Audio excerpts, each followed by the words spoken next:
Hey there, nerds. My name is Jordan Breeding. I am not a real doctor, but I am a real person. So let me explain what's going to happen, and then you can click around. Nobody should watch this whole video in one sitting. And if you do, contact me because I need to get you some help. So throughout the video, we're going to be doing little interviews with me, answering some questions that you all asked.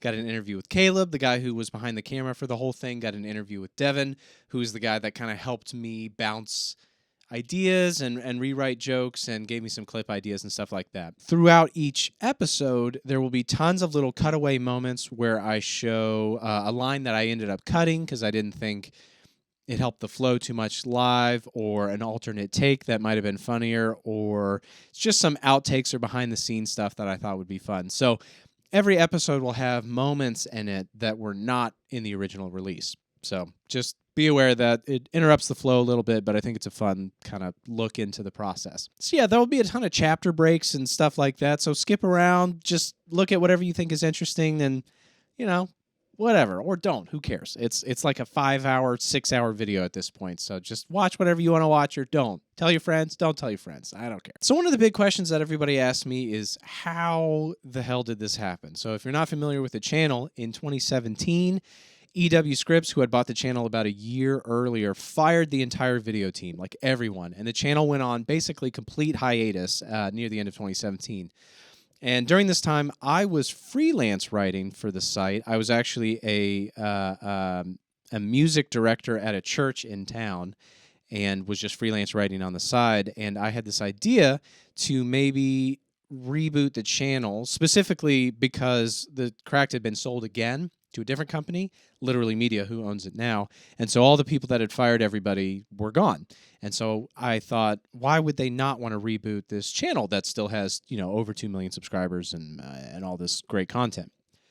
So I reached out to my friend Caleb and my friend Devin, and we went into Caleb's basement and we shot a pilot episode. Actually, we went into my house and we shot a pilot episode, but it's freaking awful because the teleprompter was so far off screen that I was clearly looking and reading this direction the whole time. So actually we shot a second pilot in Caleb's basement, and I edited the whole thing, put it all together, sent it to Syriac Lamar, who was one of the editors that I was freelance writing for, and just said, if you like this, if you think it's cool, I don't know, let me make more or something. And he did think it was cool. He sent it to Colby Droscher, who is the editor-in-chief of Literally Media, over the whole thing. And he contacted me that day, and we worked it out to do 10 episodes, which is crazy.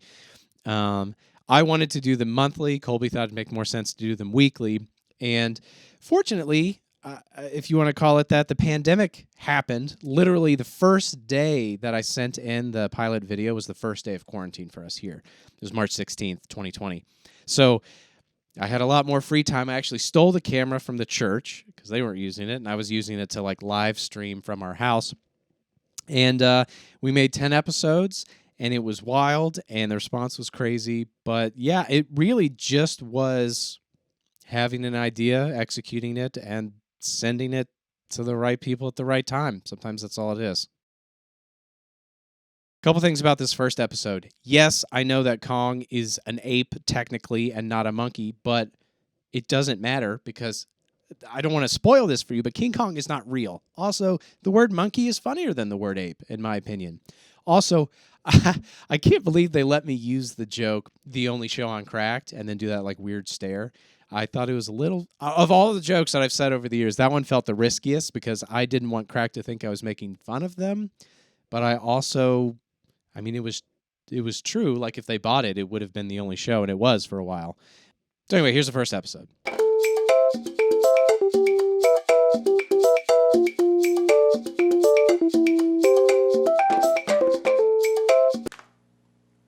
Ooh, this guy's going to be dead in a week. Hey, good, you're here. Your results just got back. My name is Dr. Jordan Breeding, and my middle name is Chapman, which my mom says comes from John Chapman, a.k.a. Johnny Appleseed, but I prefer grapes.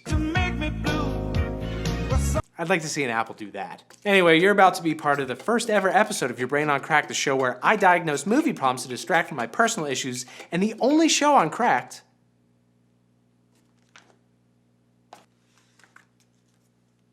Today, I diagnose.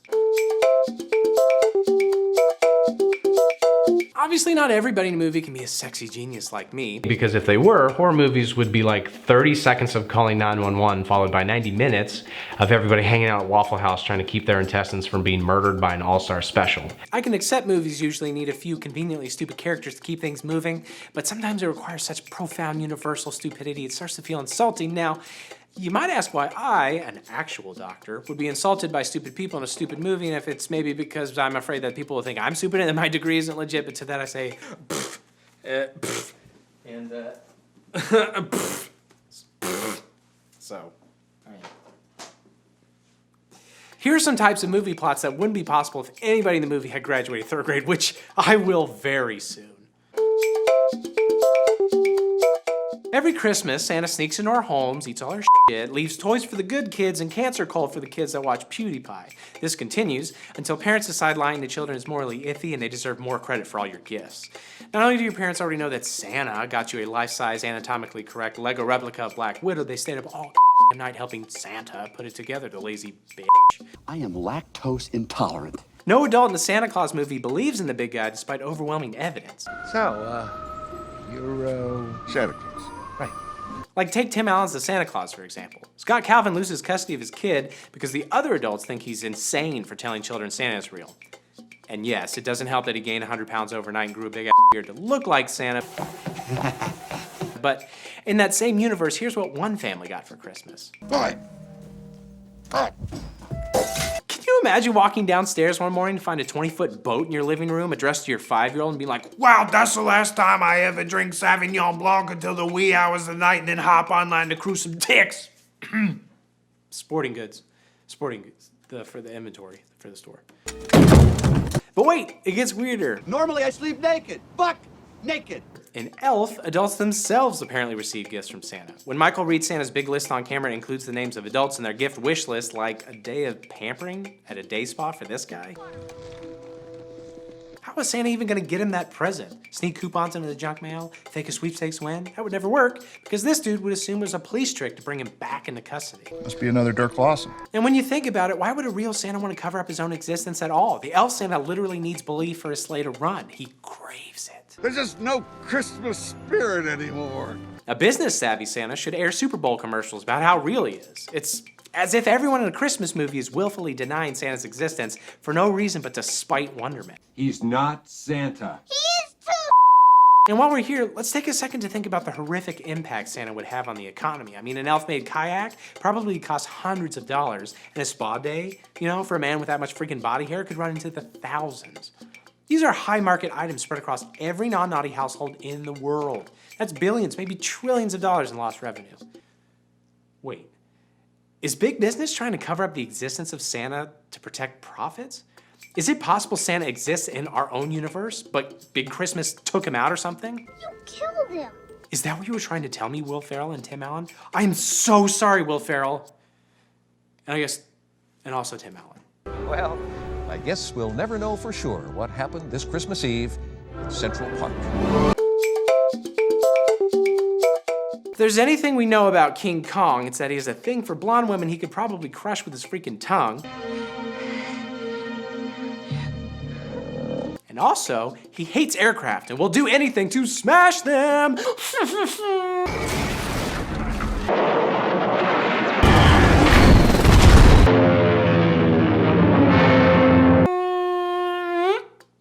Kong Skull Island has Kong battling a dozen helicopters despite being nowhere near a delicious airport Cinnabon.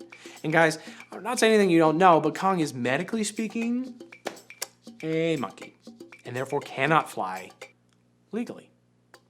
And yet for some ridiculous reason, these battle-tested Vietnam vets are flying their helicopters down Kong's ass crack like X-Wings in the Death Star trench, which, you know, makes his penis the exhaust port. Kill this son of a bitch.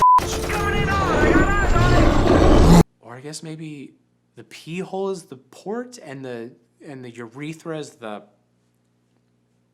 shaft. Okay, I don't know a lot about engineering or like anatomy. I mean, human anatomy, totally, but monkeys are very different, they say. But apparently neither do the pilots, because they fly so close to Kong they could chuck rocks out the window if they run out of ammo. And look, I did the math here. And this version of Kong is 104 feet tall, and those types of machine guns have an effective firing range of up to 1,200 yards when trying to hit a freaking human. But it's even worse in movies like Pacific Rim, where the military has access to full-on modern technology, because rockets these days have such long ranges planes typically never even see each other. And yet, once again, professional soldiers attack land-bound kaiju with modern fighter jets by flying between their legs. At that point, why not just strap an F-14 onto the back of a pickup truck? I mean, there have to be easier ways to stare at some giant taint, right? Like what would you guys do? Oh dear.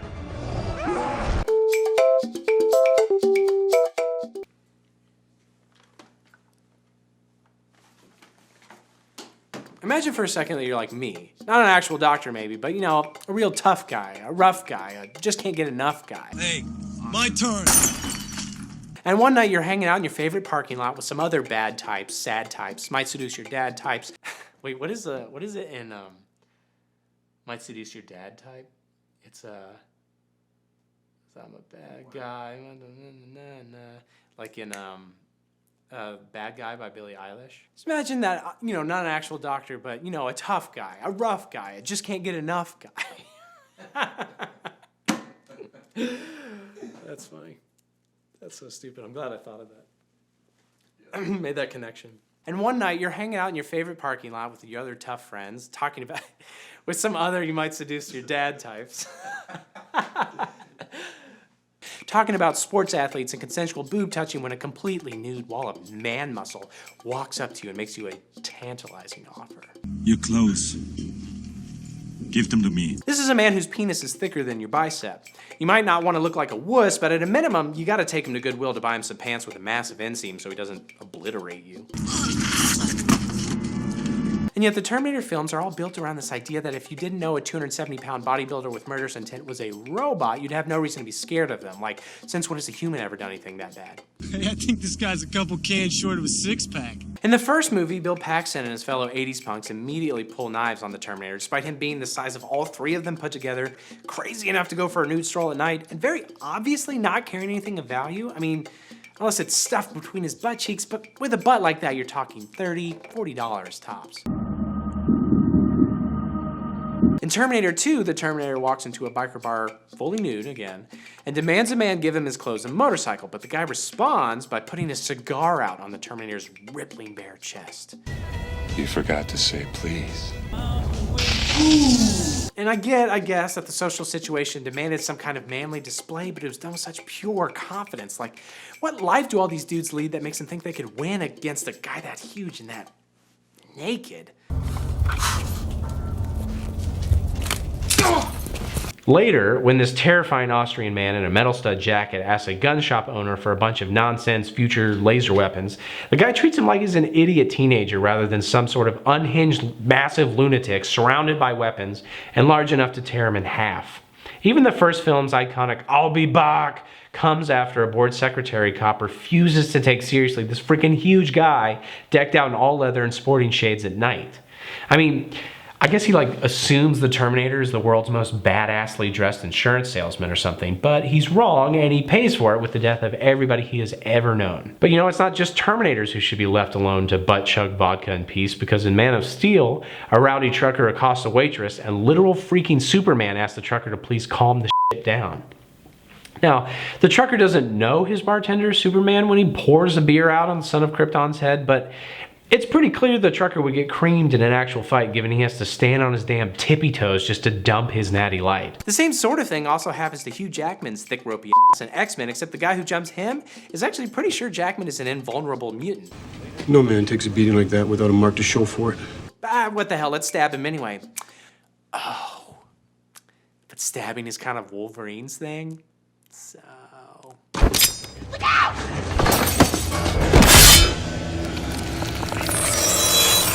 It sort of makes you wonder what they're even trying to say in these scenes. Like, if you're trying to show how tough and scary the Wolverine is, having him gut a recently divorced father of two doesn't convince me.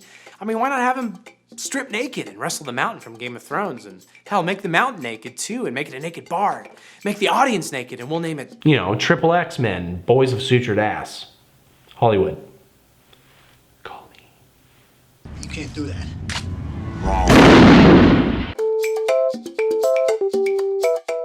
Bob Iger, president of Disney, and I think CEO of Disney, the only way you're going to get any sutured ass is if you double that offer. This ass does not become unsutured for anyone with low balls. No, I need more money. I have an entire actual doctor to feed. No, call later. Just call. I'm doing it. All right, my friends are here. Back in the 1300s, when everybody was either a fabulously wealthy king or hilariously impoverished peasant with no middle ground, it would have been super easy for a vampire to hide their immortality. But with each passing year, the likelihood that we have shiny, immortal beings walking amongst us decreases. And it's not just because advanced technology makes it way easier to mass-produce silver bullets and sacred garlic, but also because it takes so much paperwork to be a human. Everybody's massively on the grid, especially, let's say, a pale, wealthy, malnourished, teenage sex vampire, like Edward Cullen. What if I'm the bad guy? According to my sister, who saw this movie because I definitely didn't watch it by myself when my girlfriend broke up with me and I just needed to believe in love again, Cullen has been dabbling in statutory rape for almost a full century. Since 1918. Still got that pepper spray? To that end, Cullen continually enrolls in local high schools and keeps his pleasure mansion sufficiently stocked with hair gel and body glitter. But like, how long is he planning to attend that high school? I mean, assuming nobody notices he's been there for 7 years, does Cullen just really love AP Bio? Can he not think of anything better to do with his time than hang out with people 90 years his junior and watch them learn about flatworms over and over and over and over?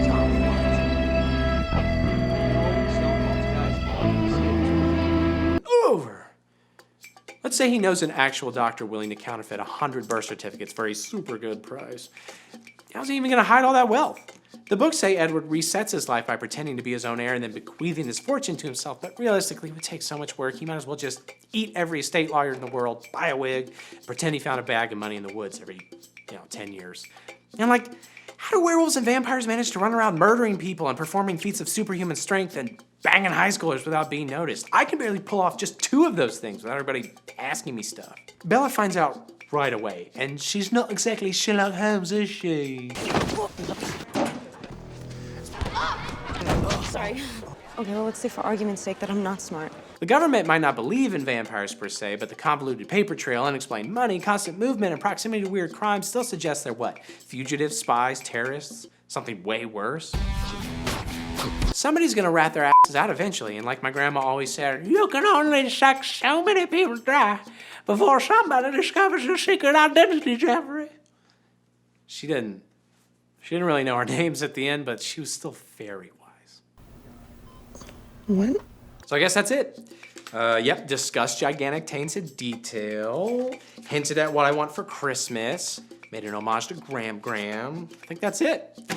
Join me next appointment when we diagnose my emotions. No, I'm not doing that. I'll do velociraptors. Why are they so mean? So yeah, whatever. Be sure to check with Kathy at the front desk on the way out to pick up some drugs for your herpes. Okay, sounds like somebody's getting out there. Back in the 1300s, when everybody was either a fabulously wealthy king or a hilariously impoverished peasant, I almost read pheasant. When everybody was either a king or a bird. Caw-caw, just me, a person from the 1300s. So the first episode came out, and the response was pretty crazy. It was pretty polarizing. I mean, obviously, a bunch of people were initially upset, like, how could the people that fired everybody just hire some new person and act like it never happened or whatever. And that's all obviously fair emotionally to an extent, but as I mentioned before, it was a different company and different people behind it. So, the people that let Daniel O'Brien go were not the people that hired me. So, unrelated in a lot of ways. What was very encouraging was how many people were actually excited about it and glad that Cracked was making content again and liked the video. And somebody asked me, how do you deal with the imposter syndrome? And let me tell you, it's pretty intense.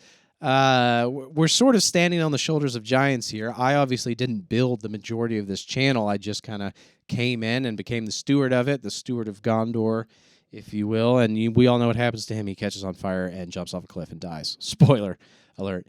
But so, I think ultimately the way that I deal with it is I'm remote. I live in Charlottesville, Virginia. I'm not an LA-based guy. I'm not a New York City-based guy. I'm living very remote from a lot of this production stuff. And I've got like a wife and 2 kids. And it's hard to feel, I don't know, overly connected to it in a way that I should. Like, not all of my self-worth is coming from these videos. And so even if I don't always feel like I'm good enough or like I'm making content that the old team would like or make or whatever, I still feel pretty good about life. And it's important, you know, it ebbs and flows, but it's important to remember, you know, we've been doing it for 2 years now. People are watching it. They don't watch everything. They don't love everything. But, you know, you can only feel like so much of an imposter when you're literally doing it. You know, I've made videos. They exist. I may be an imposter in some ways, and I may feel like I could be doing better, or I feel like I'm not making the content that I wish I was making, but I am still making videos and still doing things, and people are still watching. So, you know, you just got to put everything into perspective.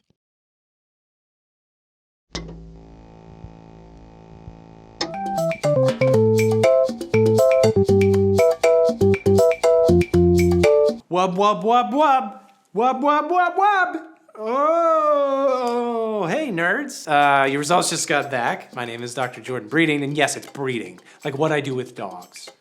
Well, not with dogs. I just encourage them to breed. I mean, they've earned it. They're man's best friend. Whatever. Welcome to another episode of Your Brain on Crack, the show that harms almost no dogs and diagnoses problems in almost all movies, and the only show on Cracked unafraid to explore the heaviest, hardest scenes in cinema.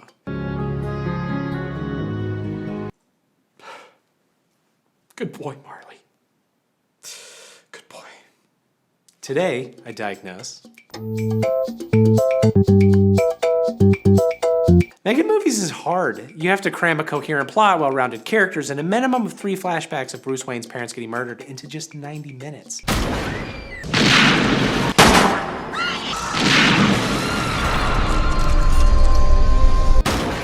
Filmmakers use stock characters and recurring cliches so they don't waste 15 minutes explaining that the guy with the stethoscope is an actual doctor. I mean, he's got a stethoscope. What else could he be?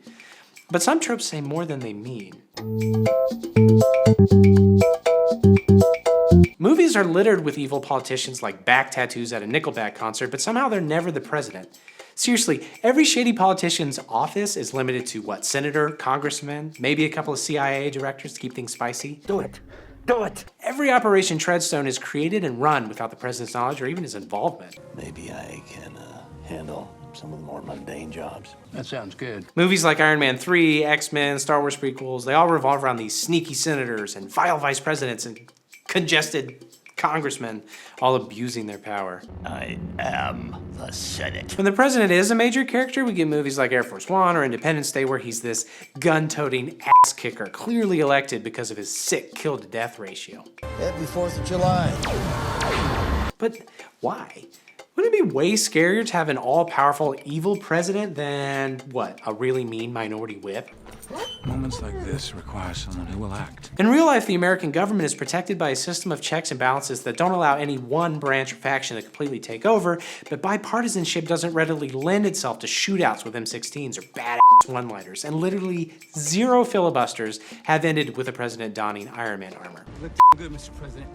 Americans hate Congress because they are, by definition, members of a large body forced to compromise. But Americans don't want limitations or compromise, and back-channel dealings and political doublespeak are not heroic.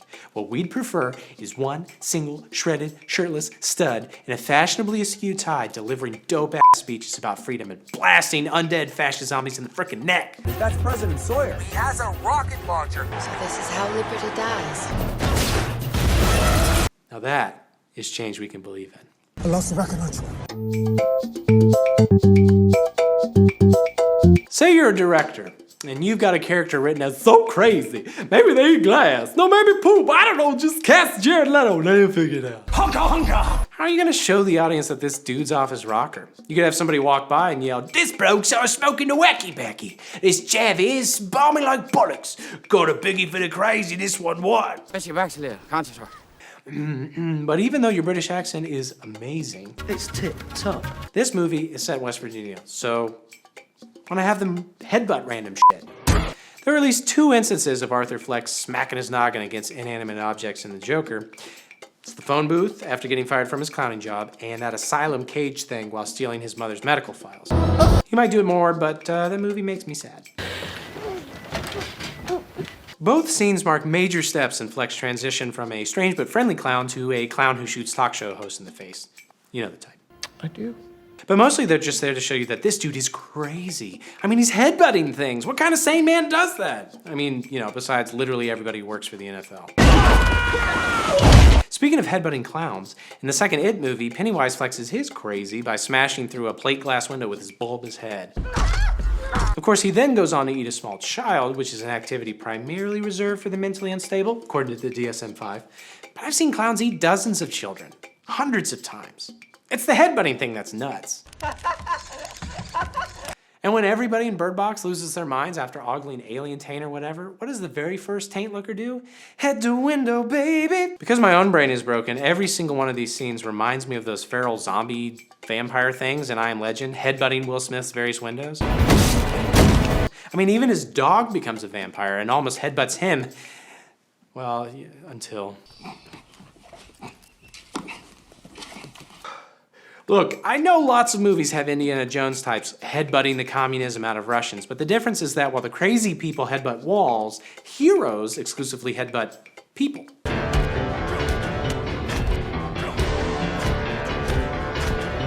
And I don't want to argue whether or not mentally disturbed people would headbutt glass for reasons that even brilliant medical professionals such as myself don't understand. But I will say that maybe it's not the most sensitive way to portray somebody's mental illness.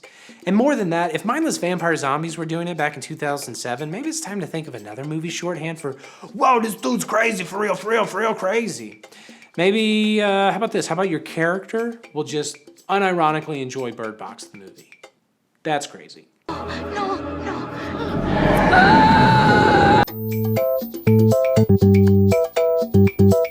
Look, I'm a doctor, so believe me when I say that moms are objectively hot. Stacy's mom is hot, Beyonce's mom is hot, I would assume. Your mom is especially hot. But that doesn't quite explain why so many movies base so many jokes around characters' moms being pleasing to look at. Like, half of all teen comedies include a scene where an embarrassingly attractive mother flits about, shaming her child and forcing everybody else erect. And we're like, oh yeah, that's hilarious, relatable, more hot moms, more. Go to school, boys. I am truly jealous you got to suck on those tits when you were a baby. Stifler's mom in American Pie has the dubious distinction of being the first woman in pop culture to be reverently referred to as a MILF. While on the TV front, Barney from How I Met Your Mother hilariously loses his virginity to his friend's mom, Rhonda the Man-Maker. That's sex. I'm not the man-maker anymore. A young guy being attracted to an older woman is somehow the funniest thing screenwriters have come up with since unnecessary exploitative female nudity. By suggesting it's hysterical and ridiculous for an older woman to be into a younger man or vice versa, they're perpetuating this idea that young men can and should sexually conquer any woman. When Fez and Kelso falsely believe Eric slept with Donna's mom in that 70s show, they worship him like a god. Not exactly empowering. Eric! Oh! You are a god! Even when it's not played for laughs, older women dating young men is almost always a score for the man. Like Big, 17 Again, and Blank Check all involve minors winning the affection of women at least 15 years their senior. And then making out with them? No. Despite the statutory rapiness of this whole thing, we as the audience are supposed to believe, it's cool. Women couldn't possibly take advantage of a freaking 10-year-old. No. On the other hand, every movie lady in a relationship with an older man has either been forced into it, like in Beetlejuice or Lemony Snicket, or she's just this broken person, like in Adventureland or American Beauty. Look, Mom, I really don't feel like having a Kodak moment here, okay? If a dude likes an older woman, it's funny, but if a young woman porks an old guy, there's some kind of problem in the relationship, and that's a huge plot driver. And no, I mean, I'm not talking about stretchy old man penis. Not right now. Later. Boner! You got a boner! It's the same power dynamic either way. Men dominating women may be depicted as a bad thing, but women are still essentially powerless. No matter how you slice it, men are the sexual instigators and hold all the authority in unequal age movie relationships. Whether by abusing young women or seducing old ones, there's nothing women can do in the face of such irresistible boyish charm. Look at me. I've I've never been in one, and I wasn't loved as a child, but I'm pretty sure fun houses are real. I mean, why else can't movie characters go more than 5 minutes without wandering into one and dueling a monster? Seriously, think about how common these scenes are. They're crazy common. They're like so common. Buckle up. Funhouse spoilers coming in hot. Follow me. The Watchmen show flashes back to sexually harass a naive Christian boy moments before a giant squid crash lands and kills 3 million people in a Hoboken funhouse. Season 3 of Stranger Things forces us to watch Hopper sloppily punch and shoot thick-necked Russians in a Hawkins funhouse. The entire plot of Us hinges on a #twinning pivotal moment in a Santa Cruz funhouse. And hey, look, that It Chapter 2 scene with all the headbutting and child eating happened in a Maine funhouse. That's so many freaking funhouses! My guess is getting punched, shot, eaten, and or sensually undressed amongst distorted mirrors is supposed to be this throwback to the simpler times of the 1980s when the height of childhood fun was staring into wacky mirrors and imagining what playing Xbox will be like one day. And I guess practically, yeah, funhouse fights are gonna look cooler and more stylized than, say, a couple dudes slapdicking in an unlit Taco Bell dining room. In fact, I bet funhouse mirrors would make even a boring old actual doctor's office look cool. Whoa! Ooh! Ah! Oh, it's a funhouse of medical enjoyment. Whoa! Whoa! I'm a doctor. I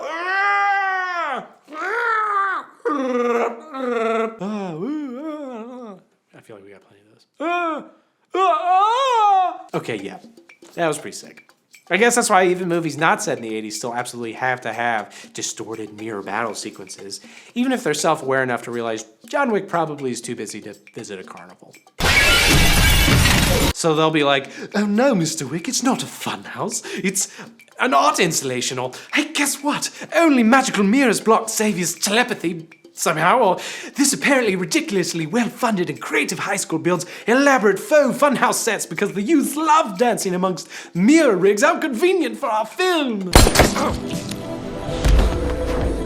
2 straight John Wick movies have Wick take a break from mourning his dead puppy to engage in dope-ass mirror shootouts. Honestly, if John Wick 4 isn't just one long gunfight through a funhouse mirror room, I'll be at least a little disappointed. Are you sure? I'm just kidding, Keanu, you rock. No, don't hurt me. Don't hurt me. Everything's fine. All right, let me check. Talked about how much, talked about how much I want Keanu Reeves to take me to a playground, use sound scientific reasoning to justify my love of mommies. Check. And laid out my presidential platform. Yep. Looks like I hit everything. Join us next appointment when we diagnose why all movie dogs go to hell. God, guys, we can't do that. Look, you're making Keanu sad. Guys.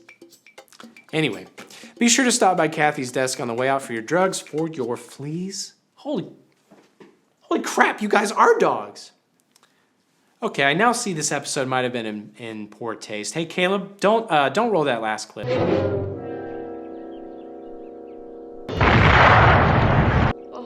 Yeller. There's no need to complicate, just hit that bell. It cannot wait. Subscribe for me, or I will be unemployed for sure. It cannot wait. Subscribe,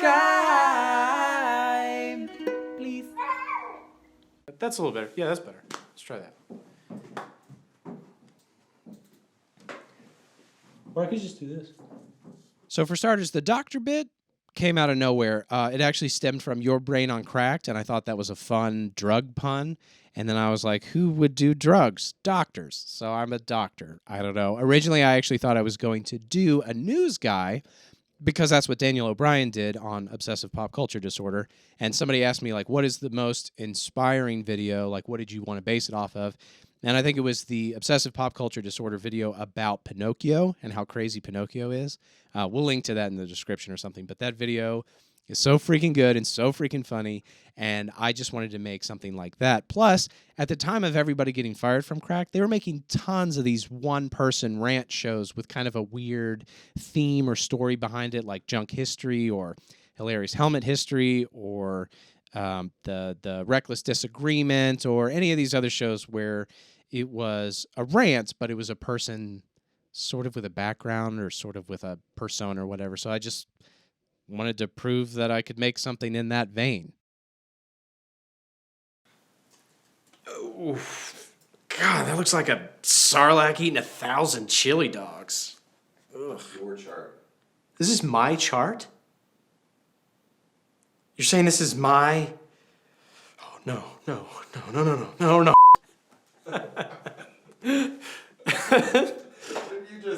You started saying that, and then we just cut to like, hey, welcome. Yeah. That's great. That's actually way easier to get that transition. Okay. Oh, no. Oh, hey there, you scruffy nerf herders. Some results just came in, and anyway, my name is Dr. Jordan Breeding. Okay, yeah, I see it at the top of the chart now. Great, but you wouldn't believe how many people spell my first name with an O instead of an A. Like, nobody spells it that way, and if you do, you're probably a terrorist.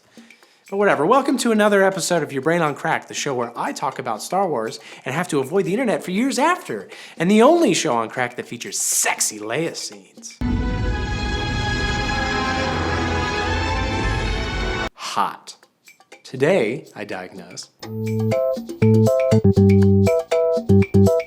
Okay, right off the top, I will admit that millions of nerds are pretty much fine with the Star Wars sequels. It's among the hardcore fans and the professional movie watchers that the galactic war rages. Most of them either believe, yeah, it was pretty okay, or prison would be too good for these Personally, it doesn't really matter to me too much either way. I was always a fan of the novels, at least until Disney realized there were more books than they could handle. There are too many of them. What are we going to do?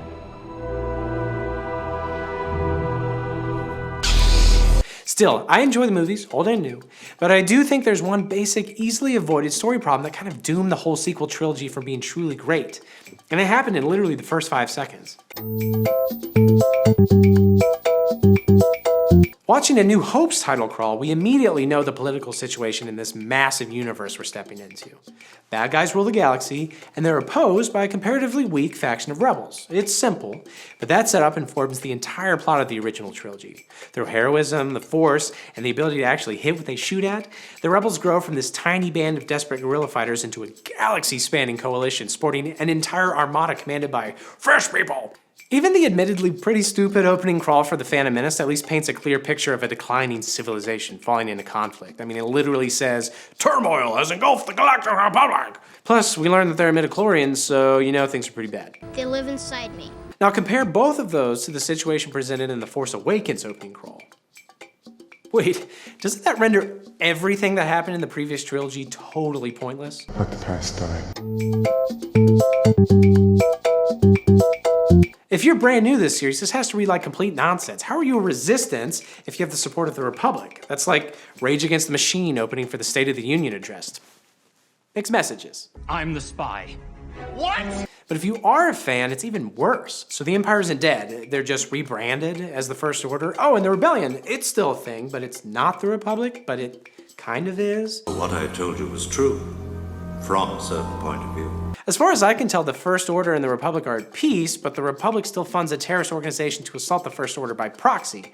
So does the Republic publicly denounce the actions of the Resistance, or just kind of pretend it's not happening? See through you. We can. Whatever the First Order is doing, it's apparently not sinister enough for the Republic to directly challenge it, but it is bad enough that they need to sick Space Al-Qaeda on them. We made it.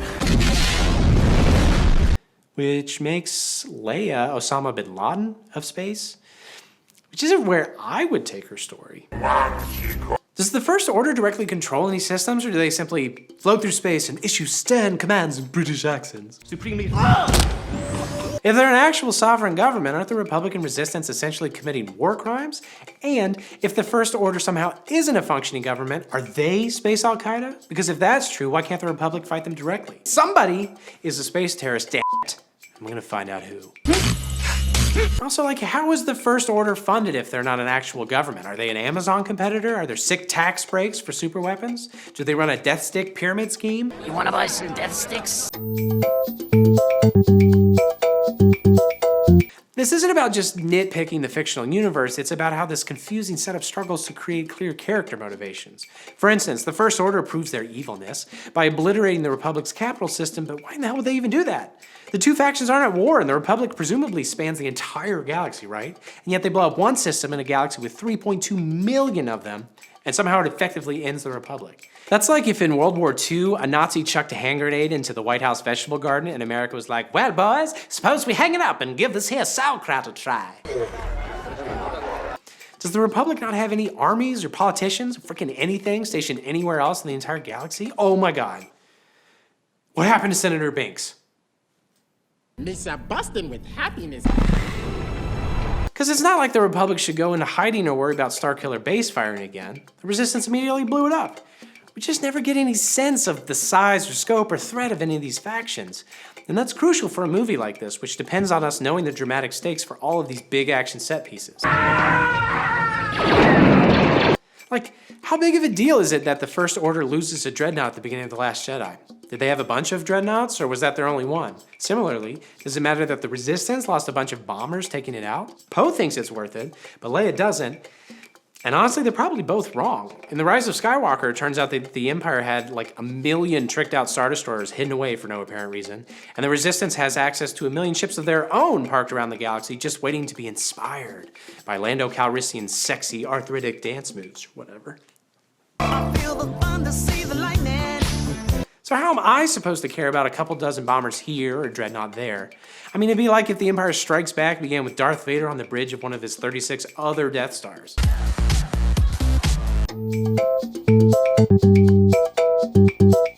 Now, you may be thinking, excuse me, Dr. Breeding, but none of this nerdy backstory stuff really matters. After all, this is about the characters and their journey and the truly uncomfortable makeout scenes. No. But stories like this have to have all three. It's different if the story is set in the real world where everybody already knows what it means to defeat the Nazis or win the World Series or quit your job and build a meth lab. You wanna buy some death sticks? But in a fantasy universe, everything has to be established from scratch. The world you create doesn't have to be simple, but it does have to be clear. The way modern blockbusters are made, it's easy to just skip this part altogether. It feels like they start with a series of huge sequences they know they won the trailer. Oh, the sky is full of freaking Star Destroyers! And then they just fill in the rest later with reshoots or a couple of throwaway lines in the novelization. You can't make the Kessel Run in less than 20 parsecs. Watch me. But rich backstory and world building is what helps these stories take root in your mind. It's the reason the fans have remained obsessed with Star Wars after 4 decades. Look, I wasn't gonna say this, but you know the cantina music they play on Tatooine? It's called jizz. Seriously, look it up. That is what makes Star Wars great. There's this whole universe where freaky aliens covered in hair kick back with a glass of blue milk, throw on the hottest jizz, and bitch about the current state of galactic political affairs. Did I say jazz again? No, you said jizz. Oh, okay. I just want to make sure I said jizz. If nothing else, why don't you hit that again? Okay. See, that is what makes Star Wars great. Jizz. So this is how liberty dies. But without some kind of clear vision, you get 2 directors in a tug of war, each trying to undo the creative decisions of the previous one and falling back on nostalgia when something doesn't work. Wait, with Snoke dead, who's the villain now? Not Kylo. We've already got a redemption thing going on with him, so... what if we bring back Palpatine, but this time he has a podcast? Look what you have made. Hey, what if we bring back Palpatine? Hey, what if we bring back a Palpatine? We could talk about what lesson Hollywood will take from this, like maybe spend 20 minutes writing a story before filming next time. But let's be honest, these movies still made billions of dollars. They're not gonna change just because an actual doctor told them they should. Every word of what you just said was wrong. All right, so yeah, I accused Leia of being the Osama bin Laden of space. I tried to not say jizz, so I guess that's pretty much it.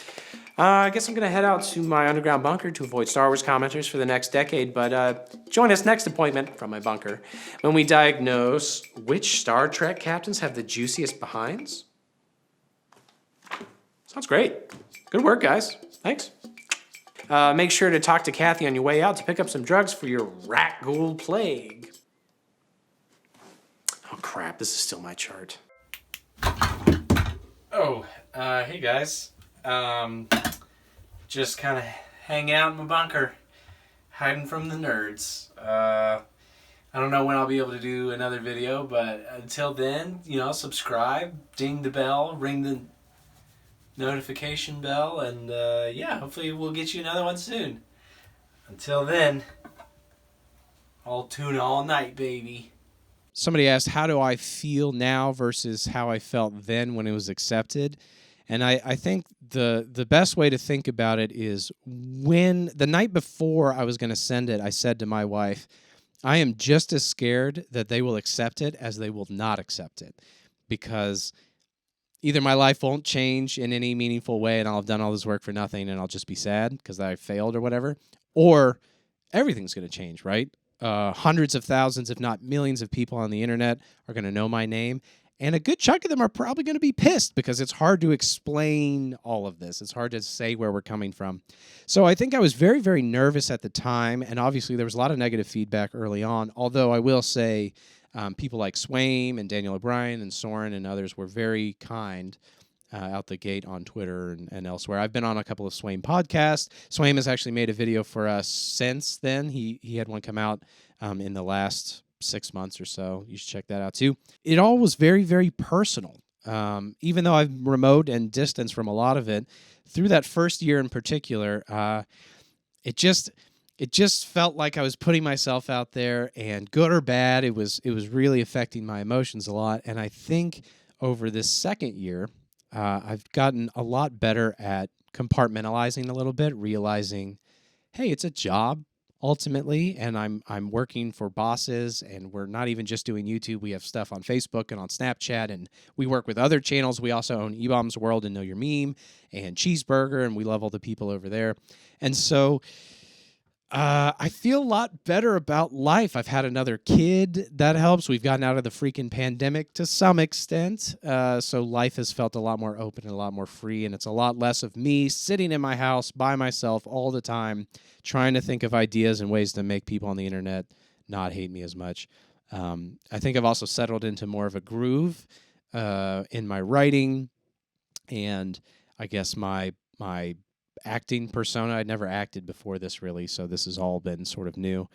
And yeah, things are much better, much more stable, much healthier, I think, generally speaking, than where they were. Plus, all the people that were like, wow, this sucks, I hate Cracked, unsub, well, they mostly all did. So now the people that are in the comments, most of the time, are very kind, very generous, very excited about future stuff, recognize what we're trying to do, where we're coming from, and so it's ultimately been very positive of late, much more so than even at the beginning.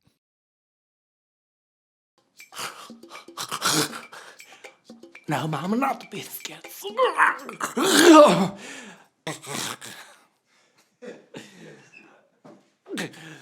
Leave me, foul beast. Take the child. Hey there.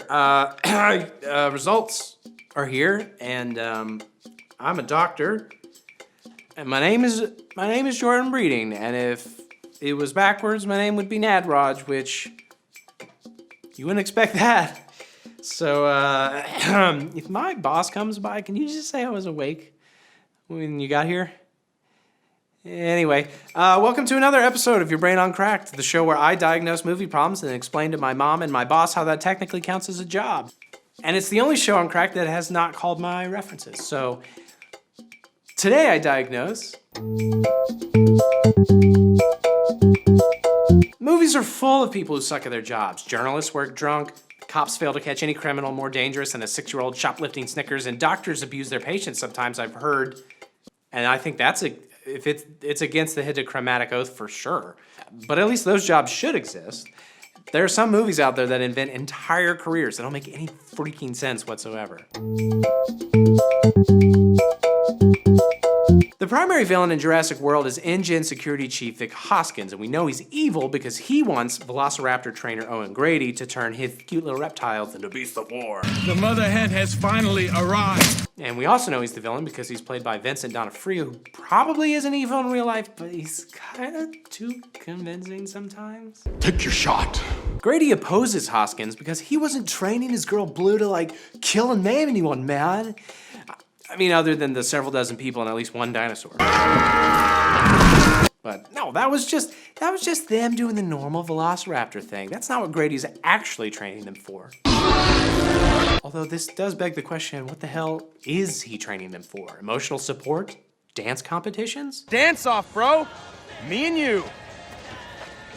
I mean, it's cool that Grady's pet dinosaurs seem as the alpha, but it's hard to discern any practical benefit to hiring a full-time employee who trains raptors to basically do nothing except not kill Grady. They would kill anyone else, but they won't kill Grady. That's it. I mean, he doesn't even claim any real control over the raptors, explaining, it's a relationship. It's based on mutual respect, bruh. And I imprint on them when they're born. So, I guess actually maybe he's a support human for the raptors? Like in case they get sad about how few children they're eating? Luke with me. Look, InGen grows these monsters in a lab, and the company's gotten so good at it, they built an Indominus Rex, a dinosaur that never existed before. They've got complete control over these beasts' genetic makeup, yet they still somehow allow them to be vicious killers. It almost seems like Grady's whole job contradicts whatever the scientists are going for. I mean, if they wanted chill dinosaurs, they could have just bred a bunch of scaly Pomeranians and called it a day. You wanted this to happen, you son of a bitch. Oh, Jesus. Hogwarts is a big castle, and it's important that somebody cleans up every time a child dies or blows their arm off with magic but returns to school in 5 days so the media doesn't win. Yes, well, that can sometimes happen. In the past, a wizard has always done the job, but at the time the boy who lived shows up, Argus Filch holds the position. Now, Filch is a squib, meaning he was born to magic-wielding parents, but he himself is unable to perform anything. Which, he himself is unable to perform. I'm just gonna do that because that's funny. Magically. I mean, I don't know. I don't know him. Oh dear, we are in trouble. Which is weird, because most first-year students could probably take over Filch's responsibilities just in between classes. Someone spills some dragon semen on the floor during potions, Filch has to come in with some sawdust and a broom and scrape it all up, but Hermione could just pop off a quick tertio spell and siphon it up. This also works with human fluids, which eventually made Hermione very popular. Are you sure that's a real spell? And all that's before you even get into the army of sort of slave creatures Hogwarts employs to cook and clean and steal rich people's socks. Dobby is free. But Filch has other duties, right? I mean, he's also in charge of making sure the kids aren't out of their dorms at night. I mean, if he isn't patrolling the halls, they might wander into a dangerous room and there's a creature there and it's taking a shit. I was just sitting in the U-bend thinking about death. But since Filch sucks at magic, the wizard kids all have all sorts of ways to get around him. I mean, some make magical maps that give the location of anyone in the castle at any time, others have invisibility cloaks, and others make potions that transform them into somebody with a later bedtime. I'll be in my bedroom, making no noise and pretending that I don't exist. And that's assuming nobody just blasts Filch with whatever spell they learned that day in Defense Against Authority Figures class.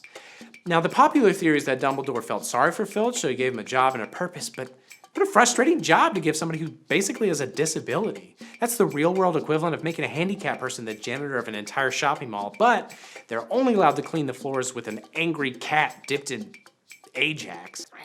You've murdered my cat. Okay, say you're a white American going to visit China for the first time. You want to make a good impression with the locals, so you decide to study up on their customs and culture. But instead of practicing holding chopsticks or learning which Transformers movie is their favorite, you throw on a kimono and cut your hair to look like Kim Jong-un. That's essentially what the humans do in Avatar. You ain't got no skills. Oh! For some reason, the RDA thinks the Na'vi would be more comfortable talking to a brainjack Na'vi surrogate than just a regular human. So instead of putting on a gas mask and going out there and saying, hey, they send what appears to be the reanimated Frankenstein corpse of Na'vi warriors. The Na'vi are not fooled for a second. Well, who'd you expect, numbnuts? They immediately know this is a creepy robot man whom they should not trust. What's your name? The expedition's head guy berates his employees for failing to achieve this weirdly specific purpose of the Avatar program, and he tells them, you're supposed to be winning the hearts and minds of the natives. Isn't that the whole point of your little puppet show? If you walk like them, you talk like them, they'll trust you. What the hell have you people been smoking out there? And I mean, if it worked for the Wayans brothers. Wayans. Freaking great. All right. I won't bite. She asked me to. But that's That's like if aliens from another galaxy attempted first contact by building a synthetic human-like creature with dead shark eyes and the hand-eye coordination of a monkey that got into a bottle of Xanax or something. That's a straight-up horror movie. That's Invasion of the Body Snatchers, but the imposters are maybe twice as polite, but thrice as horny.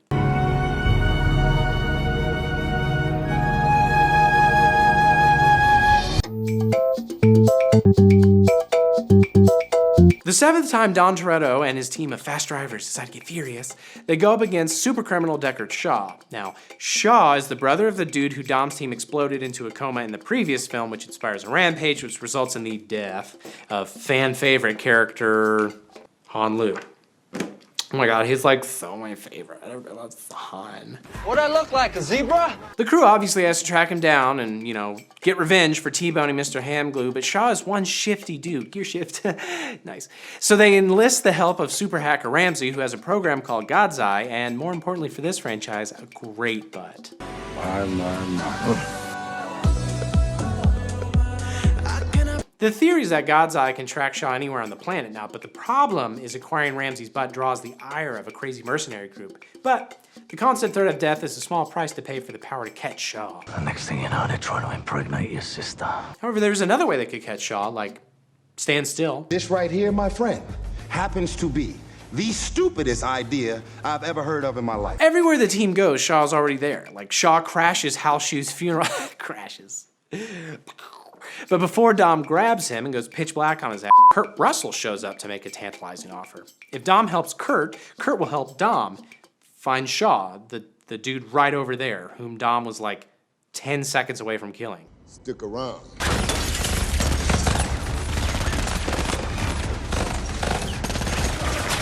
Mr. Toretto, I'm here on the recommendation of a mutual friend of ours. Kurt Russell's offer of help allows Shaw to escape. I mean, that's like offering to help someone catch their dog by throwing a bunch of firecrackers at it, then suggesting they break out the world's greatest dog catcher with the world's greatest dog catcher butt out of prison. Just do it yourself. I got dibs on it. Later, the team travels to Abu Dhabi to retrieve the God's Eye program and do the Lord's work by putting Wonder Woman in a bikini. I mailed it to a friend. They secure the hard drive. Drive! But guess who the hell shows up as they're making their escape? Yeah, it's Shaw, baby! Again, they choose to escape with the tracking program instead of going after the guy they're hoping to find, who I cannot stress this enough, is right there. Shaw has been tracking them across the planet the entire movie, but the team inexplicably claims they can't find him without help. Even if Ramsey managed to get God's Eye to work, it was only ever going to show that Shaw was like hiding in the closet or waiting behind a plant in the living room. Maybe just like stiff dick behind a lamp.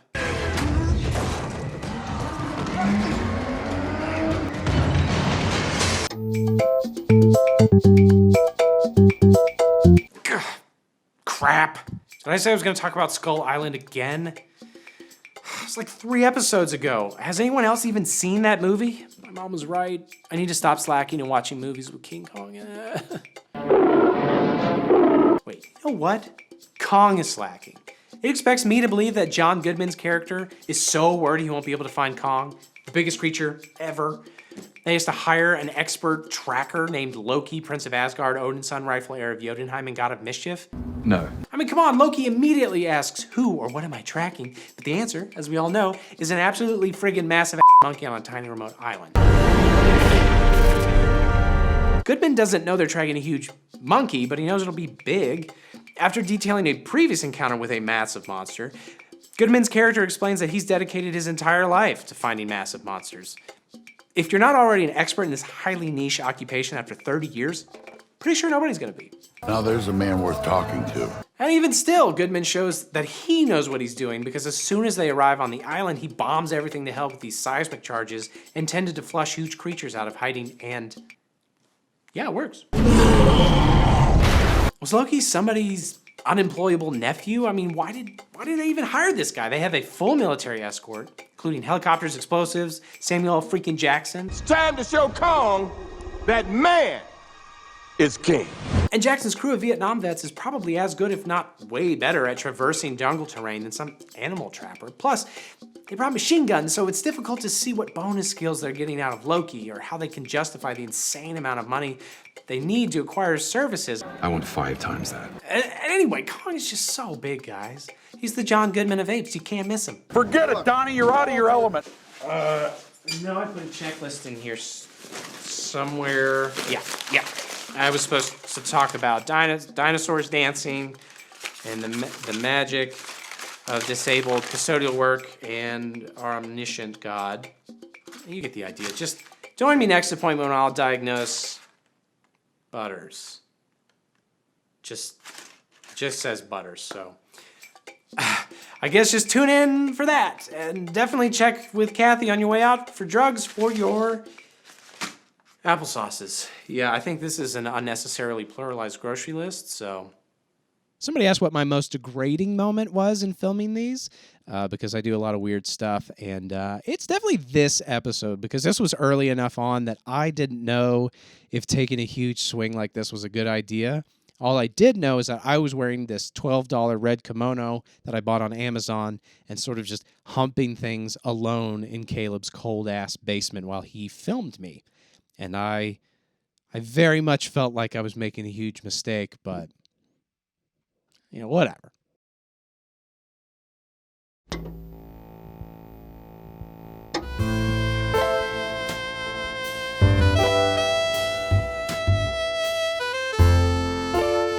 Sandy strode over to him and hooked her arm around his waist and pinched his ass. "Baby, you're the one that I want," Danny said. "Danny! Sandy!" Danny yelled, throwing his arms around her. "I got chills. I'm trembling a lot. I'm nervous and hot. Sandy! I'm all choked up. Oh. Hello there, lovers. Welcome to my humble abode. As you already know, I'm Love Dr. Jordan Breeding, and sometimes in private, my wife calls me Jordy Bear. It's because I eat a lot of salmon. You've been invited to partake in a special, sexy episode of Your Brain on Crack, the show where I invite select strangers into my home after work so I can read to them, and the only show on Cracked with erectile overfunction electrolytes. Tonight, I sensually discuss. Most movie novelizations are garish cash grabs that ruin the source film and challenge the entire concept of cinema as entertainment, but there's an entire novelization subgenre many don't know about, where some pervy crackhead transforms a normal movie into pure literary sex, so get your kids out of here. Strap something on, and we're gonna dig into some of those latter novelizations, and fair warning, they are uncomfortable. Shockingly, the novelization for Rambo First Blood Part 2 Third Draft Number 4 in my heart is written by the actual author of the book the original Rambo movie was based on. And as a proper author, David Morrell was never going to be satisfied with simply following the movie's plot and writing pew pew pew pew pew pew for 200 pages.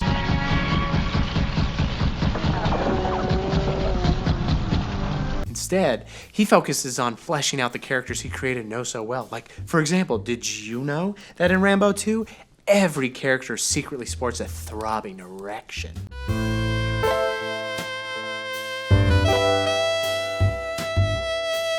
According to this great novelist, men like Rambo only show emotion through the heaving and bulging of their genitals. When our hero first sneaks into the enemy camp and is almost spotted by a spotlight, Morrell tells us Rambo's scrotum shrank. It's not clear whether this was out of fear or just a natural reflex to give him smaller profile for increased stealth. On the other side of camp, a Vietnamese soldier defending the base from Rambo's expressive junk encounters a nice girl on a bike. Unfortunately, she is such a penis-arousing woman that the sight of her made him almost ejaculate in his uniform. Fortunately, through the sort of iron willpower only a true warrior can achieve, his romantic reaction is reduced to a mere stain at the crotch of his pants. Poetry. You not get me. No. Later on, in one of the movie's most famous scenes, Rambo and his ramballs are tortured by Russian soldiers. Now, the camera only shows audiences a steely-eyed patriot enduring electrocution for his country. But the book takes a trip down south. Note that despite his stoic face, readers should be aware of Rambo's scrotum tensing against his abdomen. There is no shame. And speaking of shocks to the system, when Rambo's Soviet nemesis gets a taste of his own electroshock therapy, the shocks made his penis become erect and ejaculate. At least now we know how Rambo chooses his guns. Vibration strength.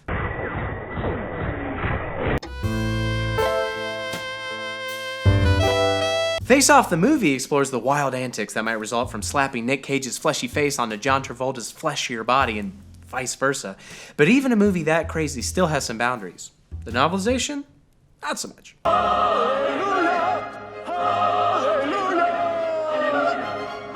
After FBI agent Sean Archer dons the face of terrorist Castor Troy, he has to practice his personality, which is unfortunate for Archer because the novel decides he isn't so much a tough crime fighter as an 11-year-old dork struggling to adapt to an adult lifestyle. Clearly he's had a traumatic childhood. See, Archer drank wine on special occasions, but he never drank liquor. And that's a problem because Castor loves mezcal, but to Archer it tasted like shoe polish, and he couldn't help but shudder as it burned down his throat. And even if Archer could work around hating the taste, there's no way around how 1 drink of it made him woozy and 2 made him drunk. Excuse me, I have to use the little boy's wee-wee room. Archer's inability to drink 2 shots of Mexican liquor without drunk dialing his ex is a real problem too, because sometimes people smoke while drinking, yet smoking even a single cigarette weakened Archer and made him want to vomit. Remember, this guy who pukes and passes out after a thimble of Bud Light and half a Marlboro is about to infiltrate a federal prison and pass as one of the world's most dangerous criminals. No more drugs for that man. And even then, it's only if he overcomes the formidable challenge of having chest hair. Specifically how he had caught it in the zipper of his sweatshirt several times and found sleeping on his stomach to be an itchy experience. If you can put this back after all this is over. But while Archer struggles to put on clothes like a big boy and nap without crying, Castor Troy effortlessly slips into his role. Literally. But you were... In a coma? See, the movie never shows us Troy tricking Archer's wife into sleeping with him because that would be, rape. But the novel wants us to know that not only do Troy and Eve Archer totally bang, but that she loves it. That night, Castor tapped into Eve's sexual hunger, which seemed insatiable. By fully concentrating on her needs and pleasures, he brought her to the point where she reciprocated for him and found herself a newly devout worshiper at the altar of his sex. Later still, after they slept for a while, spoon fashion, he woke her, began anew, then sent her back to sleep, happy and exhausted. You'd expect Mrs. Archer to notice something different about her husband, given his entire body's 100% different from the neck down, but all she perceives is a newfound level of wiener proficiency and surprising horsepower. You know, I can eat a peach for hours. After all, something had unleashed a gorgeous animal trapped in her husband, a beast whose churning tongue and strong fingers entered her and made her shiver in ecstasy. While we're talking, do you have protection? Because unlike her flaccid, smooth-chested husband, Castor was Cortez, triumphantly gloating over Montezuma and the Aztec nation. So his sexual prowess was genocidal and a little gay? Well, I love being pillaged, so... But hey, at least Archer gets some measure of revenge by heading to Castor's mom's house and just letting her dunk her fingers in some white goo so she can massage his toes with some Jersey maids. So yeah. It is much harder watching the end of Face Off knowing that Archer's wife will never again be sexually satisfied thanks to her night spent sleeping spoon fashion with a man sporting natural chest hair and a tongue so powerful it can make butter. Whee! What a predicament! But at least her husband's toes are a little better moisturized than they were, so hopefully she's a foot lady. Well, you're damn well gonna try. The original Halloween stands out amongst thousands of films about sexy babysitters getting slashed to death because of director John Carpenter's commitment to leaving the serial killer an unexplained enigma. Unfortunately, the original Halloween paperback by Richard Curtis, who wrote under the pseudonym Curtis Richard, just to give you a little taste of his creative talents, didn't just give Mike Myers an origin story, he gave him a supernatural, perverted origin story.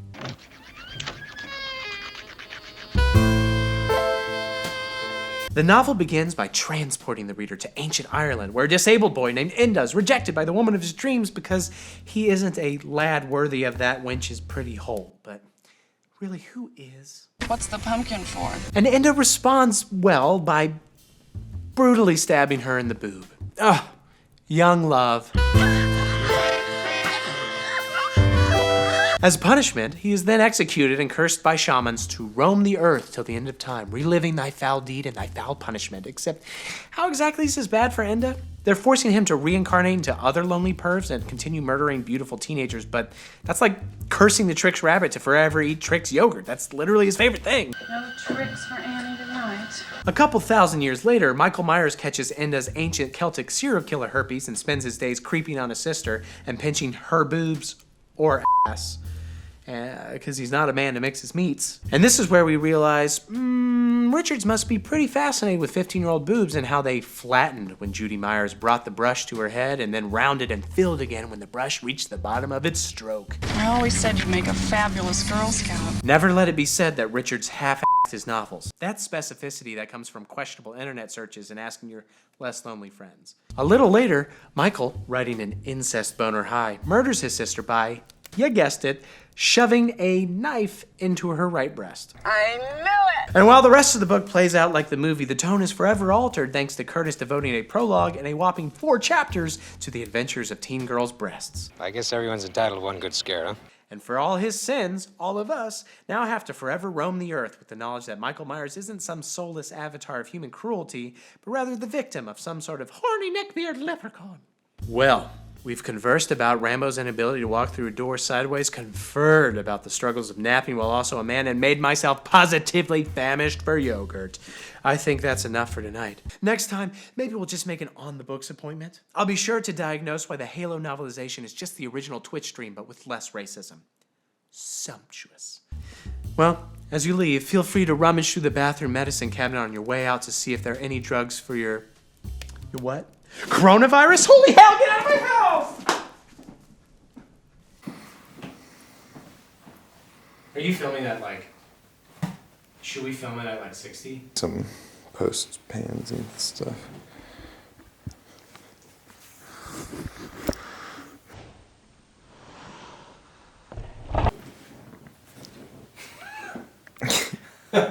Somebody asked, how do you become a comedy writer? What is your creative background? Well, I mean, luck is the truest answer, but growing up, I was always interested in movies and always interested in filming stuff and making stuff. My dad always used Max for his job because he's a graphic designer, so we had iMovie by the time I was in 5th grade. So I would always send in book reports as movies, as videos. I would remake the book into a 5-minute video or whatever, and we'd print it out on VHS and bring it in, and they'd have to find some VHS player and a TV. I did that with Flags of Our Fathers, the World War II biography about Iwo Jima, and also Jack on the Tracks, which is this book about this kid who has ADHD and keeps killing his pets. Anyway, and then in high school, I took TV production and all this stuff, so I got pretty good at, I don't know, just being around editing and stuff like that. And then when I got to college, I actually spent most of my time doing music. That was my first job out of college. We started a band. We were doing music stuff all the time. So in 2014, I discovered Cracked because I was working at an architecture firm part-time, and I had nothing to do all day because I'm an English major and was not very useful to the company. And I was reading Cracked obsessively, just all the time. I loved it, especially the movie stuff, obviously. Fast forward 2 years, I quit my job and decided I was going to do music full-time, but it took me about a week to realize, how do you do music full-time? And everybody else in the band hadn't made that same commitment. So what I did was I remembered that Cracked was taking unsolicited article pitches. So I pitched an idea about Star Wars. They liked it. We released it, and I was freaking hooked. And so I'd been writing for them from 2016 to 2020, just freelance article stuff on the side, and used a lot of that, a lot of those examples of my writing for Cracked to get an internship at Paste Magazine, where I wrote 450 articles for them in a summer. I started writing for Hard Drive and Hard Times, the punk and video game satire sites. I got a gig with Ranker.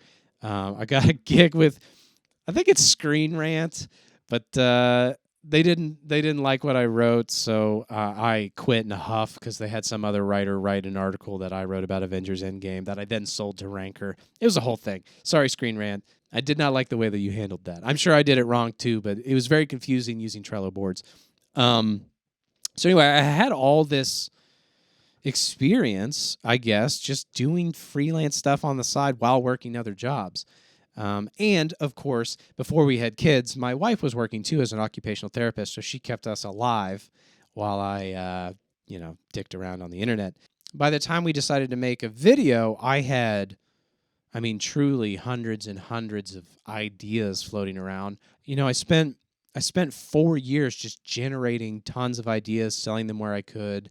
Oh, Modern Rogue is another place that I wrote for. You just got to do it, I think. You just have to create a lot of content so that when an opportunity comes along that you really want, you already have something to show for it.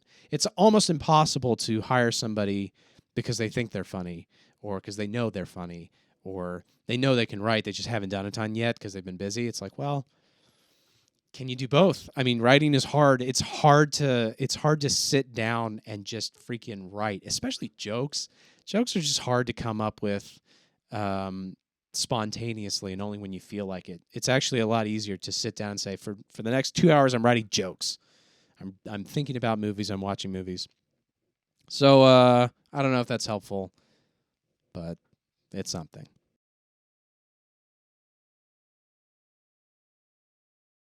All right, speaking of jokes, just a real quick thing. I said 69 degrees Kelvin was the resting body temperature of werewolves, and a bunch of people said, actually, that's really cold. Actually, it's a very clear sex joke, you freaking idiots. Get outside. Have sex with a werewolf. Also, werewolves aren't real.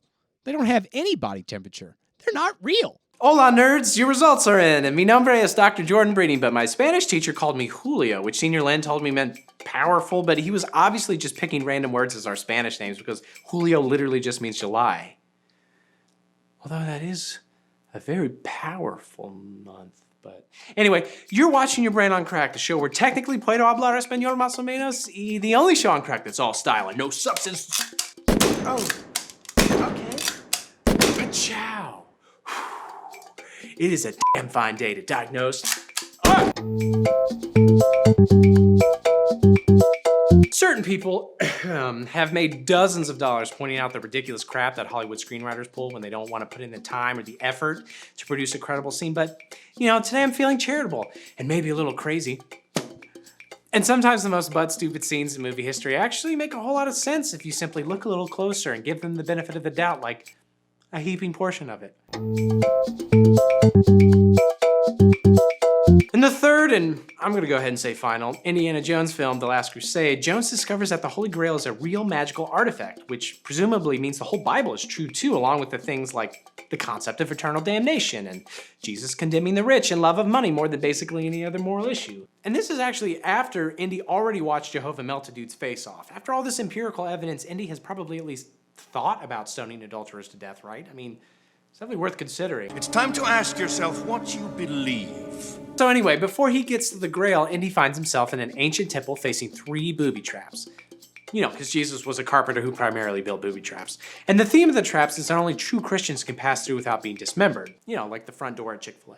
Jesus Christ. In one section of the cave, Indy is told that only the penitent man will pass, and knowing this is some sort of dope biblical riddle and that truth faith makes you better at solving riddles, Indy at the last possible second realizes he must literally kneel down before God and do a kick-ass somersault?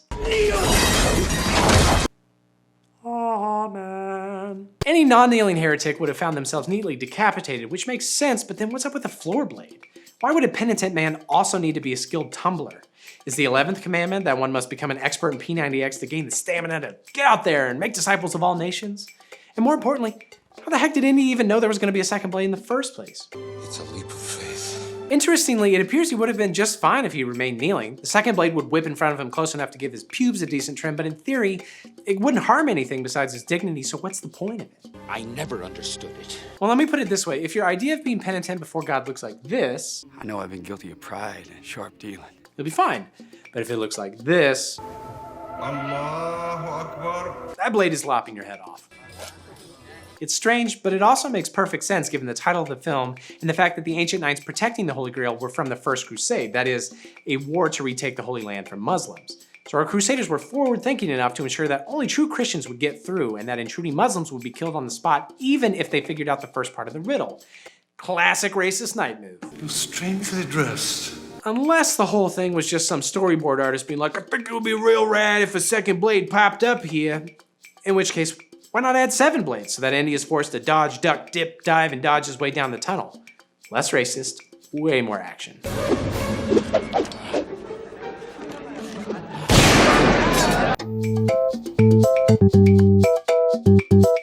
Delightful though Gerard Butler's accent may be, not every movie can be Braveheart where a brogue makes sense. When one of the other films comes along, it takes damn near every molecule of Butler's well-sculpted being to refrain from ending every sentence with, "You're a wee scunner!" Your sails are hung and low. His Irish accent in P.S. I Love You was so bad, Butler actually felt compelled to apologize to the fans who stopped sobbing long enough to complain. I just hate the idea that I'm not gonna be there to see you freak out over turning 30. I mean, it kills me not to be there. That's funny. It's not. Whereas Butler's co-stars in 300 all attempt a Greek accent or, your standard British fantasy historical accent, Butler coats every scene with a brogue thick enough to drown a handicapped Persian stripper. And most people don't know this, but the director's cut actually has him smother that messenger in a kilt. All right, buckle up, because I'm about to prove that Gerard Butler is the Daniel Day-Lewis of sweaty ab revisionist history films. I drink your creatine. I drink it up! See, in the 18th century, England went on something of a classical culture kick. The upper-class hoity-toities decided that ancient Greece and Rome slapped.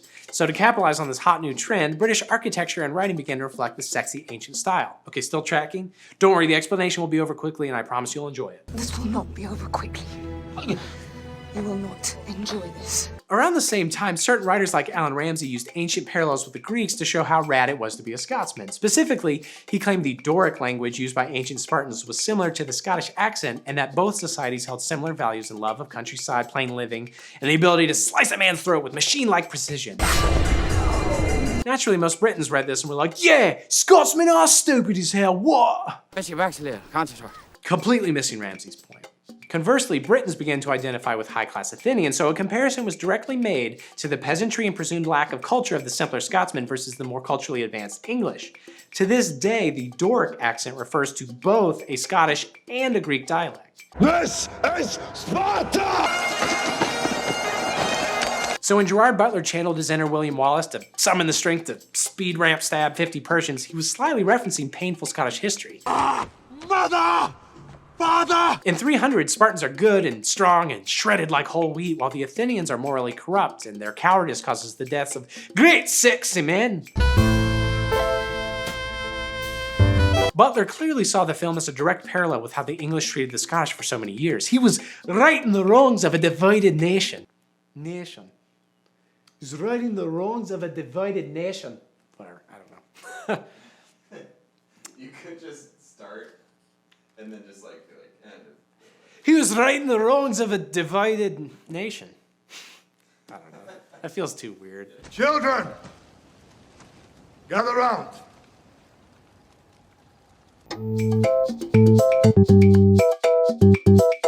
Back when the internet spent most of its time screaming about Twilight instead of screaming about politics, everyone loved to rip on the movies for their overabundance of half-naked teenage wolves.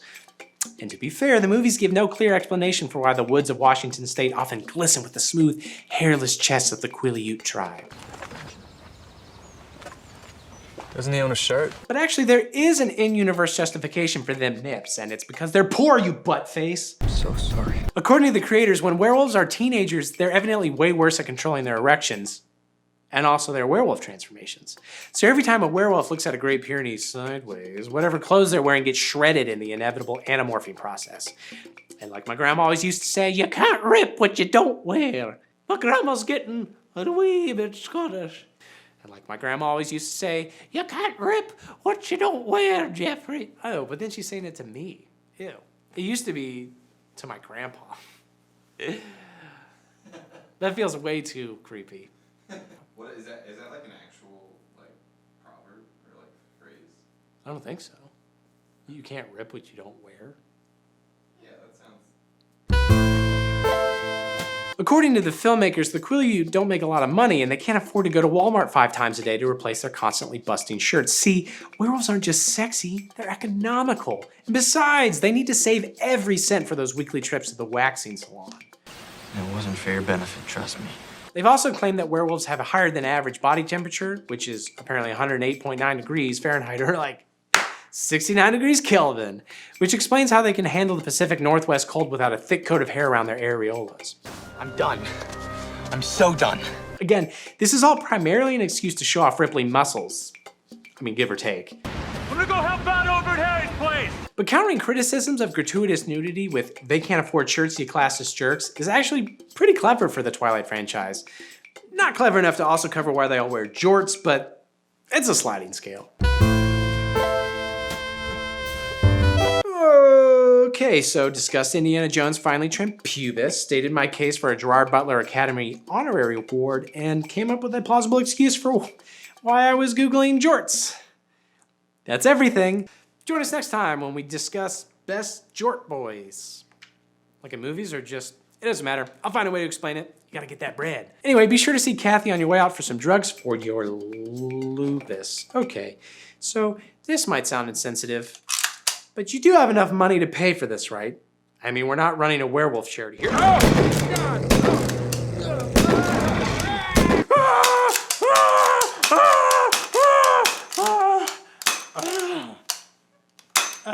Somebody asked, how do you write Your Brain on Cracked? Well, in the beginning, it was a lot of converting old articles that I'd written for the website, or it was taking an idea that had never been published, or just something I'd observed, and then just sort of building it out. I mean, it's basically the exact same process as writing a cracked article, which is to say, I will notice something in one movie that I think is weird. Like, for example, I noticed in Furious or Fast or whatever, 7, how weird it was to me that they're all looking for God's eye so that they can find Jason Statham's character and kill him, except that Jason Statham's character is tracking them the whole time and trying to kill them, and they keep like trying to stay one step ahead of him so they can get the thing to go find him. Similar observation from the Kong Skull Island movie, where they make a big deal about hiring this tracker for all this money to go after what they know is going to be a huge monster. They don't know it's a monkey necessarily, but they know that it's big. Their organization is like massively unidentified organism, terrestrial, some shit like that. And so it's funny to think that they would need a tracker to go after truly the biggest creature ever in recorded history. And so I ended up building out that episode just based on, okay, what in other movies do they have a character that seems ill-suited for this job or unnecessary in some way? And I don't know, that's how you do it. And now I have a couple of contract writers who help me with these ideas. Either they bring ideas wholesale and we talk about it, or I have an idea that I send to them and they flesh it out. These are people like Mark Hill and Cesare and Ryan and JM and just a bunch of people. Tara Marie is going to be writing some soon. And so, yeah, it's a lot more collaborative than it used to be. But it still kind of comes down to a single observation that we build out into a full video. And then when I'm actually recording it now, yeah, we try and decide, are there any weird angles we can take? Should I be in a kimono? Should I be in a bathtub? Or whatever. And then we just sort of film it and go.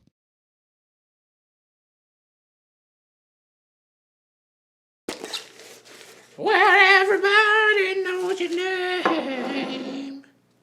Oh. Hey there, nerds. Your results just got back, and my name is Dr. Jordan Breeding, and if I ever have a son, I definitely won't make him a direct follow-up and name him Jordan, because I'd rather you have something really manly like Jeff or Larry or Barabbas. Whatever. Anyway, you're watching a sequel to the previous episode of Your Brain on Crack, the show with perfect internal logic, and the only show on crack that hopes you didn't notice that we changed the desk after the first episode, because I need that desk to edit, and this is just a table leaf. But you didn't even notice, did you? 'Cause I'm the Hulk of desks, bitch. I need to concentrate here for a second. My secret is I'm always sitting at my desk. So today, I diagnose. Rewatch Rewatching Terminator after T2 is even more fun knowing that Sarah Connor eventually becomes a stone-cold badass. But rewatching Terminator after T3, however, is about as disappointing as learning robots can inflate their boobs, but won't do it for me. I can no longer watch any Terminator movie without wondering if those are even Arnold's real butt cheeks or if he's just trying to impress me. And that's what these sequels are like. Arnold's butt cheeks.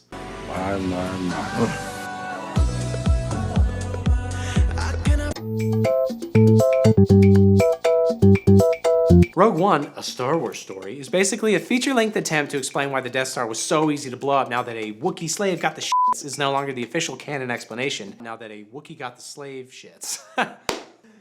We've all had them. God, I miss the Star Wars books. I loved you. See, Rogue One concludes with a massive battle over the planet Scarif as the rebels attempt to steal the Death Star plans in order to blow that shit up in another movie, and they succeed, and the plans are transferred to Princess Leia's ship using ancient space Wi-Fi. Transmission received. Polar Express Leia and her blockade runner manage to escape chaos and jump into hyperspace just before Darth Vader murders the living hell out of every living thing. I killed them. I killed them all. Badass. Anyway, Rogue One retroactively physically places both Leia and Darth Vader at the Battle of Scarif, where Vader watches Leia's exact ship escape with his own, presumably very frowny eyes. I mean, just imagine an upset, hating Christensen under that helmet. And yet when Vader catches up and boards Leia's ship at the beginning of A New Hope, Leia pretends that she's on a diplomatic mission. Except again, Vader literally just watched her fly here from a space battle like 7 seconds ago. It'd be just as effective to claim that a Force ghost ate the Death Star plans. And yeah, Leia's attempt may look ridiculous, but Vader arguably looks even sillier for getting all flustered and arguing with her sad excuse of an excuse. You are part of the Rebel Alliance and a traitor. Take her away! I mean, it's hard to believe a mind-reading space wizard would be even remotely thrown by, oh no, you must be looking for some other princess who recently come from off-limits planet where major data theft occur. I was on way to Space Walmart to buy Space Twinkies for me all-American. Nerf herder! During the Avengers' second act, Loki pulls what's known as a classic Joker move. Basically, he allows himself to be captured by the titular Super Squad.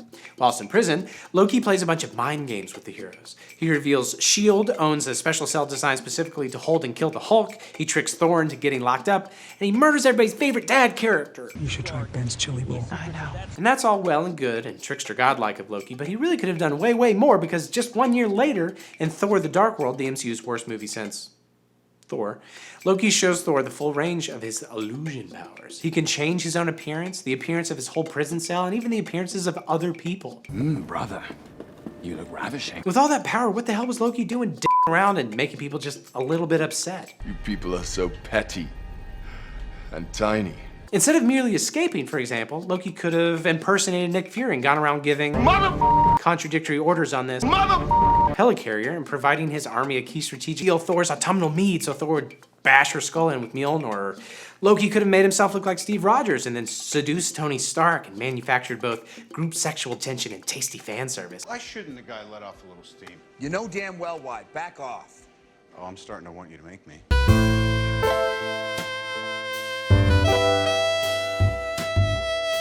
Take that off. I mean, can you imagine thinking you'd hooked up with leading man super hunk Chris Evans only to realize it was actually leading man super hunk Tom Hiddleston? I was very upset. But instead, Loki just straight leaves and goes on to fight the battle, hoping it's enough to just be a skinny, pale dude with a dumb helmet.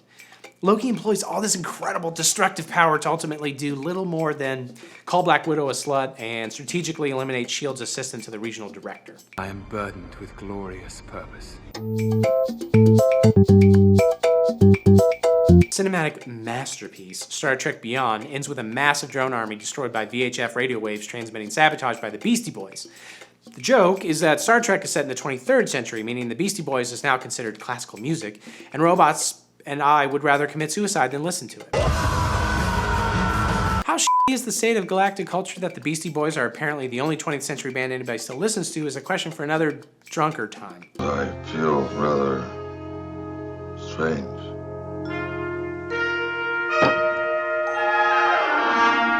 But if sabotaged by the Beastie Boys is Star Trek canon, then it stands to reason their entire back catalog is as well, including the poetic lyrics to Intergalactic. Like a bitch on the neck of Mr. Spock! The Beastie Boys were apparently aware of Mr. Spock 250 years before he was born.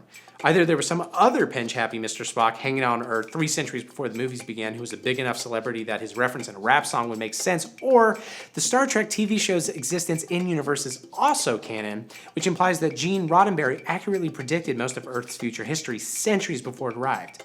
And yet he didn't even think to warn us about Star Trek Beyond.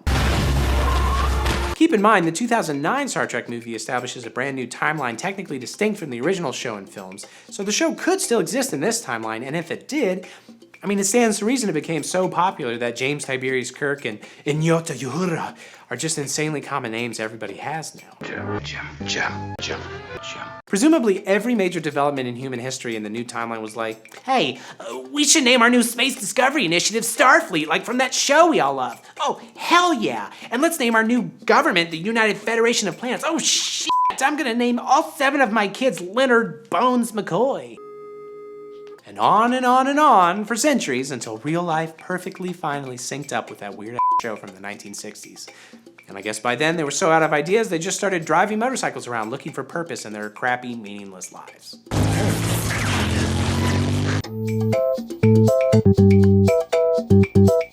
The Harry Potter books and movies may be full of silly, fantastic plot devices, but I expect some consistency in my silly, fantastic plot devices, damn it. The world you create doesn't have to be simple, but it does have to be clear. Case in point, there's a special type of spell in the Potterverse whereby a location can be hidden forever as long as the secret of its existence is kept by a designated secret keeper. While hiding from the murderous Voldemort,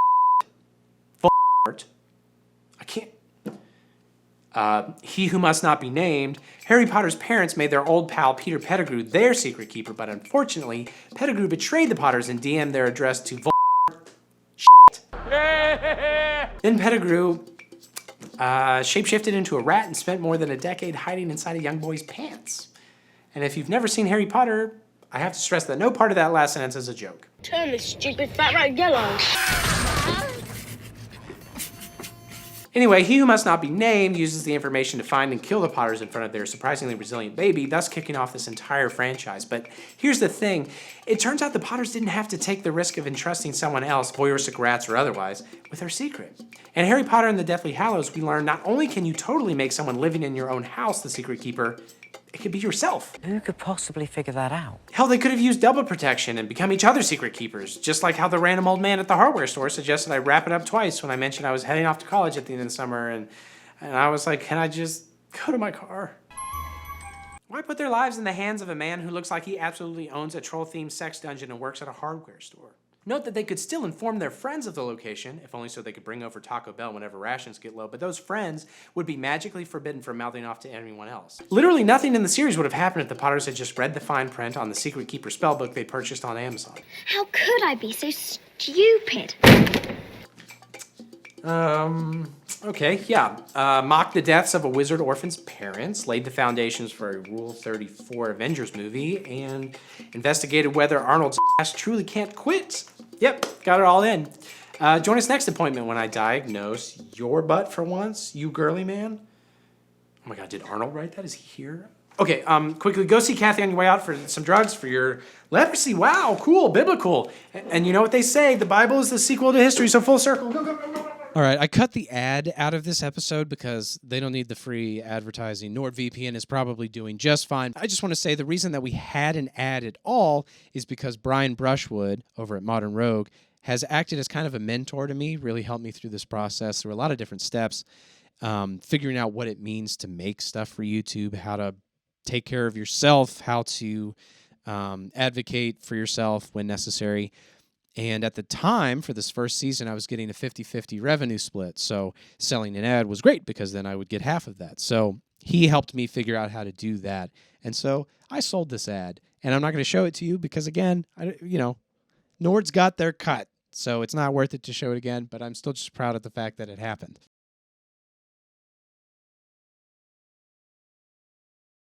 Oh, hey there, nerds. My name is Dr. Jordan Breeding, and I insert a joke about my name or my life here. I'll just do it in post.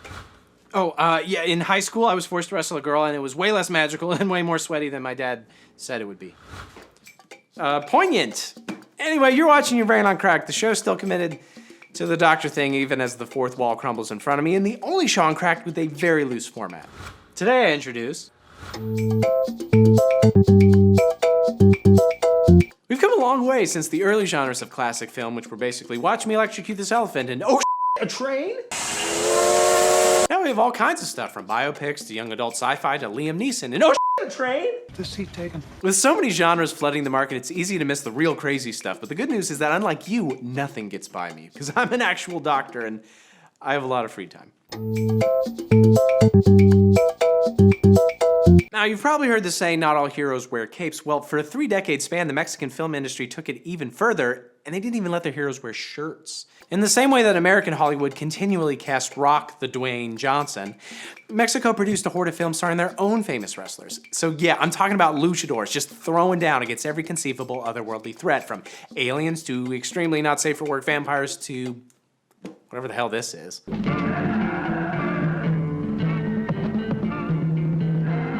The most famous filmic luchador, El Santo, personally starred in nearly 50 films that inexplicably, that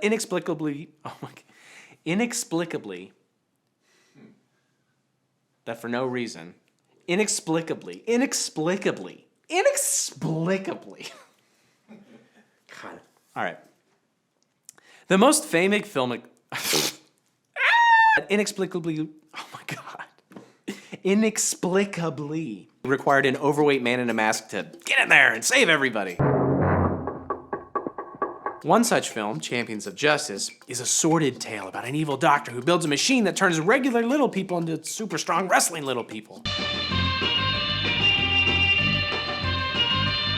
And to stop this horrifying development, obviously they had to get 5 luchadors together to just get the crap beaten out of them by dwarves.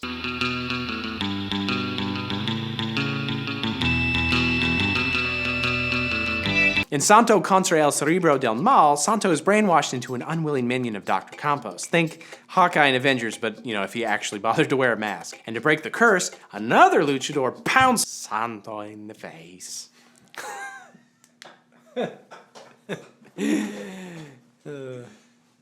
Santo in the face. This script could open me up to endless accents, but I feel weird. Will you just leave it and see if Andy, Well, yeah, but then I have to be like, sorry all the work you did, Andy. That was just a test. You failed. Go back and re-edit. You're a racist. Gotcha, Andy. And to break the curse, another luchador pounds Santo in the face until his brain is no longer malo, and then together they go kill a bunch of gangsters. This is what's known as the perfect script. Then, in a decidedly sexy turn for the genre, the movie Operacion 67 capitalizes on James Bond's popularity by recasting the suave British spy as a masked Mexican wrestler. And the hero never removes his signature silver mask because, quote, doing so would shame all other men.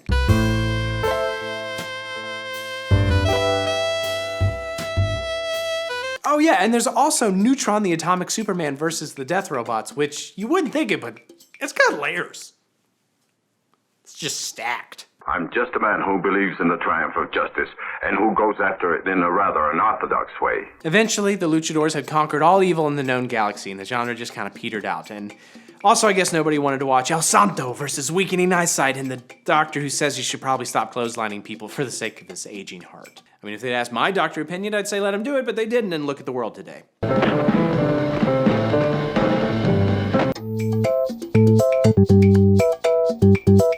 For decades, Uganda was ruled by the vicious Idi Amin. The Ugandan film industry, Hollywood, deals with this horrific past directly in their films.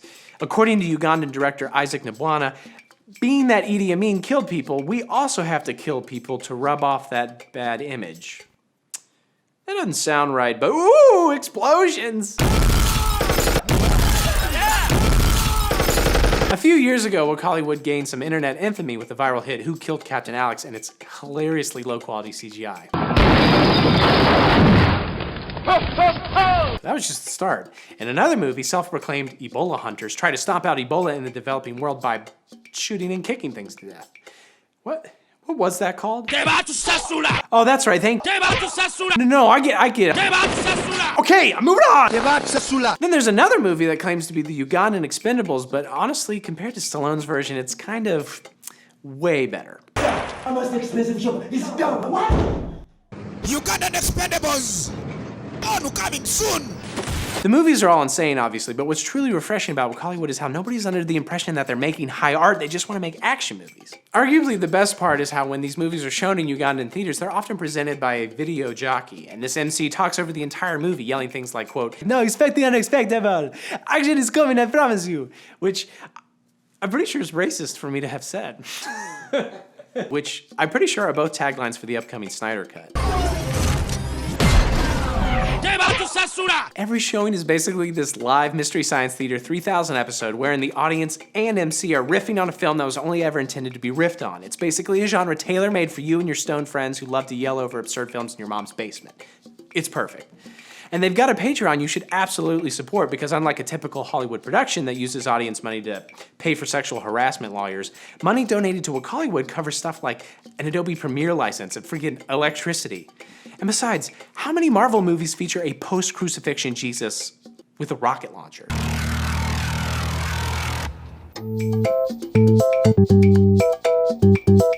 There is an embarrassingly long section of American entertainment history where Native Americans were only ever seen as savage villains. Also real history. Eventually movies became more sympathetic, but there was this weird period in between where filmmakers realized they'd overworked the natives are evil angle, but directors still couldn't imagine one like working at a restaurant or shopping at Whole Foods because, you know, they're always wearing war paint and have ornamental headdresses, right? Anyway, that confusion birthed a new genre called redsploitation. Now, your typical redsploitation film features white people portraying Indians killing white people portraying white people, and usually an abused Native American protagonist gets revenge with endless scalping and tomahawking in the goriest, most stomach-churning ways possible. It's basically Inglourious Basterds, but without all that subtlety. For example, in the not quite classic Thunder Warrior trilogy, the titular Thunder returns home from a long absence only to discover that construction workers are tearing up his ancestral burial ground to build an observatory because you know how astronomers are always being so culturally insensitive. The construction going on there is illegal and sacrilegious. Thunder tries to defuse the situation with words, but the construction workers just laugh him off. So instead, he just breaks into a store, walks right past the guns, grabs a big-ass crossbow, and murders everybody for 3 straight movies. Like Rambo, but, you know, better hair.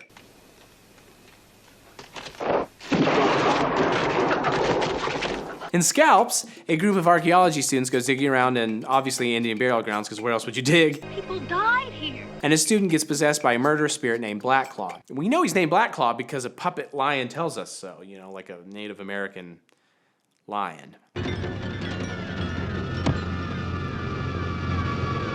But the genre's apex arrived with the Billy Jack movies, which stars a very white Tom Laughlin as a half-Native American Vietnam vet Hapkido expert who also happens to be a pacifist. You know what I think I'm gonna do then?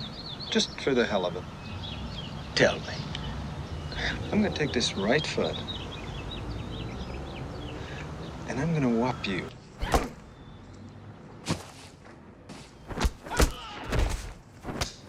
Well, okay, so apparently Billy Jack is about as much a pacifist as he is a Native American. Kill that Indian son of a...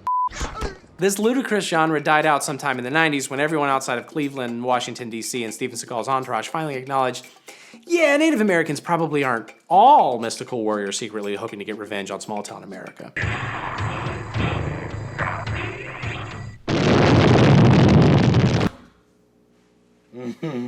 Oh God, what the hell is that?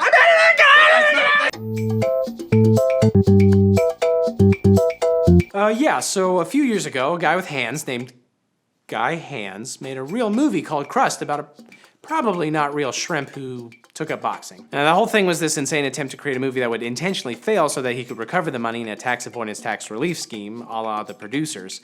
And the movie did fail, but it did also become a sensation in Japan because, of course it did.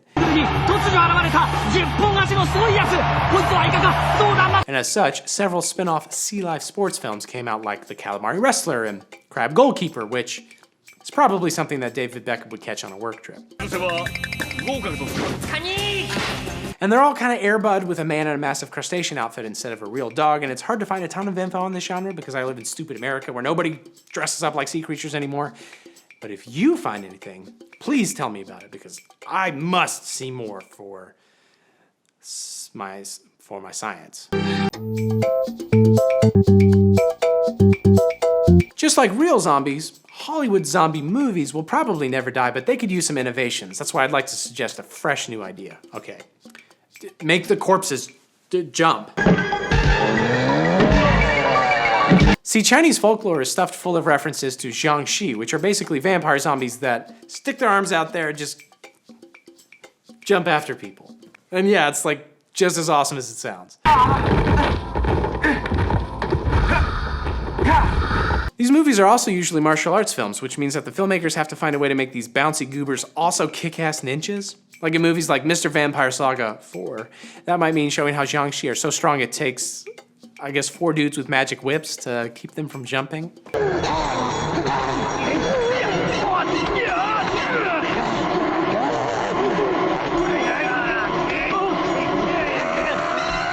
Or maybe they'll include a scene where their zombie jump is so powerful it can crush a bed. Or they'll just have the Jiangshi fight normally, except every once in a while they'll jump around, so you don't forget that they're not normal, they're zombies. You freaking idiot.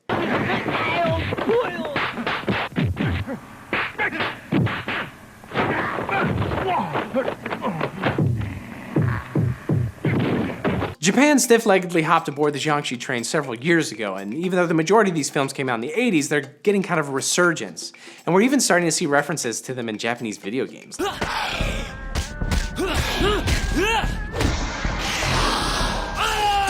There are hundreds of these films and games out there, and all it takes is a strong heart and a clear mind and a lack of a job to really dig deeply into that world. Okay, I don't feel great. Let's bring her home.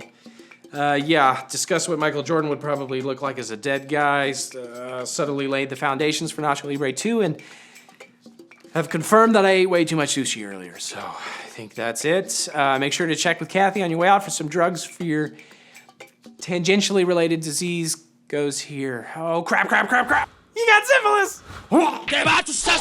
It's important that you know I talk so fast in my episodes, even the early episodes where I wasn't talking that fast, that I'm constantly sucking in air, and then, I burp a lot. And this is proof that I burp a lot.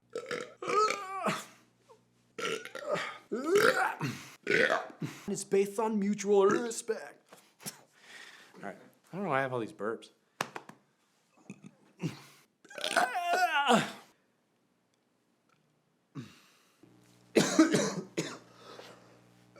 Coronavirus.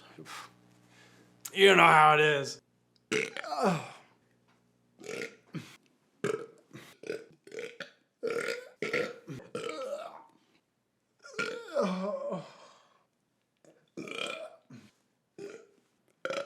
God.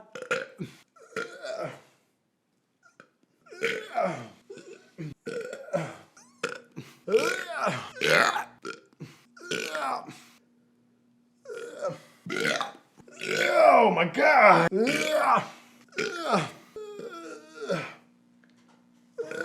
Okay.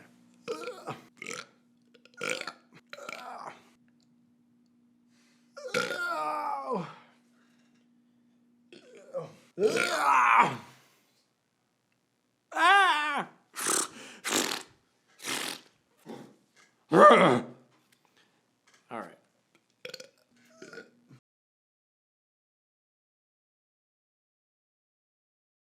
Eat your heart out, okay, go.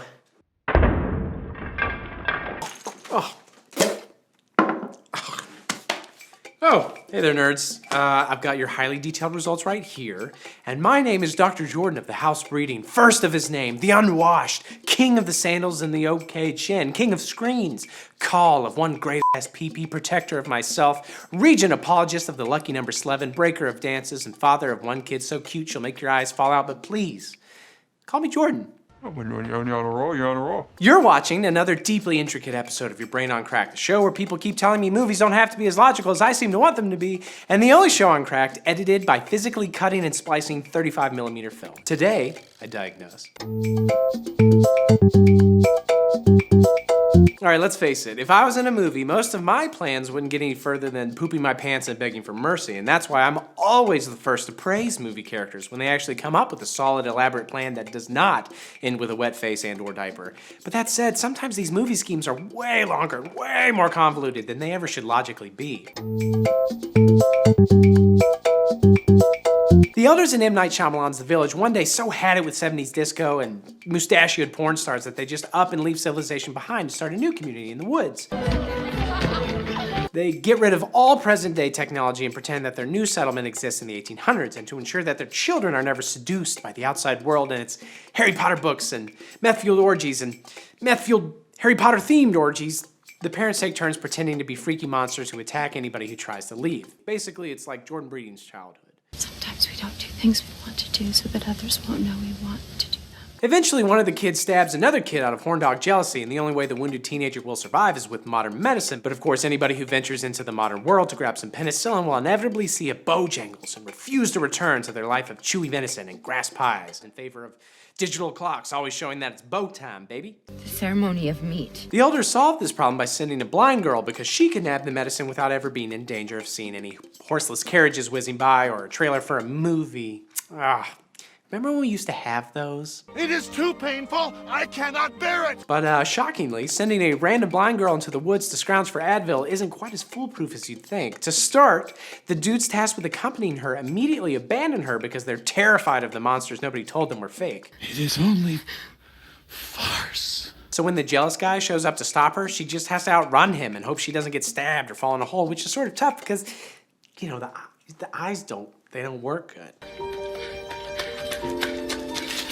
Except literally any of the elders could have grabbed a walking stick and gotten the medicine themselves. They know the monsters aren't real. The one the girl deals with is just a mentally ill Adrian Brody trying to have sex with her. He wouldn't try that on his parents. Probably. There are different types of love.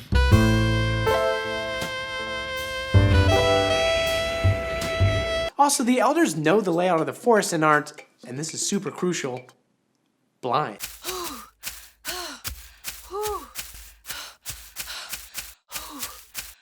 And you know what's the worst chance of being seduced by the sultry sounds of 2004 and all of its chart-topping Black Eyed Peas album? Someone who hasn't had an erection since the Nixon administration. I'm guilty, Robert. Minority Report is a story about pumping sad children full of drugs until they can see the future. Might as well be called Elon Musk's Basement, the movie. They're sleeping. By the time the movie starts, the pre-crime program is still in beta, and the 3 pre-cogs only predict future murders in the greater Washington, D.C. area, while floating in kiddie pools full of something. Thanks to the kids' horrific, unceasing nightmares, nobody has been murdered in years, and everything seems to be going great for everybody except, I guess, the drugged children. But all that changes when Tom Cruise's character is accused of murdering some dude he's never met before, and he determines to find out if these coked-out vampires ever get a prediction wrong. Answer my question. During his quest, Cruise learns of the murder of a woman named Anne Lively from years earlier. The police had captured her initial attempted murderer, but as it turns out, there was a second killer who arrived only moments after the first and murdered her in an identical pattern to the original would-be killer. They were so similar, the police thought the precogs were having echoes and just threw out the second murder vision. Except, twist, it turns out that the second murderer was the director of pre-crime, and the woman was a precog's mom that wanted her kid back, so the director devised this sneaky way to kill her before she ruined his program. What he did brilliantly exploited the system, at least until he messed with Tom Cruise, and as we all know, you should never mess with cruises, especially during a pandemic. However, there is one way he could have avoided the cruise entirely. Again, the precog program literally only works in Washington, D.C. If the director had attempted to murder her literally anywhere else, he could have gotten away with it. Precogs couldn't predict a drowning occurring at, say, Camden Yards, and I don't know, the third urinal stall from the right in something like the club section bathroom, just as an example. At the end of the movie, the precogs are given a happy life of not dreaming about murder by getting dumped way out in the middle of nowhere away from people and their salacious thoughts. Their range is limited such that he could have grabbed her, driven outside the city limits, and I mean, you know, murder her or whatever. I know it sounds like I know a lot about murdering people, but I promise things have changed a lot since I was actively studying this stuff. Well, let's say that I did spend an awful lot of time in the prison library. The normal police might eventually discover the woman's body, but she was a former druggie nobody cared about, as evidenced by how nobody cared when she was murdered. The director of pre-crime surely knew the precognitive range of his little future seekers, but still devised this insane scheme which ultimately leaves behind an abundance of evidence and, ironically, a whole bunch of murders. Oh my gosh, are you okay? The emotional turning point of Fast and Furious is the brutal, but also soon-to-be retconned murder of Dom's main girl, Letty. Dom had recently left his girlfriend to protect her from crime, I guess. And to the surprise of exactly nobody, Letty, an insanely talented street racer and highly competent criminal, forgoes getting a barista job and immediately turns to the life of crime she'd never left to support herself without Dom and his improbably thick neck. Shut up! Letty goes all in on the crime, skipping over growing her own pot or smuggling fidget spinners and diving straight into the heroin trade. 20% angel, 80% devil. Her boss's recruitment plan is to hold street races and offer spots on his heroin-running team to the winners, and Letty, of course, wins the tryout race. But what she doesn't know is that the drug lord, Braga, only has his drivers run heroin a couple of times before capping them in the head, ensuring the location of his secret tunnel route never leaks. It's the perfect crime. Except, this plan requires Braga to host a massive street race every couple of weeks with enough attention to attract drivers talented enough to pull off the precise driving required to navigate his route. Go. And how being good at straight-ahead street racing successfully translates to speeding through underground caverns at night isn't really made clear. But doesn't anybody notice that the winners of these races disappear a few weeks after their win? Surely word gets around. These are some of the best and most notorious drivers in the world. And at this point, Letty herself has already been involved in several major heists that warranted FBI attention. And the series makes very clear that Dom's gang are almost supernaturally gifted vroom-vroomers, so how long is it before Braga exhausts his supply of competent drivers? After a few runs, he's going to be recruiting from the delivery team at the local Jimmy John's.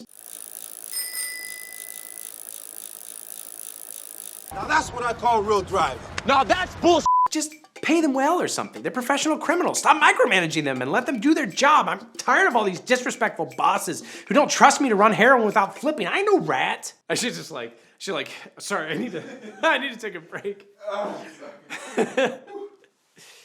It's been a rough week.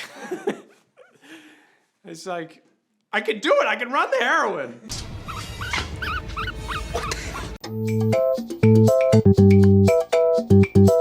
The Prestige follows the epic, bitter rivalry between two grown-up, this is literally their only job magicians, Robert Angier and Alfred Borden. After a few years of screwing with each other's acts, Borden comes out with a new trick called the Transported Man, wherein he seemingly transports from one side of the room to the other instantaneously.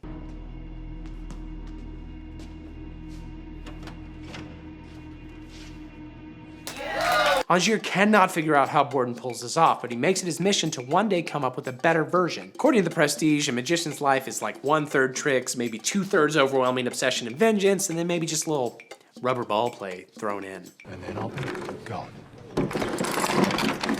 Fortunately, Angier meets Nikola Tesla, who just happens to have built a big-ass cloning machine in the 1890s. Angier uses this ex machina at every gig, duplicating himself and killing the most recent original Angier via trapdoor, drowning his former self in a water tank under the stage. Angier then lugs his drowned clones to a big warehouse for safekeeping, or maybe just to look at them and talk about his day, I guess. Thankfully, each new clone has all of Angier's memories, along with his penchant for card tricks and his winning Hugh Jackman-y smile, so it's almost like he never drowned horribly at all.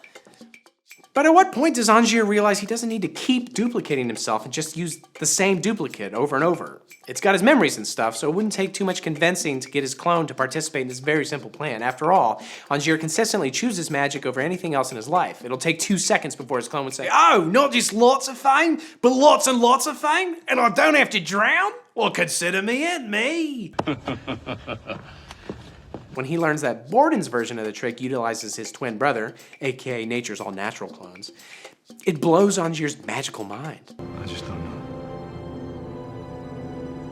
don't know. Why has Angier never considered that? Hell, he could make 3 or 4 clones and do an even crazier transportation trick with him showing up under people's seats and beside them at the 3rd urinal stall from the right. Of course, Angier would never consider this. He's the kind of magician that would surgically graft a coin to the back of your skull just so he could pry it from behind your ear. Alrighty, discuss the timeless sex appeal of the Black Eyed Peas, mention Christian Bale's rubber balls, confirm that I am indeed not a rat. I think that's it. Join me next appointment when I discuss insanely simple plans that just worked well. So just like good movies I enjoyed. That kind of crap doesn't keep the lights on, Caleb. Well, until I figure out what we're doing next, be sure to talk to Kathy on your way out to pick up some drugs for your Will.I.Am fetish. Good luck with that.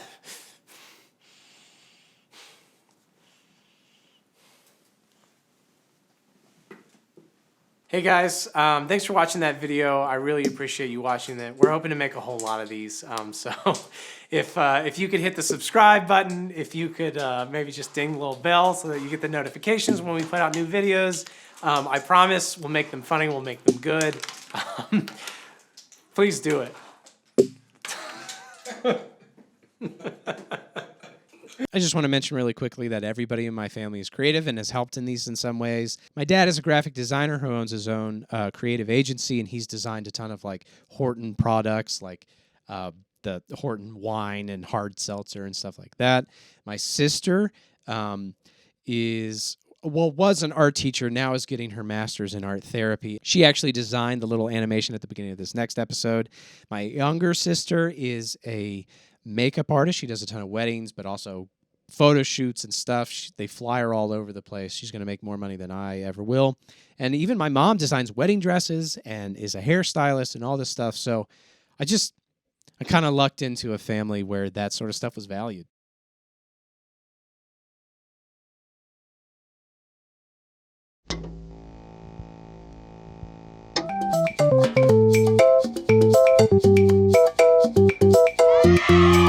Oh, hey there, kiddos. I've got your test results right here. They're written in Jazzberry Jam Crayon, and also you're sick, and we'll talk about it later. But until then, my name is Dr. Jordan Breeding, and when I was your age, I was making silly videos just like this.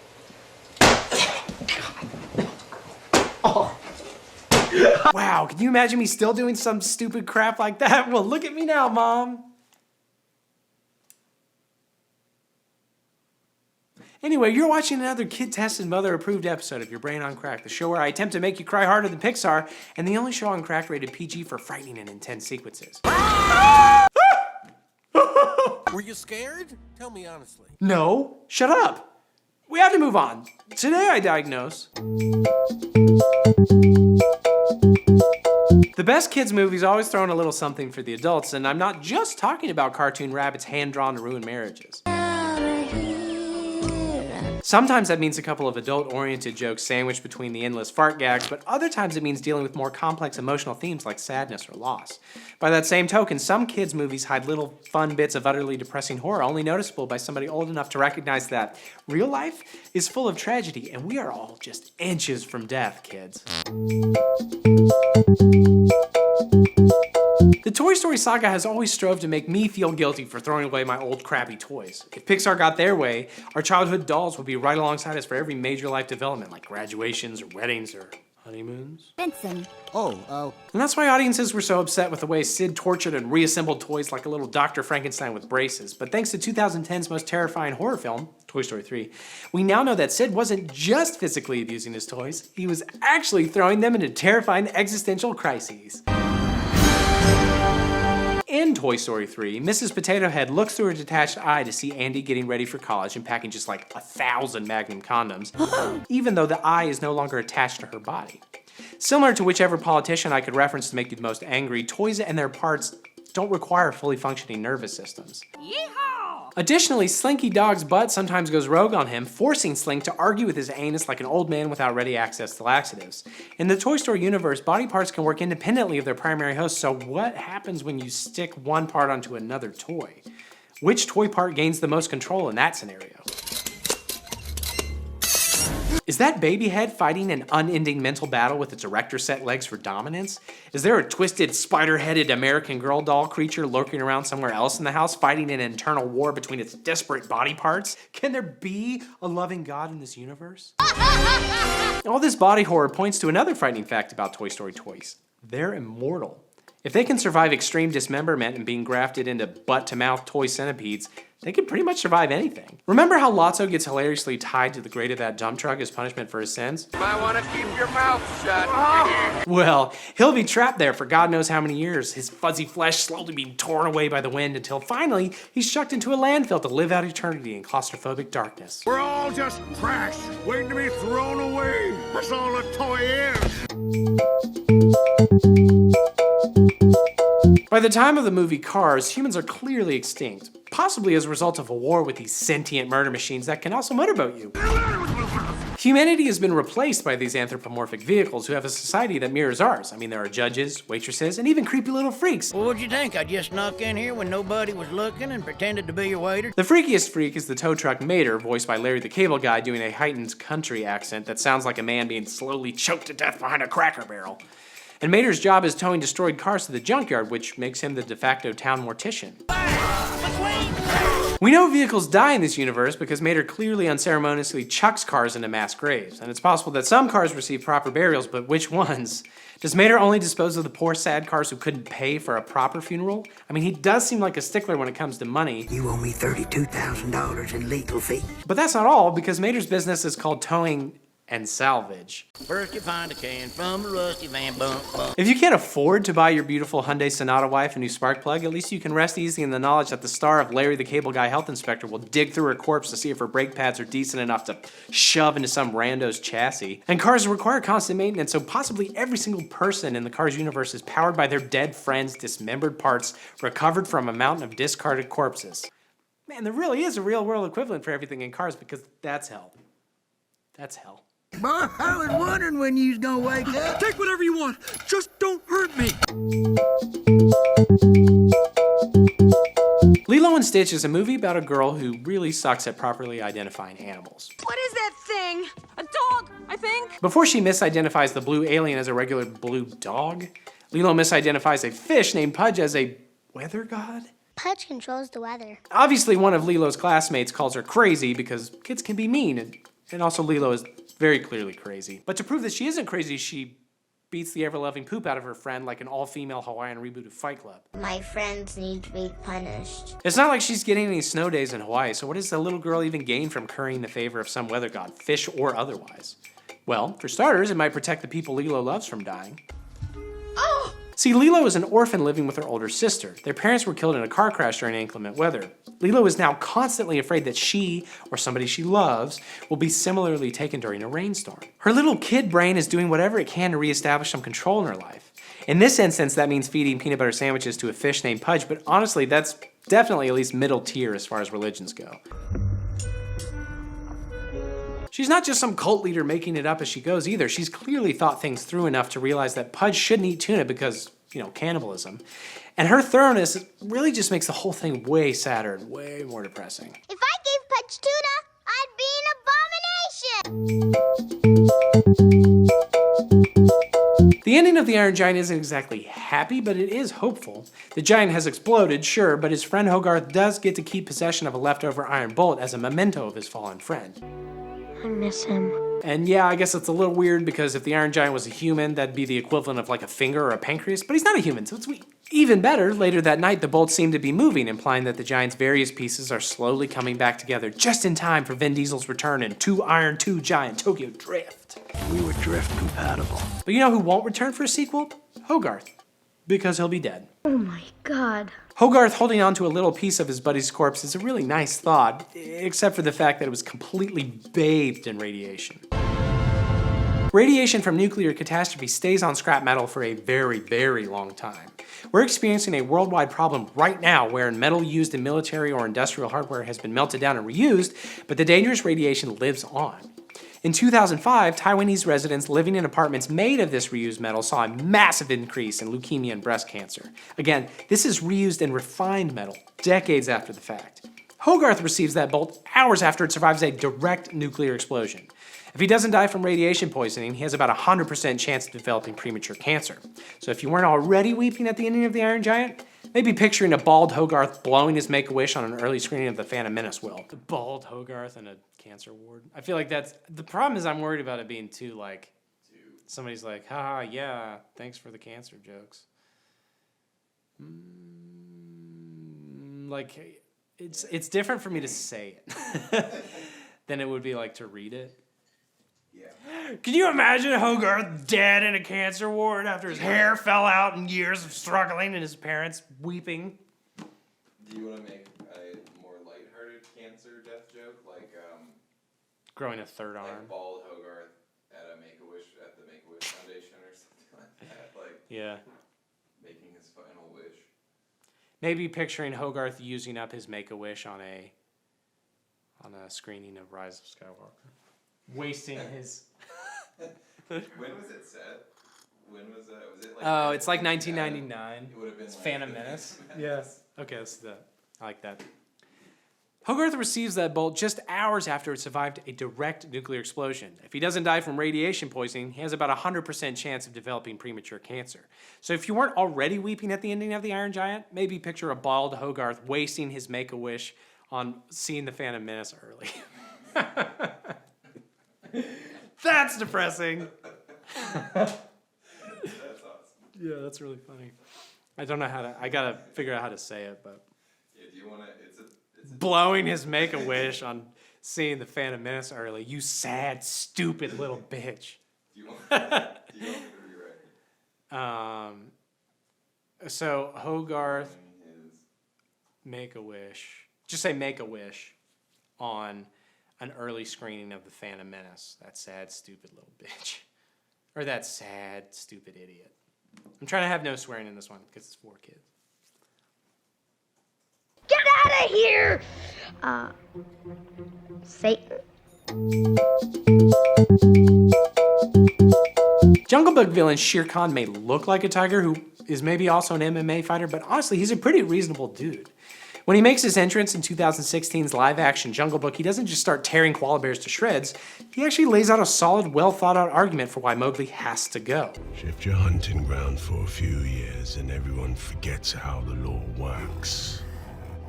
Well, let me remind you, a man cub becomes man, and man is forbidden! So the wolf pack isn't just making questionable life choices, they're actual jungle criminals. When Shere Khan kills Akela, he's only carrying out the law of the land. If his last name was Van Damme, we'd be rooting for him all the way. But of course, Shere Khan's real flaw is not appreciating how Mowgli's just an innocent kid, and he could be raised to respect nature, right?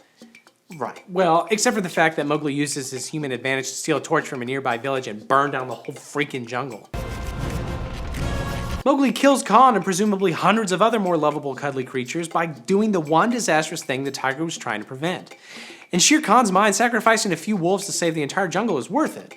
But in Mowgli's mind, burning down the entire jungle so he can, I guess, stay in the jungle and just never wear pants is worth it. I want to be like you.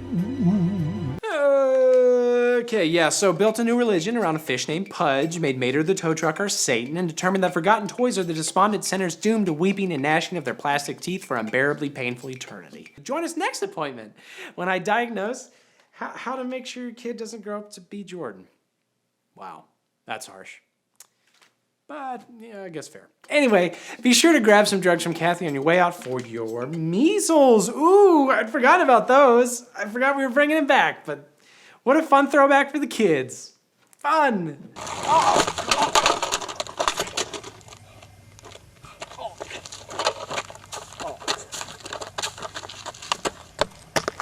That was real. Just want to say that right around here they ordered another 10 episodes, and that's when Caleb and I knew that we'd really made it. It's one thing to sell a pilot, it's another thing to sell a second season, if you will. So that was very validating for us.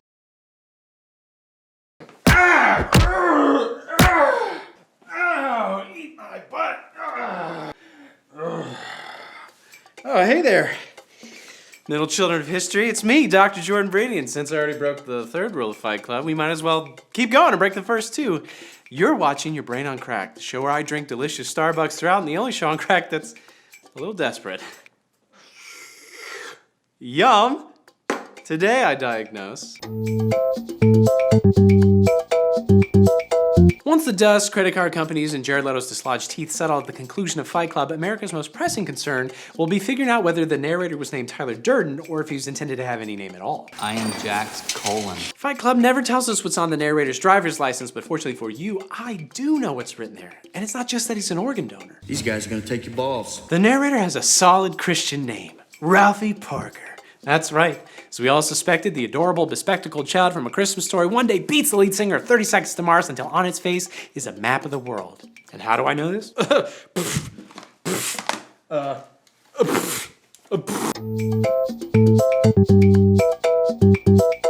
protagonists of both A Christmas Story and its sequel, Fight Club, love narrating their life stories. The only problem is neither of them know what the hell they're talking about. Fragile. It must be Italian. It's safe to wonder if a single thing the narrator says is true. I mean, he creates a separate identity he himself is entirely unaware of and blames most of his actions on the fictional Tyler Durden. He remembers virtually nothing of his relationship with Marla Singer, and he's apparently forgotten acquiring the skill sets necessary to craft bombs out of soap and soap out of nasty-ass human ass fat. Remember, Fight Club is set in a time before Google and Tinder when making bombs and love took a little extra effort. The narrator even schemes an incredibly complicated operation to eliminate all credit card debt without remembering a single detail. That's Jason Bourne level amnesia, and there's no reason to trust any aspect of his story. Just like we should never trust any Jason Bourne movie after Ultimatum. Do you know what a sin eater is? Well, that's what we are. We are the sin eaters. Similarly, the story related by Sweet Sweet Ralphie is riddled with more anachronisms than America's developmental history in your average Civilization 3 campaign. A Christmas Story appears to be set in 1940, though it's narrated by an older, wiser Ralphie from the 1980s.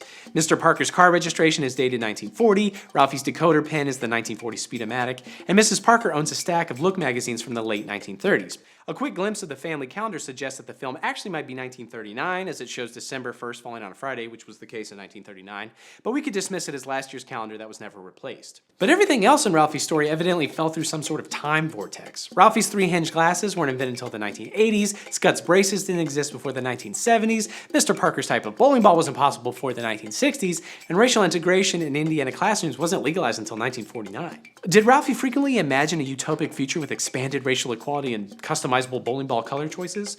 Or is he struggling to remember what his childhood was like because he's only recounting what he thinks 1940 was like? It'd be like me describing my 1990s childhood as super rad because of all the Fortniting and all my time spent chugging Sprite Winter Spiced Cranberry. Damn. Couldn't have picked a harder soda.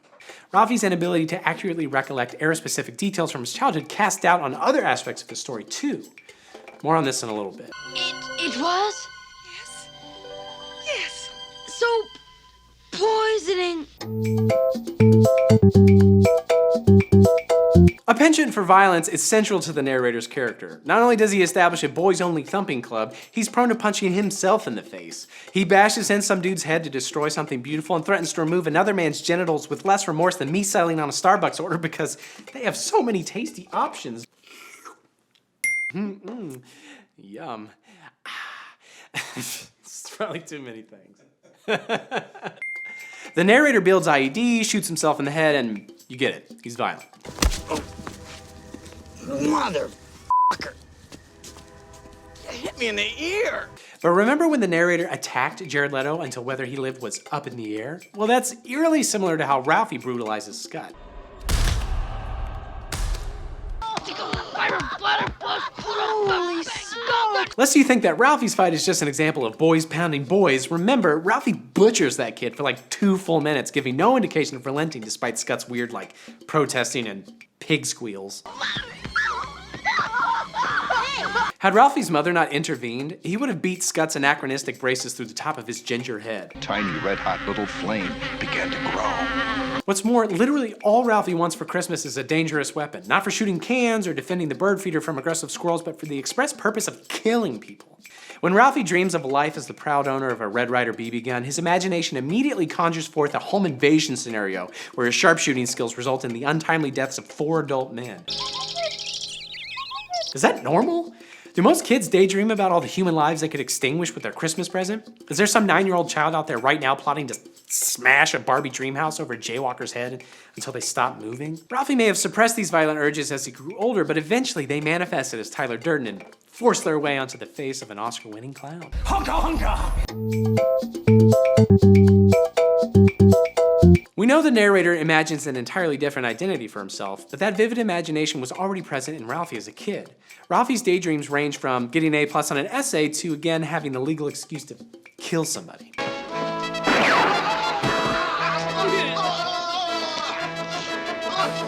Both characters have these rich, detailed inner lives, which, when coupled with their love of violence, could easily result in the creation of Tyler Durden, and then Fight Club, and then Project Mayhem.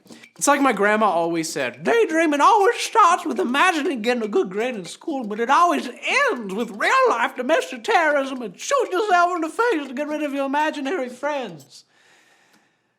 And I think she was right.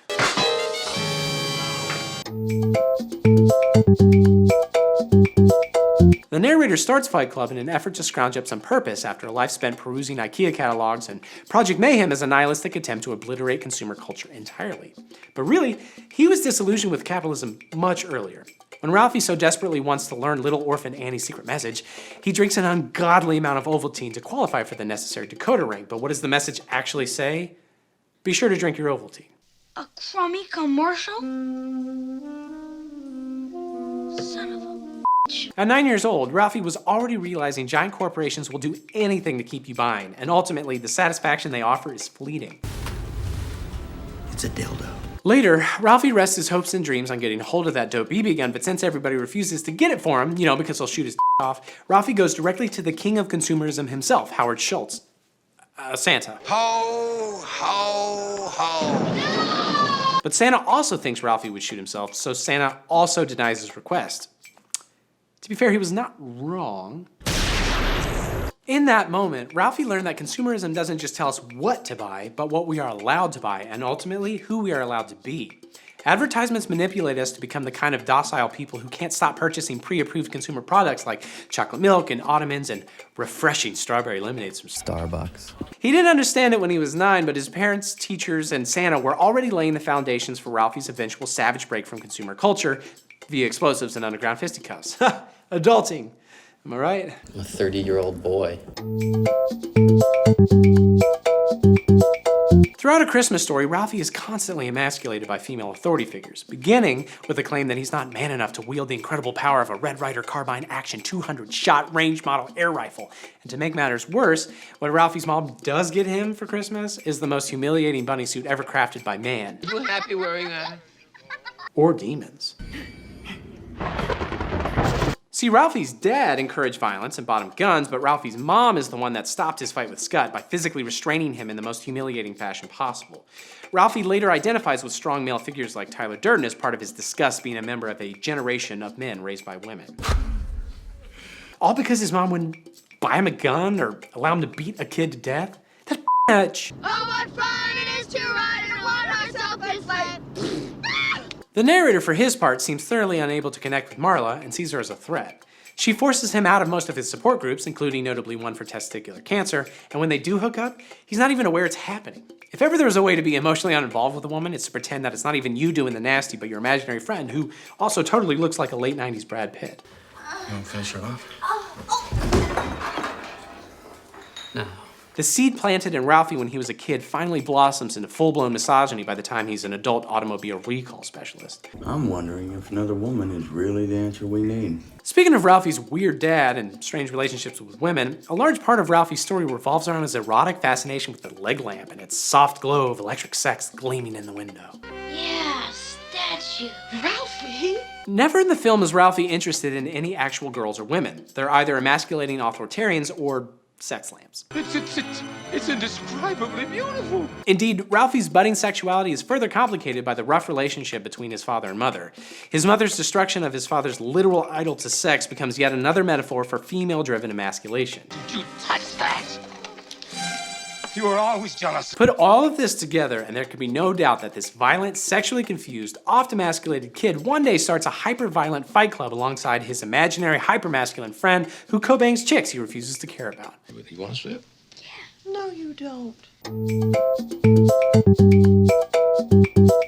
But all of this is pointless if the two characters are too far apart in age. I mean, after all, if Ralphie's 9 years old in 1940, that'd put him close to 68 years old around the time of Fight Club. 1999's Edward Norton couldn't exactly pass as a fellow youth, but you'd be hard-pressed to claim he's an advanced sexagenarian. Like so many others, I had become a slave to the IKEA nesting instinct. He lies about his... No... That would put him close to 60... No...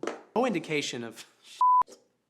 There are two easy ways around this problem. Firstly, Ralphie probably just straight lies about his age. As I already mentioned, his story includes things that didn't exist until the 1980s.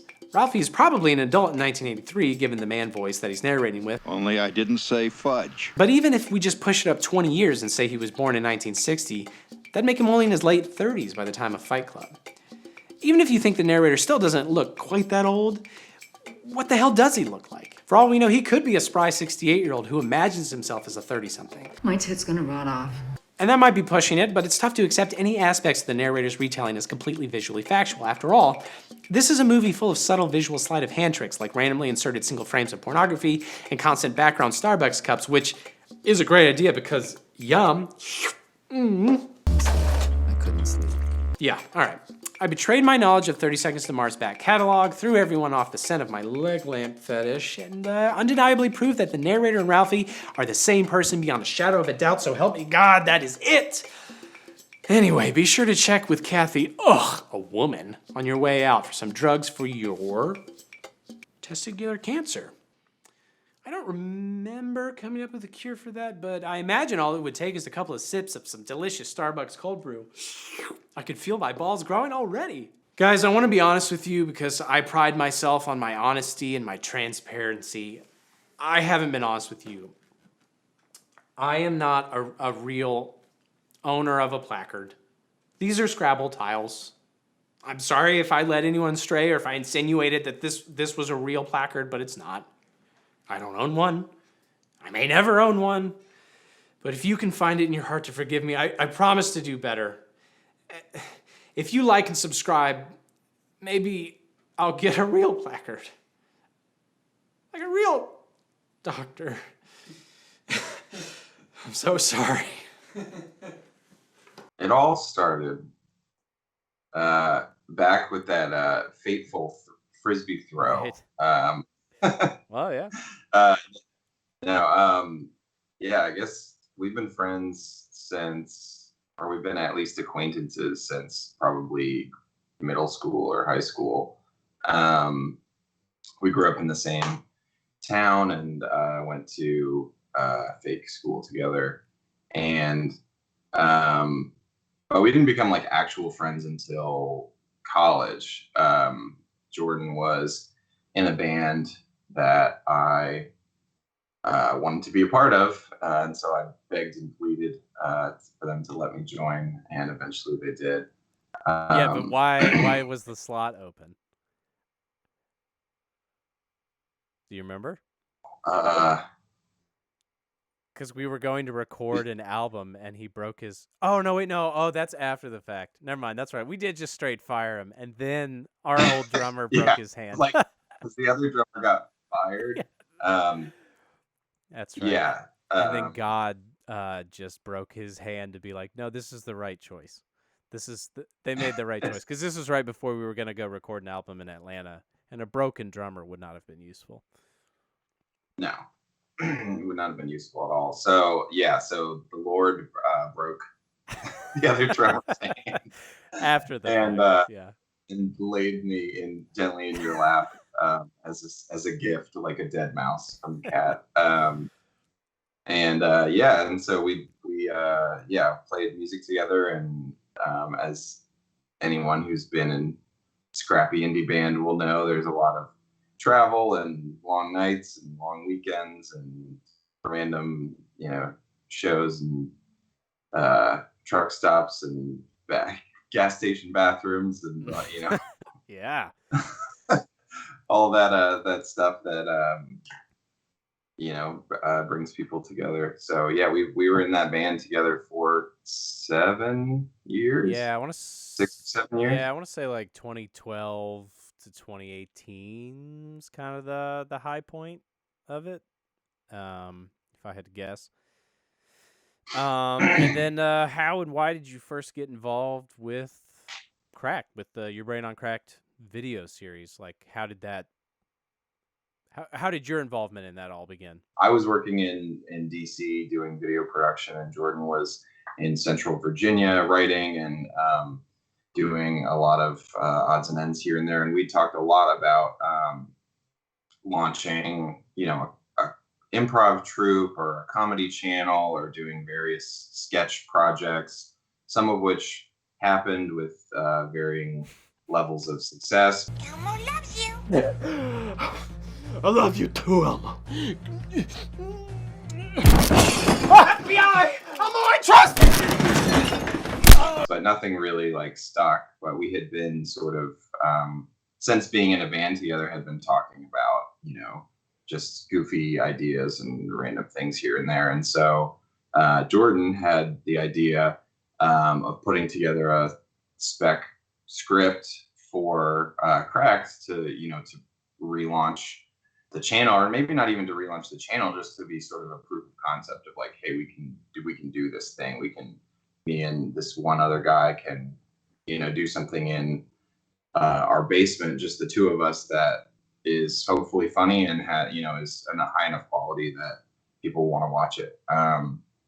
And so we put, over the course of probably way too much work and deliberation and scrutiny and nitpicking and all of that, for probably months of revising the script and watching the movies that you were referencing in their entirety, which was pretty extensive.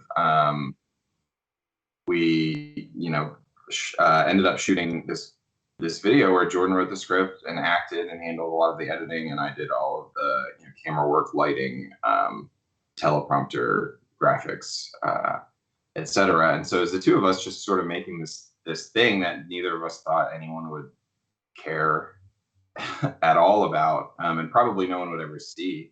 But it would just be sort of this proof of concept that was kind of fitting in with all the rest of this whatever scrappy random comedy stuff that we'd been throwing around that no one had ever really seen or cared about either. I guess you've talked about this probably several times before, but just the process of kind of things taking off and it being very surprising that anyone cared, and that we were able to get initially picked up by Cracked, and then that it has continued on and grown. But yeah, it started off, it wasn't anything, for my involvement, wasn't anything like being brought on as a creative partner or contract or anything. It was hey, it was just two friends that had been goofing around for years that had an idea and made it happen with no real indication of kind of where anything would go from there. I'll probably mention it earlier on, how the teleprompter was literally just a freaking TV reflecting off glass or whatever. Yeah, literally, it was we were scraping for everything. We weren't. No one was paying for the project to happen, and I was, had recently started video freelancing, and so I had some gear that I had bought and some friends that had gear that I could borrow, but it was we need lights and a green screen and a teleprompter and a decent camera and microphone and all this sort of stuff. And so some of it was stuff I owned, some of it was things that I borrowed, some of it was stuff that I thought I could DIY. I was instead of getting a teleprompter, I can build a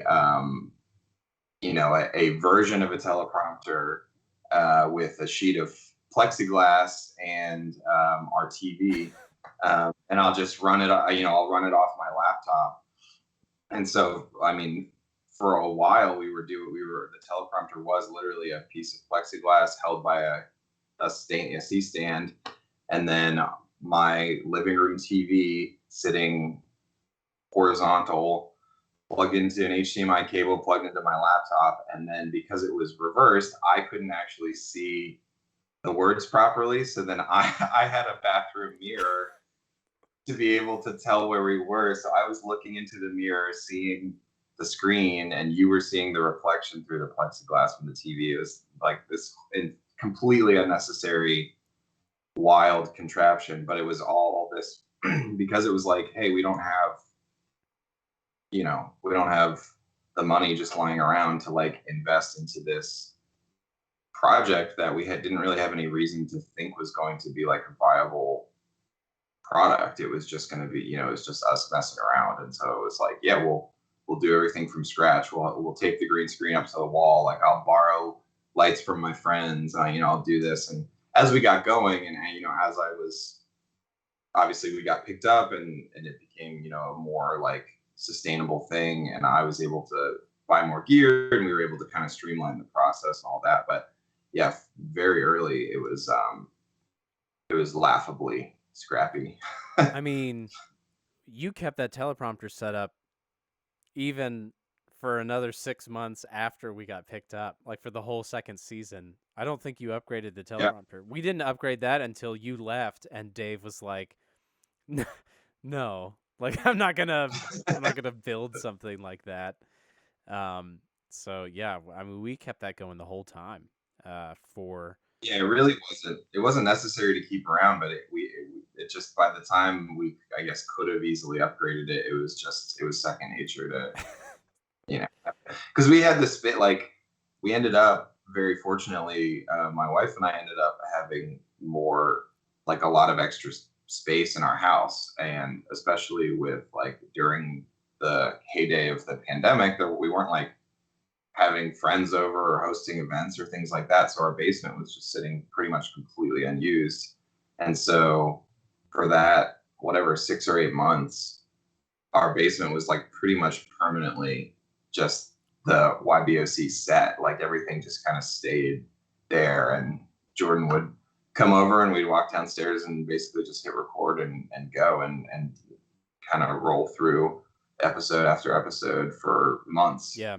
And I think the only other scrappy thing that we did that's worth mentioning is we shot every episode 4 times, 2 from a long view or whatever from far away, and then we physically moved the camera up for 2 close takes because did your camera not shoot in 4K or was it just? Yeah, it didn't shoot in 4K. Oh wait, it wasn't even your camera originally. I was stealing the camera from the church still. Yeah. Yeah. That camera ironically, that camera did shoot in 4K, but we were having overheating issues. Right. That's right. Yeah. And so we ended up shooting just in regular HD, but then in order to do like the punch in, punch out, we had a different take for everything, which was so extensive. Now you guys just do 2 takes now, right? You do half. If it's your brain on cracked, we do 2 takes, and even that sometimes is mostly just to try weirder things on the second one. On the long story shorts or like the timeline videos, it's 1 take. I mean, we redo lines if they're flubbed, but there's no alternate takes of any line. Also, you mentioned this a minute ago, but early on we had a lot of kind of arbitrary restrictions that we were putting on ourselves. Like we were trying to have longer takes.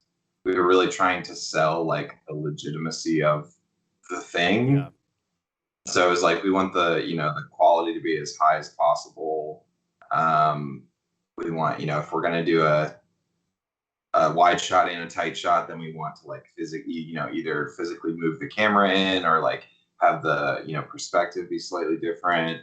And we want the takes to be as long as possible, and the continuity, like your physical continuity of between cuts, to be cohesive and all that sort of stuff. And in retrospect, especially like the direction that the show has gone creatively, but also just with like comedy in general, like a lot of that stuff didn't really matter for the content. It was a lot of, at least to me, felt like it was a lot of just trying to sell the legitimacy of the show and sell the legitimacy of what we were doing. Yeah, a lot of it was it was like wanting, if you're gonna hate us, just hate me for me and my writing, but don't be like, wow, they don't have any money, or I mean, even though we very much did not, we were trying to be like, look, it's like the same quality as all your favorite shows, but instead of the $10,000 budget, it's like $500.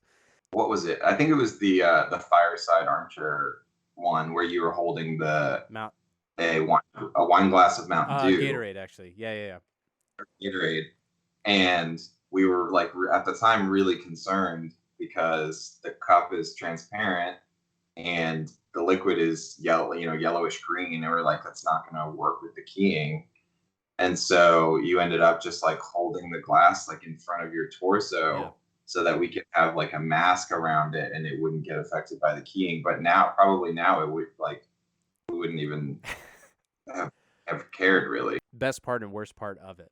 So I feel like so much of being a creative in any capacity is just working in complete obscurity, and no one gives a shit about anything that you do. And that's what we were expecting initially from this.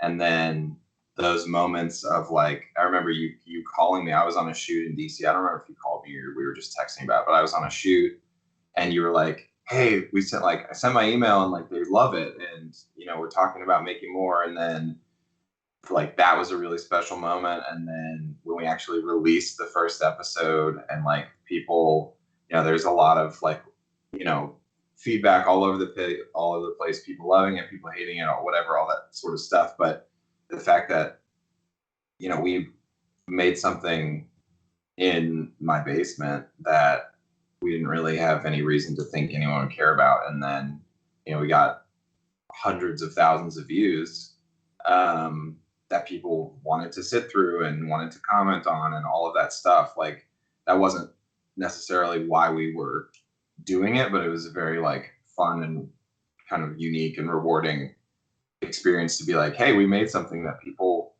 want to watch and want to talk about and want to tell us why we're stupid or whatever. Yeah.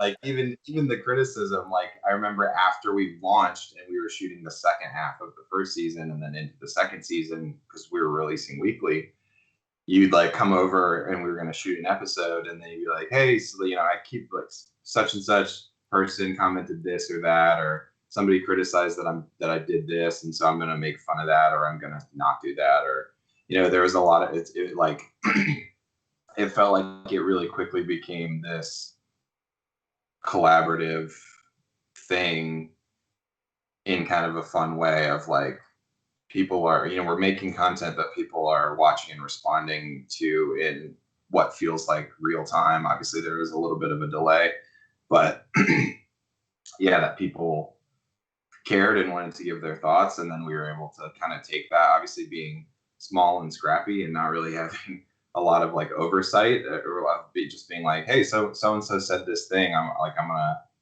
respond to that, or I'm going to, do this, whatever. Yeah, I feel like with music, I feel like no one was ever really mean to us about our music, and people were generally pretty nice, but also nobody ultimately cared at all. I mean, it was like we spent all this time recording and like making the songs perfect and all this stuff. And then we release it and we're like, this is the best thing that's ever happened. And like 1,000 people listen to it and they're like, oh, that's pretty cool. And then it would just die. As opposed to this where, we just couldn't put the same level of thought and care into it, though we put a lot. But yeah, like releasing a weekly 15-minute video for 20 straight weeks. It's freaking nuts that we pulled it off at all. It's really only because of COVID, honestly, in a lot of ways. We had nothing else going on. But yeah, I agree that it's just, as a creative person, it's nice to just get some feedback. Even if it's mean feedback, you're like, hey, at least somebody's interacting. That's nice. Yeah, even if it's negative, it's like if anyone has any strong response to anything that I do, like it's something about that is affirming. Right. Because what happens most of the time is no one cares, or they just say like, oh, like good job. Like, right. Great. But if people are like, hey, this is sweet, cracked his back, like, hey, check this out, or hey, this sucks, check out how much this sucks. Like, what'd you say is the worst element? I don't know. There wasn't anything like particularly bad. There were just moments of like frustration with the teleprompter had problems, or early on, like keying was, not working out, or just, I don't know, stuff like that. But that's like par for the course for any sort of video production. I don't think there was anything really frustrating. I can imagine that, in a different situation, maybe the biggest point of contention would have been like us with each other, probably, like getting pissed off or frustrated. But I feel like we worked together and hung out together so much over the years in like critical, creative, whatever environments, being, playing shows in a band together, being in the studio, being able to like bounce ideas off each other and take feedback and not get bent out of shape or take things too personally. So I could have seen that being frustrating, but I think, at least from my perspective, that was like always a highlight. It was like, oh, I'm on a shoot for this project, but it's like literally just me and my friend like goofing around in my house. Like it could not be any, like, it's the closest thing to just like hang out with a friend that like a video shoot ever could be. Like I remember texting with you about like, could we do an episode in a bathtub?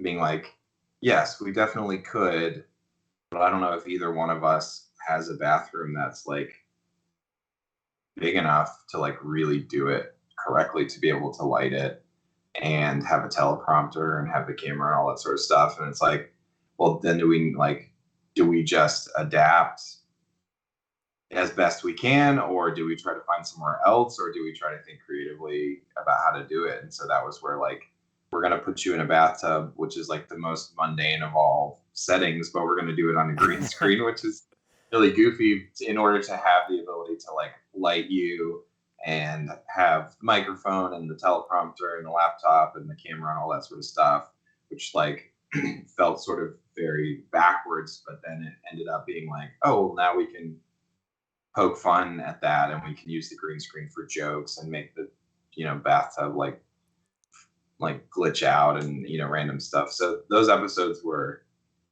fun. Do you have a favorite episode, and is it in the first season? And if not, what is your favorite episode from the first season and your favorite episode overall? I feel like as we were making them, I had favorite episodes based on the content of like, I really, I like this segment about this movie, and I like these jokes that Jordan wrote over here. But, looking back now to 2 years ago, I like the distinctions between the content of the episodes is so blurry. I can't really identify what's in which episode, but I do, except for like a couple of the ones that like really stick out, like gender swap. It's easier to think about the experience of the episode as a whole. And so in that sense, the alternate ones kind of stick out. Like the bathtub one was really fun. The sexy novelization episode is really fun. The sitcom episode is really fun. What are you doing now? Any recent cracked things you've worked on? Yes. Yeah, now I moved from Virginia to Austin, Texas, and I'm working here as a video contractor and editor and DP and gaffer and all that fun stuff. I try to stay out on set as much as I can, but I've been editing a lot as well, and have continued to stay involved with Cracked a little bit. I've edited a handful of episodes over the last couple months for Jordan for YBOC, and then I've been involved in some of the back end stuff with video archiving and stuff for Facebook and all of that, which has been fun. So I'm still around a little bit. They can't get rid of me completely. Yeah. But yeah. And you've talked about maybe I'll make an appearance at some point in yeah. It's definitely possible. If I can figure it all out, maybe as the season 3 finale. Yeah. I know the fans are just clamoring for my return. because I was such a big part of the on-screen experience. I mean, the season 2 finale, you had a lot of positive comments on your appearance as dead ghost Caleb. That's true. I do really. That episode was also a lot of fun, and yeah, getting to act in it was fun, and having a little bit more of a significant on screen role, and then also the Caleb's Dead song, which I love, which Jordan, I don't know if you've talked about this on the channel before, but Jordan originally wrote that theme for a short film that I wrote and directed for the score, which ended up not being the score, but it got repurposed into the Caleb's Dead rock anthem that that Anna does the vocals for, which I love. Caleb is dead.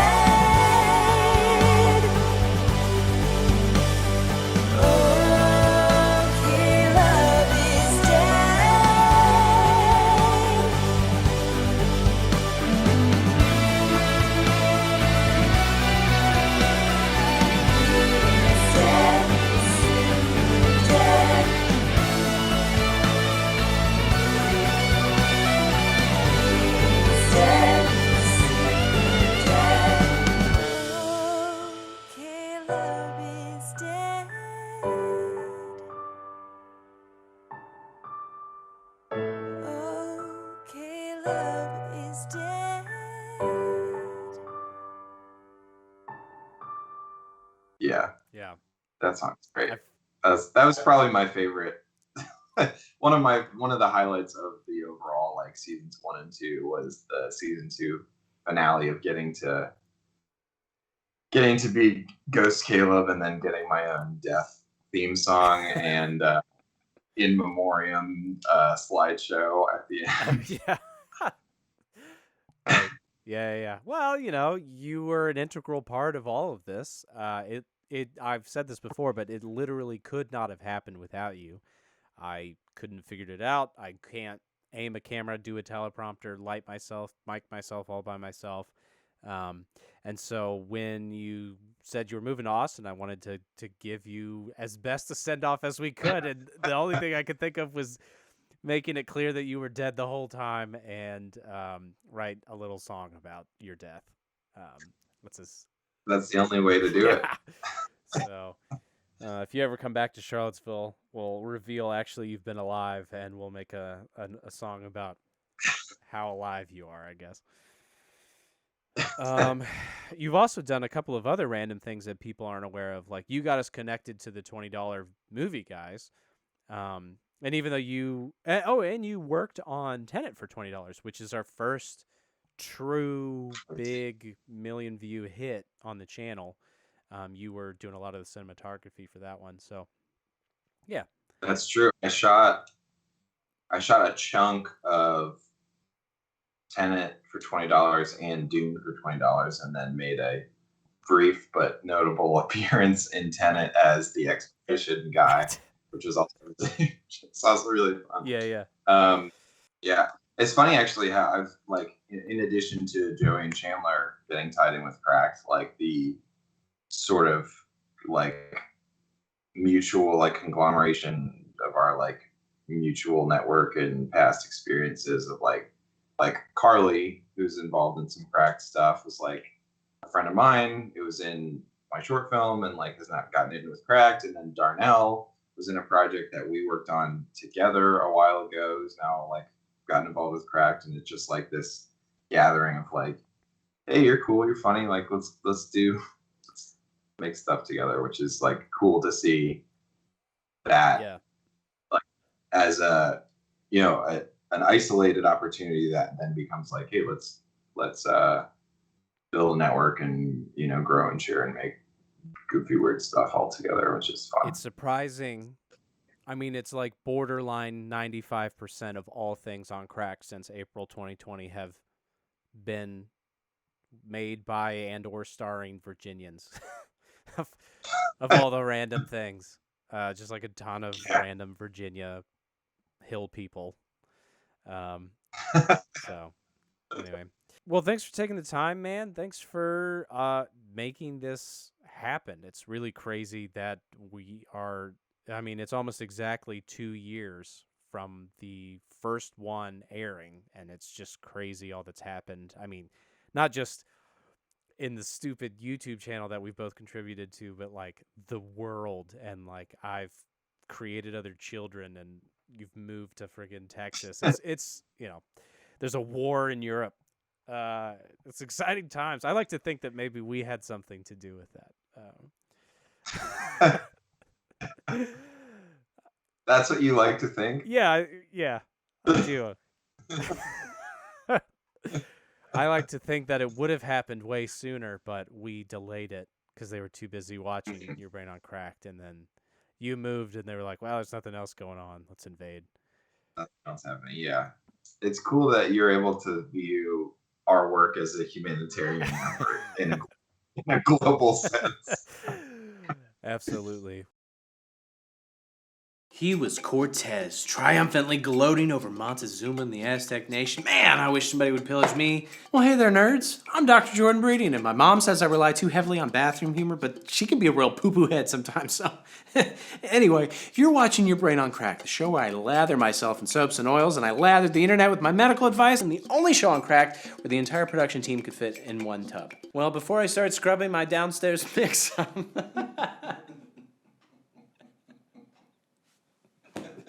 Forgot about that line. Let's diagnose. We may not agree on which direction the toilet paper goes, but we all know the basics of how to use the bathroom. At least everybody does, except the people who create our entertainment, apparently. Though, to be fair, it's hard to imagine normal people using the bathroom when you yourself simply shit into your production assistant's hands. But anyway, here are a few of Hollywood's best guesses as to how normies tussle with the toilet. When's the last time you talked to somebody in a public restroom? Not just like a nice dick you got there, man, but a full-on conversation of vital importance. Never, right? I mean, you're there to squeeze out some liquid waste and leave. Any additional second spent in the bathroom increases your chances of awkwardly locking eyes with somebody who either just finished or is just about to start violently pinching off a loaf. What did you eat? And it's by definition a public place. Even if the room is empty, your nemesis could be listening outside the door. And yet, for some reason, movies think bathrooms are the perfect place to vent frustrations about your coworkers, or detail vital plans, or make death threats in between dirty squirts. Damn! You saved my battle shit! Everything from Pitch Perfect to Harold and Kumar to freaking Spider-Man Homecoming includes scenes like this. And of course, the one thing that should make you think twice before shouting dangerous secrets over your confidant's wet farts in real life actually happens in movies all the time.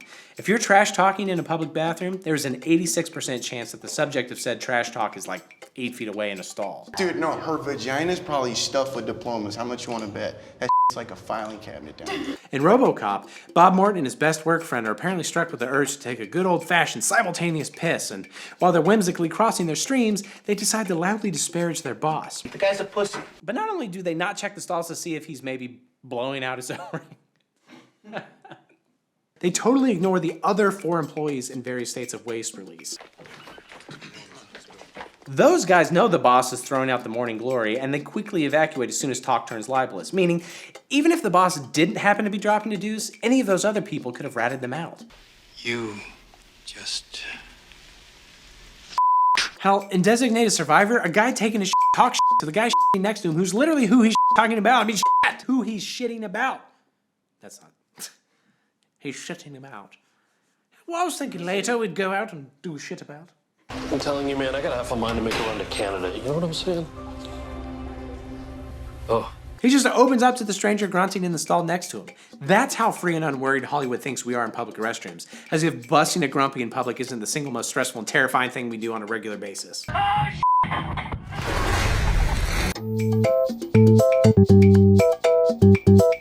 So pretend you're about to have sex, and you're waiting in bed while your partner gets ready in the bathroom. Through the door, you hear a muffled voice. You lean closer. Is he on the phone? Did he stop to call his mom? Nope. They're yelling encouragement at themselves in the mirror. Smeagol did it once. He can do it again. At this point, you're either having some serious doubts about it, or you're in a movie, in which case it makes perfect sense. Volume. In Geely, Ben Affleck apparently needs to talk himself into sex by flexing and yelling at his reflection. Somehow watching his angry young body all swollen and red is the perfect motivator to get out there and engage in some turkey time. His speech is full of inspiring quotes like, "Get the bull by the horn, you know what I'm talking about? I'll give you the horn. Want to see the horn? I'm the bull. You're the cow. How else would a straight guy convince himself to sleep with circa 2003 Jennifer Lopez? Cow. Similarly, Paul Rudd's character in Wanderlust has to practice his dirty talk out loud. This is obviously played for laughs, but the underlying joke seems to be, we've all been here, right guys? I mean, we all have to pump ourselves up in front of a mirror and become our own fluffers. You gonna take it? You gonna take that dick? No! I'm gonna put my dick in. At the other end of the spectrum, when Pulp Fiction's Vincent Vega gets into a sexually tense situation with his boss's wife, he has to go into the bathroom and convince his erection to deflate. He even makes a deal with his boner to jerk it off later, like he's pleading with an unruly child. Go home, jerk off, and that's all you're gonna do. Just as a matter of common sense, are none of them worried that the very person they're trying to seduce or hide their arousal from will hear them? I mean, they're in the next room. Bathroom doors aren't insulated for smell, much less sound. It's almost as if the writers don't trust the actor to convey his or her trepidation without having them openly state it into a mirror. And I guess explicitly showing their physical level of arousal is probably off the table for anything not on HBO. I'm gonna put my dick in. What's up, man? Hey, You all right? Showers are like the kids from Harry Potter. It takes a really long time for them to get hot. The first water...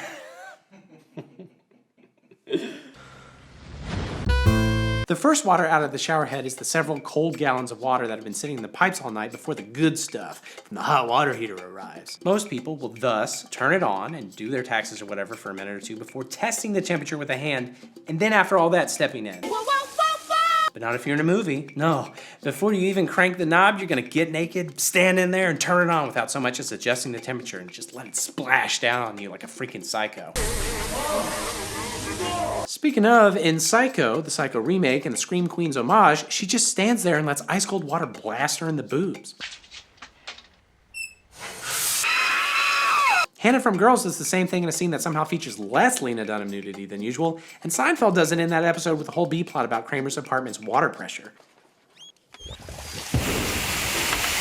Yes, the whole joke is that he was hilariously taken by surprise by what his shower did because he didn't test it first, but the implication is that every single other day for 45 years, Kramer's just been stepping into showers and hoping the temperature is perfect as soon as the knob is turned.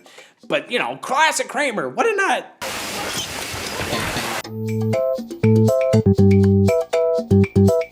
Look, I'm a fully clothed, fully professional doctor sitting in a fully real tub, but the only reason you should ever be fully clothed in a bathtub with other people is if you've been murdered or you're training your Olympic bobsled team. Right, turn 7, straight, turn 8. Yet, for some reason, in movies it happens all the time.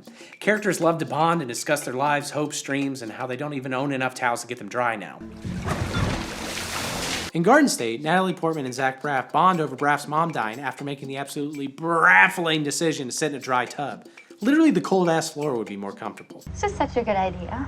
In Paper Towns, the popular girl and the protagonist only become friends after a good, fully clothed bathtub session where they both presumably realize their shared love of slightly damp underwear. Who's there? And in Big Fish, Albert and his wife finally accept his impending death thanks to their time doing exactly the opposite of what tubs are supposed to be used for. And I think he also becomes a fish, but I haven't... Look, I don't watch every movie. I was drying out.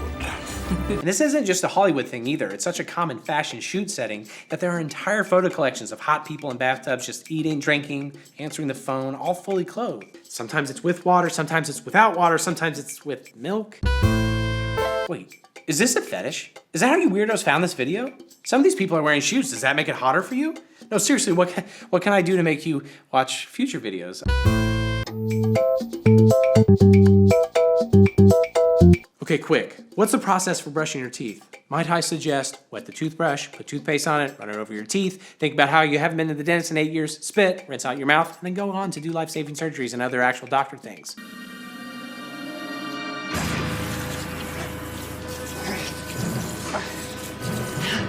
It's a pretty straightforward process that really shouldn't change no matter how fantastical the world of your movie is. Presumably, Legolas brushes his teeth just the same as Luke Skywalker, yet almost every cinematic toothbrusher fails to complete that list. Specifically, They forget to rinse out their foaming mint-filled mouth. Maybe I'm just going crazy.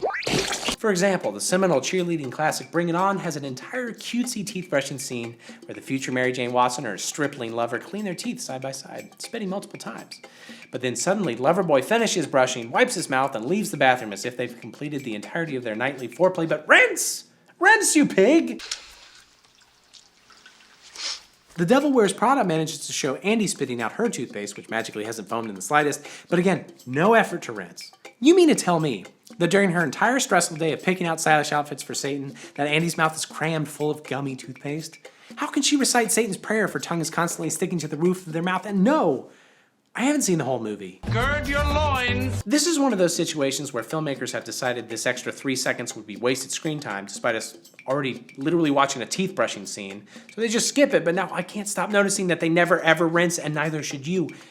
Okay, and yes, I know I'm courting controversy with this one. Some dentists are in the comments right now telling me that rinsing your mouth out after brushing is bad for your teeth, and they're asking if I'm wearing eyeliner, but look, they're not even real doctors like me, and I'm a doctor of the whole body, and this is how normal, American, freedom-loving humans take care of their mouth bones. Am I wrong? I dare you to tell me that I'm wrong. I'm gonna pop off a piece of my dick. Sitcom characters have to be weird enough to be fun, but not so weird that it frightens us. I mean, nobody wants to see Kramer bite the head off a live pigeon. No problem there. Hollywood has decided that the perfect way to convey this mild quirkiness is to have everyone hang out in their bathroom for hours at a time. It's so prevalent, The Atlantic even ran a whole article about it, so you know it's legit. Hang on.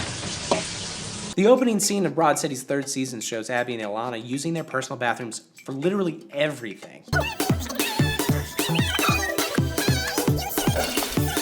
TV bathrooms are not just for pooping or for crying. They're for eating, exercising, talking on the phone, boning, knitting, more eating, weed smoking, dancing, becoming better friends, and even filming internet videos. They say. It's the same deal in Girls, a show in which roommates inexplicably bathe together and hang out while one of them is on the toilet. They have group meetings in there, and a substantial amount of the show's plot is developed 6 inches from a freaking floater. That was gross. That's so gross. In other shows, characters sleep in bathrooms. Hello. Have debates. Thank you guys for coming. It's really helpful that you're here. And basically do everything short of move their TV in there. Oh, wait! So what did we learn today, Caleb? Well, we learned that bathrooms are really weird and that I need to start rinsing my mouth. That's great. Good work. All right, on your way out, be sure to grab some medicine for your terminal dandruff. And Left! Right! Water Olympics, here we come! Woo! Bro, Kong is taking a dump. We're eating too many bananas? No, but seriously, guys, it'd be really helpful if you would like, if you would subscribe, if you would comment, share with your friends. We're still trying to grow this thing. What did we learn today, Caleb? Well, we learned that bathrooms are really weird and that I need to start rinsing my mouth. Left! Right! Oh, no! I'm sure something in there will work. Jordy's Recordies. Welcome. It's the show where Jordy does a recordie. That's it. That's the whole show. It's pretty self-explanatory, actually. Somebody asked me what my favorite videos to make for Cracked are, now that it's not just Your Brain on Cracked. And actually, 100% it's the long story short-ish videos, which I know nobody knows that's what the title of them are. They're just the explainer videos or the timeline videos. But truly, that is like the most pure version of my acting and my writing, because we maybe get 2 drafts of the writing. It's just the first things that I think while I'm watching the movies. And then we only do a single take of the acting. I mean, I'll redo a line if it's flubbed, but there's only one take of every line. So there's only one emotional thing that we can use. It just is what it is. And so I don't know. I really enjoy those. They're really stupid. They're really weird. They're all over the place. But it just feels like the purest, most unhinged version of me, which I've grown to sort of like in its own weird way. Keeps me sane a little bit, knowing that I'm making something that's a little bit different than anybody else had ever made on this channel. And this episode is essentially the precursor, the forebearer to all of that, because it's me trying to take one movie and make fun of it. It's not as good as those, but, you know, you could see we were getting there. You know, I was feeling out what I could do in the space. Hello there, congregants. I'm Dr. Jordan, and no joke, I'm legally an ordained minister. Seriously, I could do your wedding if you want. I mean, no pressure, but I'm free in September. And anyway, you're watching another fully sanctified episode of Your Brain on Crack, the show guaranteed to buff your holiness stats by at least 10%, and the only show on crack that was immaculately conceived, just like our Lord and Savior. I don't like sand. Today, I bless you with... There are a lot of Christian movies floating around out there in this sinful world, and I usually wouldn't recommend watching them because they're boring at best and downright offensive at worst. Do you believe in the death penalty? Oh, yes. But every once in a while, a beautiful film comes along that truly affects the way I view the world and what it means to be a human. I'm of course talking about Quigley. The movie starring Gary Busey as a fabulously wealthy video game designer who dies and is sent back to Earth as a Pomeranian to make video games worse. I always want to say, I'm anticipating Busey. It's another Busey movie! Everybody come on down! Quigley's opening credits play over Microsoft Paint drawings of a dog in random locations and an extremely 90s original rock song by a guy named Molly B, who claims to be both a vocal coach for Ariana Grande and a Grammy Award-winning songwriter. But even as hard as his opening song slaps, I'm gonna guess those things came much later. My rules, my way, don't care what you say. After this intro sequence that probably cost 75% of the film's budget, we dive straight into the action as Gary Busey immediately bum rushes a random poodle sitting on the side of the road, and the only reason he fails to tear its limbs off is because smash zoom! The dog left a mound of crap in its wake, like a James Bond Aston Martin oil slick. And this brief interaction is the movie's only explanation for why Busey hates dogs, because they run away and poop themselves when he tries to murder them in the street, I guess. I want everyone that owns a dog executed. Also, according to one of the title cards, Quigley is based on an idea from a guy named Hank Hiller, and old Hank was very careful to claim no responsibility for the end result. Look, I just got high one day and said it would be cool if we all came back to life as Pomeranians when we died, but I didn't think they'd make a movie out of it. I mean, it was just an idea. God, forgive me. You are what you are, a miserable human being. But yeah, so Busey, still presumably covered in dog droppings, spends his last few hours on Earth talking about a virtual reality CD-ROM he intends to play at a stockholders meeting that explains how he's gonna cut everybody's pay. And honestly, that would be a pretty baller power move for an evil video game designer, but it's tempered a little bit by Busey feeling like he has to hide the CD-ROM like it was a middle school diary. No. Thankfully, his office is as complex as the pyramids and twice as tastefully decorated. We then immediately cut to Busey listening to an audio-only copy of the CD-ROM in his car, which sort of negates the whole hiding it thing. But whatever. 5 seconds later, Busey sees a Pomeranian on the road and crashes his car at a devastating 11 miles per hour, which is a surprisingly empathetic development for a guy who strangles dogs in the street. Busey dies and then discovers that heaven is apparently just a single couch plopped in the middle of a mini-golf fairway downwind from a forest fire. That was cool. It's important to note that the real Gary Busey originally straight up refused to shoot any Quigley Heaven sequences until producers rearranged the set to make it match what heaven actually looks like.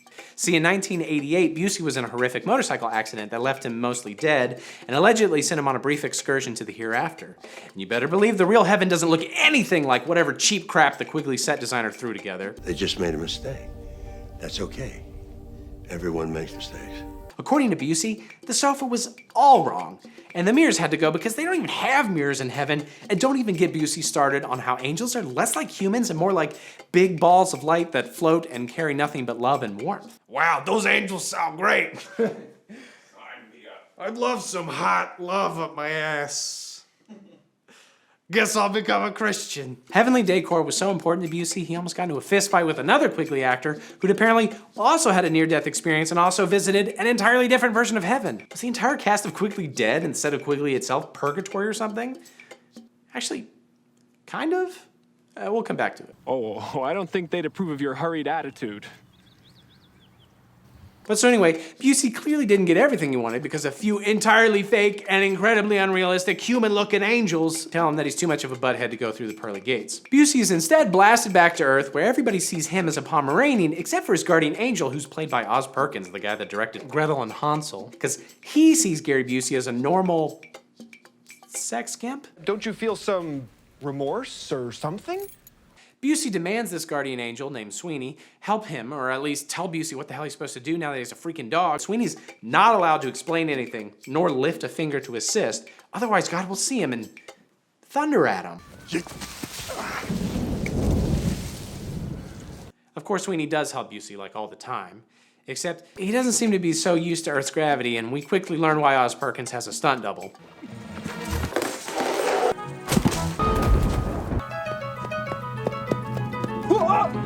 But it's not like he's that effective anyway, because Sweeney clearly spends most of his free time choosing new outfits.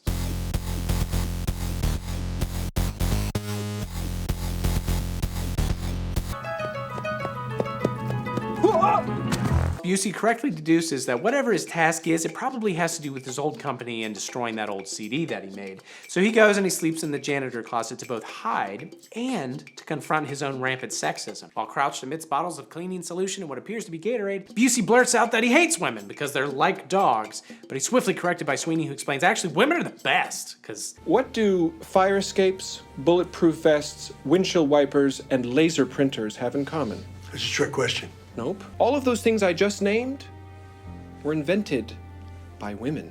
No, they weren't. Now, firmly put in his place, Busey engages in a battle of wits with a janitor named Frank, who is almost certainly a Nazi. What goes around is coming around. At the same time, Busey also goes toe-to-toe with two moronic security guards, one of whom is played by Patrick Starr. While all this goes down, Busey's second-in-command, Dexter, is quickly losing his freaking mind. You may recognize the actor who plays Dexter as the principal in New Girl, because this whole movie is a who's who of D-list celebrities. And Dexter is having the absolute worst 35th birthday ever, made worse by the fact that the actor is clearly like 55. This is not a good way for me to celebrate my 35th birthday, Sarah. He can't find the dang virtual reality CD-ROM, and Busey apparently never bothered to write down his plan to cut everybody's benefits. And Dexter doesn't have time to be dealing with lost CDs and loose dogs either, because he's working on a very important project with his female coworker who definitely knows where dog bones aren't. There are no dog bones in here, trust me on that one. They're trying to get their new controller with dual pads and triple joysticks into every home in America. Yeah, triple joysticks. It may sound stupid, but... You know, when you have to drop one joystick and just as quickly pick the other one up again, I mean, you can't help but become completely obsessed with this game. I mean, how could you not? There are flaws in the system, Sarah. But thanks to everyone's overwhelming incompetence, Busey the dog gets in there and destroys the virtual reality CD-ROM in such a way that I have to assume quickly is magic, and every single employee's pension plans or whatever are saved.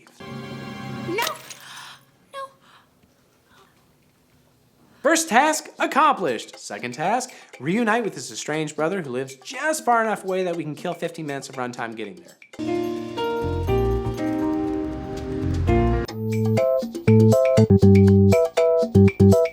Writer-director William Byron Hillman has clearly seen other movies and knows that all the best ones are exactly 90 minutes. Unfortunately, he'd only written about 75 minutes worth of material, so he needed to go back and pad the film out with a middle section where an animal control worker captures Quigley for like 7 seconds because he's immediately thwarted by Sweeney spitting in the face of literal God and whistling as a distraction. How does an observing guardian angel stage a dog pound break? On to Brother Woodward's house.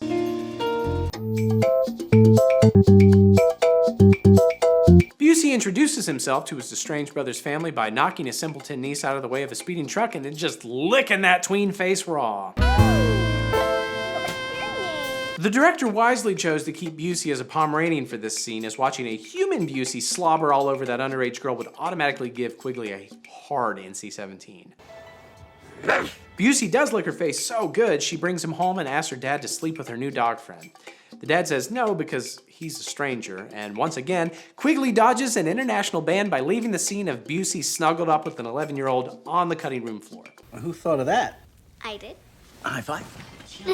Busey's brother, who may or may not be Stephen King's cousin, works for a messenger service, but that's just so he can pay the bills until his video game career takes off. Because just like Busey, Woodward designs video games, but unlike Busey and his Italian Doom ripoff Mondo Valencio, later described by the nieces, Woodward makes video games that even kids' parents would approve of. She's right. It's all garbage. But as a parent myself, I'm pretty certain I wouldn't approve of my kids playing Woodward's game, which appears to be nothing more than cartoon forest animals literally skipping rocks on a static painting of a lake.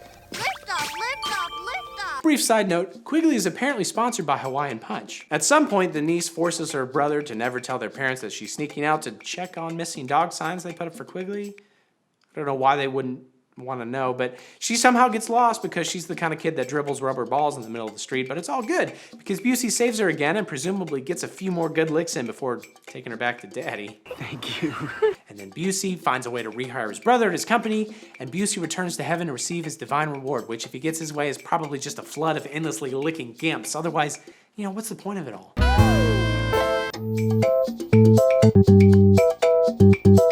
But okay, so here's the thing. As some of my more devout viewers may have noticed, nothing about Quigley's theology is very Christian. Quigley to this point has been all about earning your way into heaven, which, despite what your middle school Baptist youth leader may have screamed in your face, is literally the exact opposite point of mainstream Christianity. And so at the very last second, despite succeeding with all of his tasks, Quigley course corrects hard. Busey is told by my Christopher Walken accent, good deeds are not enough to get you into heaven. You must have faith, and faith alone. So Busey's... You cannot earn your way into heaven by doing good deeds, Archie. The only way into heaven is by faith, and faith alone. Plot twist, human Busey wakes up in the hospital and realizes this whole dumb movie has actually been a whole dumb dream. Busey has virtually zero injuries, and he was never in any danger at all. It was just one big nap with an extremely detailed what-if scenario where Busey accurately guesses what his niece tastes like. Busey is a changed man in real life, though, and decides to hire his brother for real, thereby ending Woodward's financial struggles and thankfully also ending my spiritual struggles to finish watching this dumpster fire. I failed. Over the credits, we're treated to both an original song about banging a dog as well as individual video montage credits for every single character. I'm looking at you, Gail Harris. I mean, wow. Remember all the times we had? So yeah, that's it. Just go watch the movie for free if you have Amazon Prime, or pay money for it, I don't care. Maybe stop by Kathy's desk on your way out and grab some Advil for your inevitable headache, and maybe grab a Bible too, because you're gonna need it. Or you might go to hell. Woody, good to be with you again.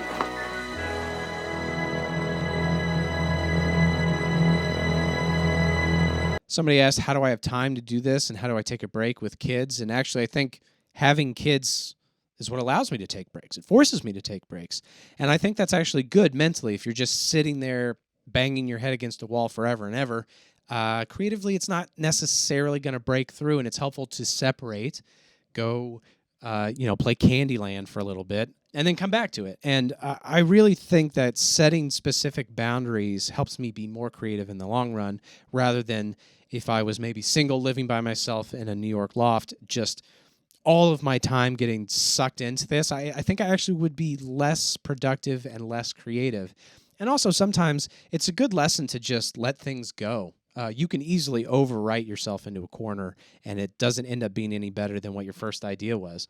And so, yeah, I think kids actually help me take breaks and make me more productive. And my wife and like friends and stuff. I have friends.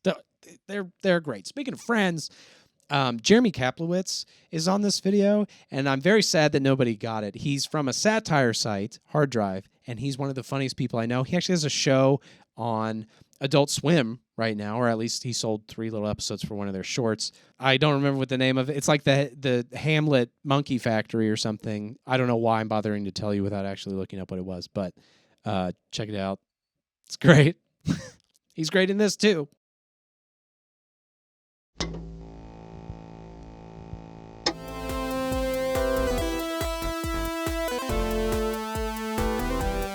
Hello there, nerds. I'm Dr. Jordan, and I'm a doctor.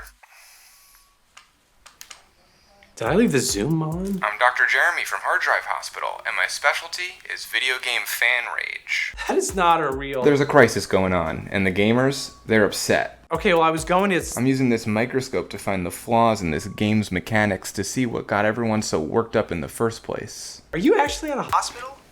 It's too small. Can't find it. I don't understand. Dr. Boss said you needed help on a case. I think it was like some sort of Dr. House thing. Well, we were going to do another episode of Your Brain on Crack, the show where I usually talk about movies. Despite YouTube's gaming channels historically doing much better than movie channels. I like to think of it as the only show on Crack that chooses its topics deliberately. I'm glad you finally sold out. Why don't you just show me what you have already? Okay, well, I guess I could diagnose. Right, well, nobody can play every single video game in existence. Believe me, I've played like 7 Call of Duties. But maybe if game designers played other developers' games more often, they'd encounter some mechanics they could steal for themselves, and for me, and for us. Like all remotely playable old Xbox games, Red Faction Guerrilla was re-released and remastered. Nice joke. For those that don't remember, Red Faction Guerrilla is the explodiest video game ever created. Every single in-game structure is fully, truly destructible. Of course, when things aren't actively on fire, there's basically no joy to be had, as the enemy AI is moronic and the shooting sections are less exciting than running through your local grocery store making pew-pew sounds at the elderly. I don't need a remaster of this game. I need other games to steal what was so special about it. Dan said they take everything. For me, they already have. Sure, mercenaries and a handful of battlefields tout their powerful destruction engines, but no game ever replicated Red Faction's geomod system's attention to detail. In Mercenaries, dropping enough bombs on a building eventually sparks a pre-scripted, "oh, I'm totally exploding now" animation, wherein plumes of smoke obscure the game, swapping out the freestanding building graphic for like a burned out husk of a Wendy's graphic. It's nothing more than a glorified cutscene. I'm used to people trying to kill me, but this is something personal. But in Red Faction, buildings are actively destroyed brick by beautiful brick in a way that makes sense. Players are provided an assortment of weapons, including a big-ass hammer, and tasked with flattening every government building on Mars. The hook is that buildings collapse when they're structurally unsound, not just when their health points are fully depleted or whatever. Smashing out a load-bearing wall causes the public library to realistically crumble under the strain, and it'll take out any other nearby buildings on its way down. It's like the world's sexiest, most dangerous game of dominoes. And that was like a decade and an entire console generation ago, and I'm still waiting for something similar. Hell, even the sequel, Red Faction Armageddon, forgot what made the first game great by removing the wide open setting and unlimited destruction and moving the action underground, where you mostly just smash pipes. Unsurprisingly, that decision killed the series, the publisher, and my zest for lovemaking. They'll be back. Not for a long time. If a sweaty Alex Jones lurched into your living room and puked up 3 cans of alphabet soup, it'd probably spell something similar to PSYOPs, the Mindgate Conspiracy. And honestly, that projectile vomiting would probably be more enticing than most of the actual game, as it's a pretty typical bald dude has special powers and a gun. Except it also lets you transform nearly every inanimate object into a friggin' surfboard. Yeah, what separates PSYOPs from other superhero games with telekinesis-type powers is the ability to climb on top of objects prior to chucking them at some dude's head, and then surfing them like Bodhi, catching that one final wave. Do something, brah! Except your board is a barrel of gasoline, and the wave is 15 remarkably flammable security guards. Do you like playing with fire?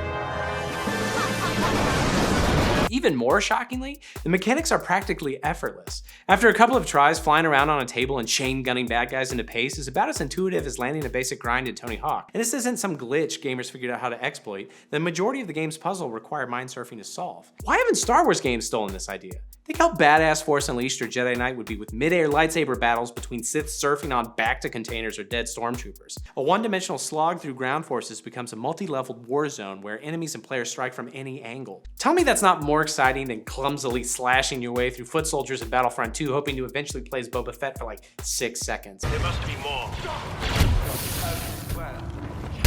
Forget games for a second, what about the Star Wars movies? If Taika Waititi's movie doesn't feature Mace Windu riding a floating Chewbacca into battle, then I will gladly pony up $200 million of my own for a fan remake. Alright,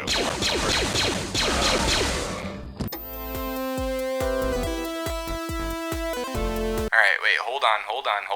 I can do one better than that. Okay, like what? Remember how in Halo 2, if you got a gun, you could just start like shooting the hell out of people, like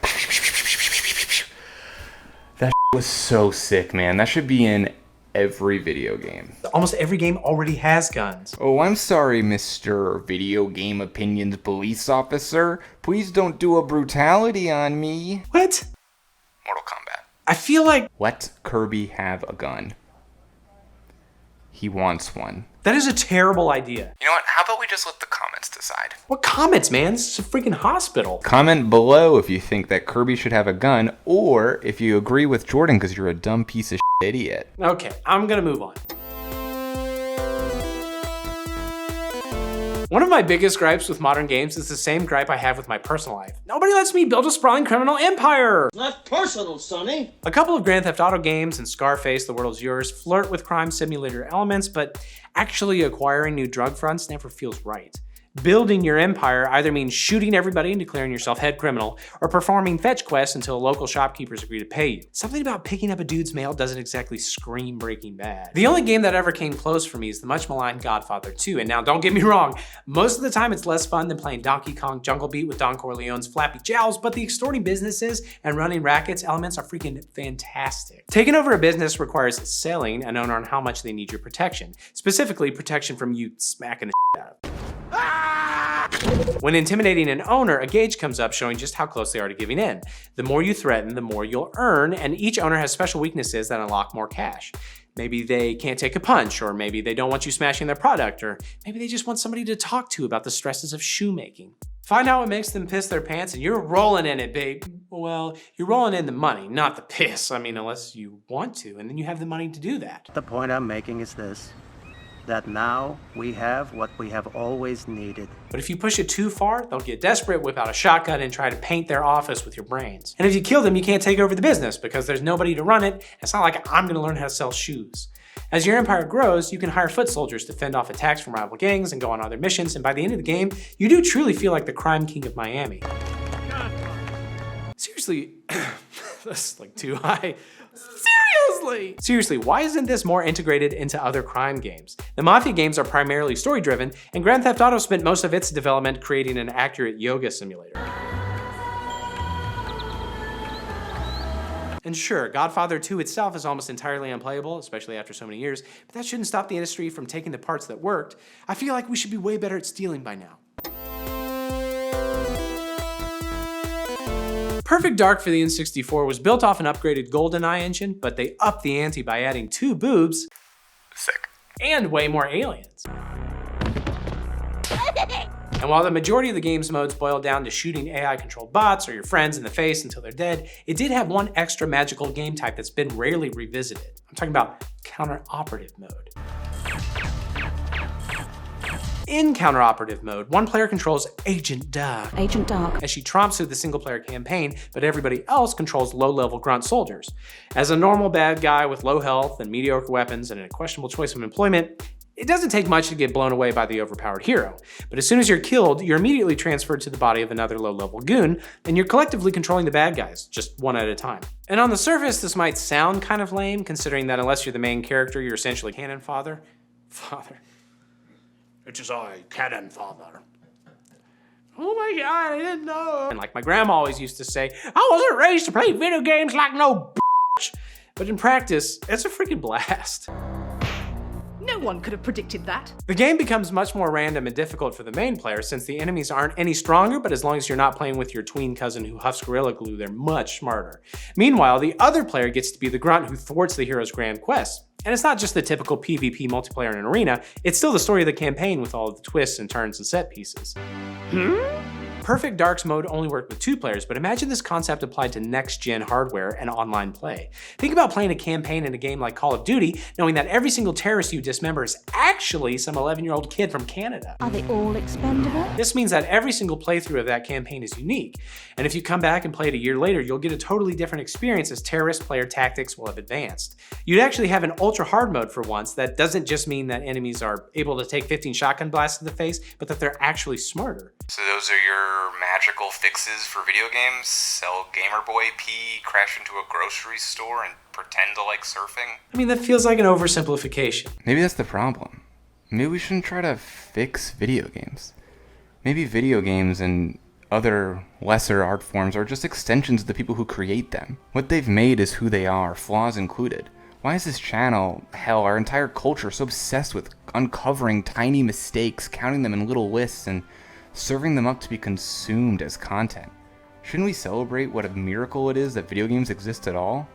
It's as miraculous as life itself. If we say, oh, this video game is broken, or this video game is stupid, what we're really saying is that he is broken and she is stupid. When we spend our lives talking about how Fallout is glitchy, what we're really trying to do is deflect from the fact that our souls are glitchy, that our souls have big head mode. And whatever joy we get from pointing out the flaws in video games, what we're really doing is pointing out the flaws in people. And that's killing us. Wow, that's actually kind of poignant. Also, come on, just give Kirby a gun already. His hands are too small. They're little freaking nubs. Maybe he can like absorb a gun, and then he's just like a big gun. And he's holding 2 other little guns, and he's got gun hands, and then his whole thing is like 4. I think 4 guns is how many I counted. I don't think you're a real doctor. All right, I think my work here is done.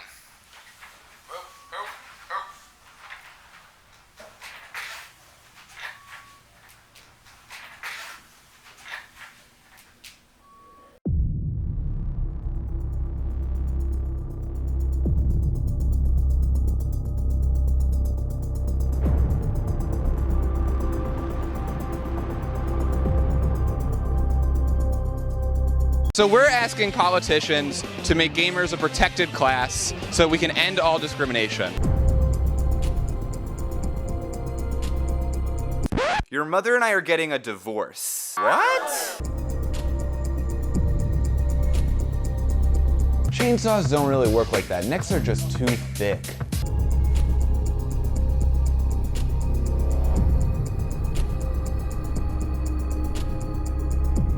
When you get all the way down, if we really look at ourselves when we point out that Pathfinder's hitbox, what is isn't Pathfinder a role-playing game? Right? Isn't Pathfinder D&D? Pathfinder.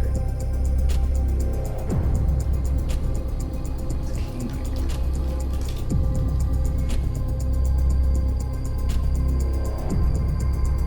Yeah, dude, these are role-playing. Alright, maybe I'm an idiot, but I'm gonna change it. Hitbox. I'm gonna say, oh, is Pathfinder a character?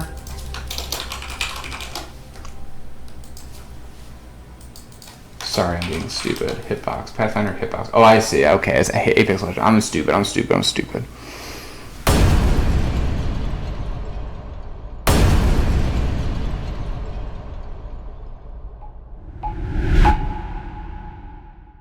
Somebody asked what the best part of making this stuff was, and it's making this stuff.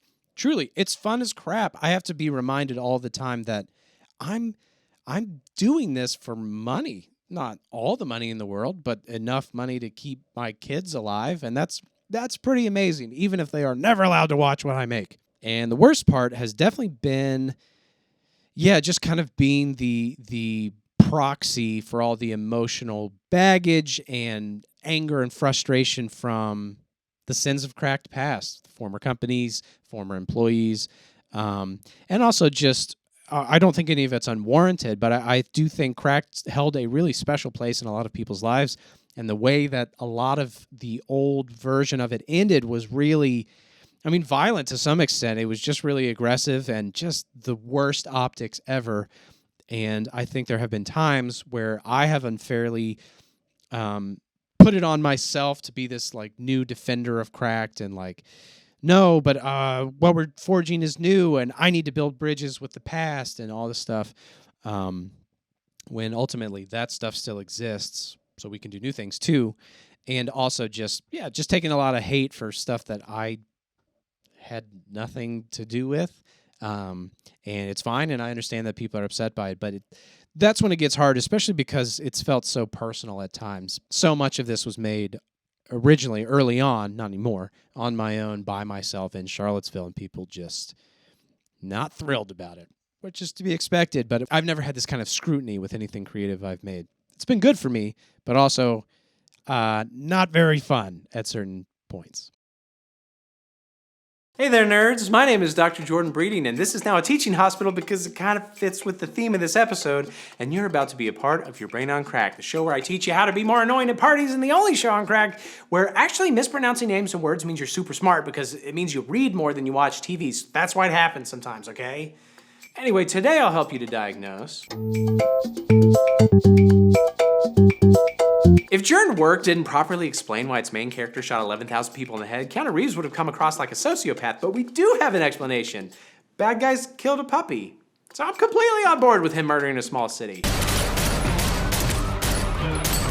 But sometimes a movie overly justifying its plot just makes things worse. After destroying the planet for like the 40th time since 2008, Marvel screenwriters decided to address how Hulk's primary mode of transportation causes insane freaking collateral damage, even when he's just making a quick Whole Foods run.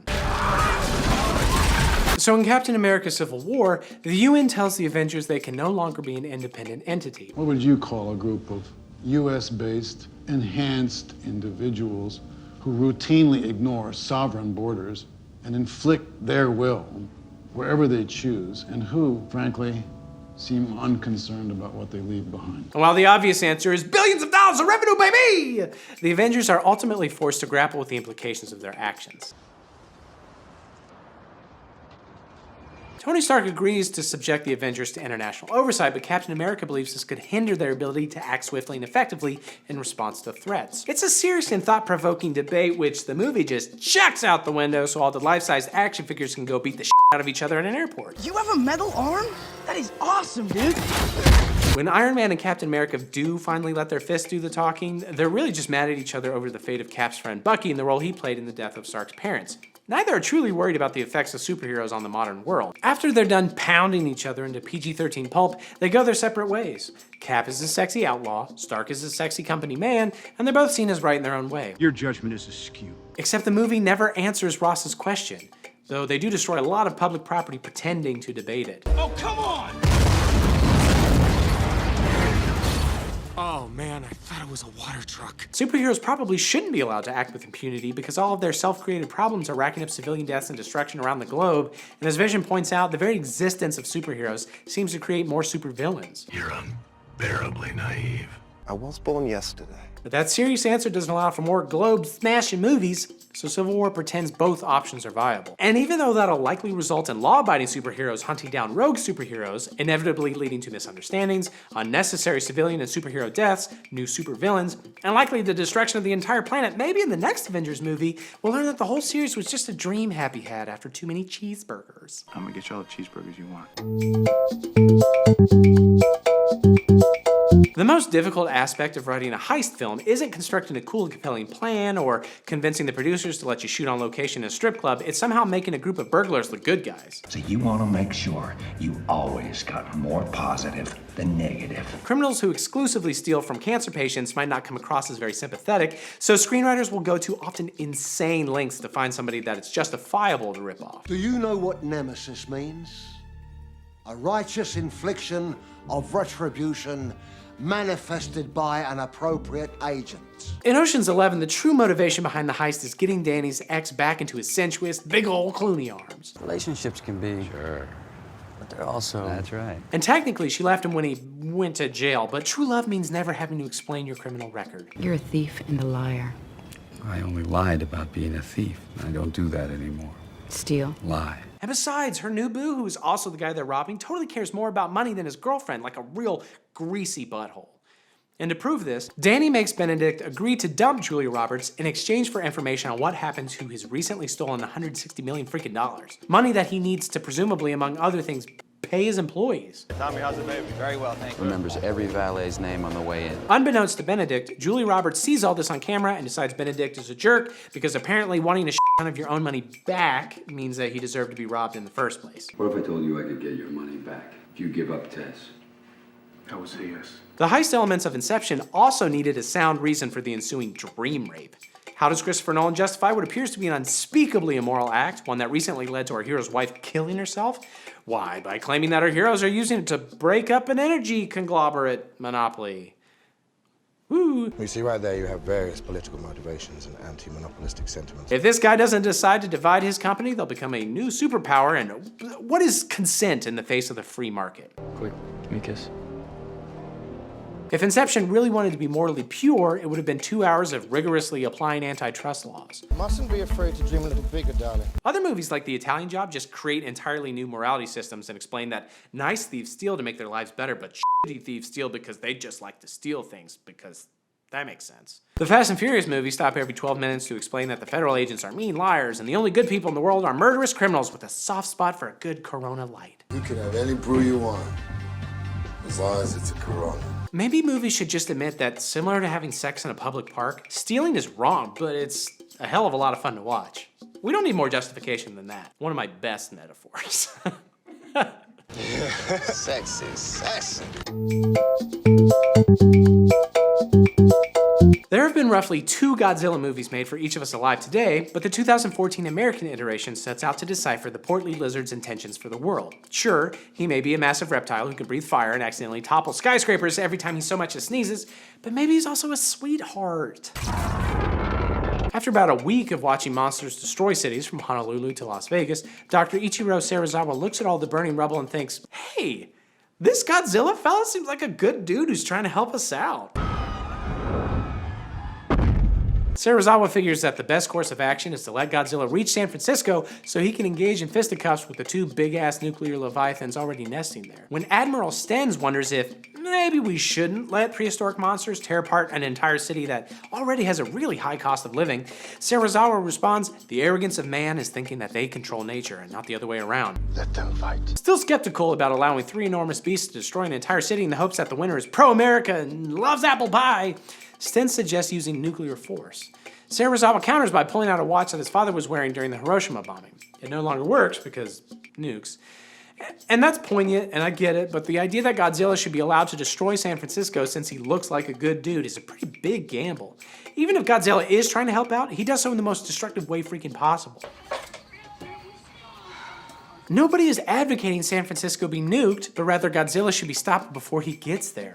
Maybe nukes aren't the solution, but it's flat out irresponsible to take a wait-and-see approach with rampaging, city-leveling beasts. Also, the movie can conclude Hiroshima was bad, so skyscraper-sized lizards, they might be okay. You're lying. The Adjustment Bureau is a 2-hour exploration of determinism, free will, and fedoras. All of human history is controlled by a secret administration, and humanity has no true free will because everything is planned by the mysterious chairman who is just literally God. This doesn't sit well with Congressman Matt Damon, who discovers their secret plans and decides to defy the blueprint for his life. He doesn't have any profound moral or theological reasons for this. He just wants to hook up with a random woman he made out with in a bathroom once and know God is more powerful than Emily Blunt's plunging neckline. It's not about her. It's about you. What being with her does to you. Using his stiff boner as a divining rod, Damon continually has run-ins with his one-time toilet fling. What is a divining rod? It's not quite correct, but that might be funnier. Using his stiff boner as a divining rod for that pussy, and together they manage to stay one step ahead of the chairman's way too invested in our sex lives angels. If we're close enough, we can sense when it's gonna happen. And when the angels do finally catch up, the rapidly blue-balling Damon asks in frustration, whatever happened to free will? And the response is, we already tried that. Twice, in fact. The first attempt resulted in the Dark Ages, so the chairman resumed control and gave humanity the Renaissance, Enlightenment, and the Scientific Revolution. Believing humans had learned their lesson, the chairman took his hand off the wheel again. And what did we do? Steered right into 2 world wars and genocide. What is it? What does that matter? Because it matters. After the Cuban Missile Crisis, the free will experiment was shut down, and making out with Emily Blunt was decreed to be against God's will because that's how you get Nazis, I guess. Are you a registered New York voter? Do I sound like I am? But stop and think about every horrible event in human history that didn't occur during the first half of the 20th century or the Dark Ages. The chairman was in charge during colonialism, slavery, the Civil War, Vietnam, 9/11, and countless other atrocities. How could, say, the Cambodian killing fields or the Bosnian genocide possibly fit into the plans of a secret society that is supposedly trying to lead humanity to enlightenment? This is one of the few stories that just would have made more sense if the evil guys were evil because, they're evil. Oh, come on. No. What the hell? Suicide Squad begins in the post-Superman world where bad guys are filling the power vacuum left by Superman's chivalrously suicidal decision to just not let a woman save the world. She with you? I thought she was with you. There are now witches and Egyptian gods or some shit, and there's an utter dearth of heroes with the strength and moral fortitude to snap them necks. So in a desperate, last-ditch attempt to defend Midway City, intelligence officer Amanda Waller decides to play the hand that she's dealt, which has a lot of jokers. Waller rounds up a bunch of high-powered criminals, sticks explosives in their necks to discourage escaping, and tells them to go out there and use their skills to murder a crazy witch and her sexy brother.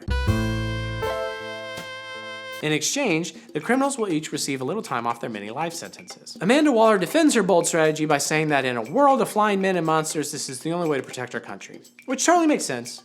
Well, Except who's this guy discussing Amanda Waller's plan to let a bipedal crocodile out of jail in the hopes that it'll eat a witch? Haven't we, like, seen him somewhere? Listen, I can keep a secret. Oh, he's freaking Batman! Literally one of the greatest superheroes of all time. In fact, speaking of teams, Batman is fully aware of literal goddess Wonder Woman, and Waller herself hands Bruce Wayne information on the whereabouts of The Flash, Aquaman, and Cyborg. Just like to make friends. It's hard to imagine that even just a combination of Batman and Wonder Woman, or really just Wonder Woman, who's again a god, wouldn't be enough to defeat Enchantress and the Scorpion King, or whatever the hell. The only reason Enchantress escapes in the first place was because Waller let her out of prison to join her new team. In a world with Wonder Woman, there's absolutely no moral or practical justification to risk creating the Suicide Squad. Batman already proved he was better than each of them by throwing them in jail in the first place, and Wonder Woman could kick Batman's ass all sorts of sideways, so by the transitive property, she's gonna be way more effective. Don't use a bunch of dangerous, flighty criminals and psychopathic clown hookers whose only superpowers are looks good in a child small t-shirt and baseball bat. Okay, so suggested that Godzilla exercise more, recommended Hulk use Postmates or something, and blame God for every bad thing that's ever happened ever, minus Nazis. That's on us. Anyway, I think that's all you need to remember for the test. Be sure to see Kathy on your way out for some sweet, sweet Adderall to help you study and to reduce your distracting sex drive. Look at you, Caleb! What? After destroying the planet for the 40th fucking... Little stupid bitch assholes. All right. Motherfuckers.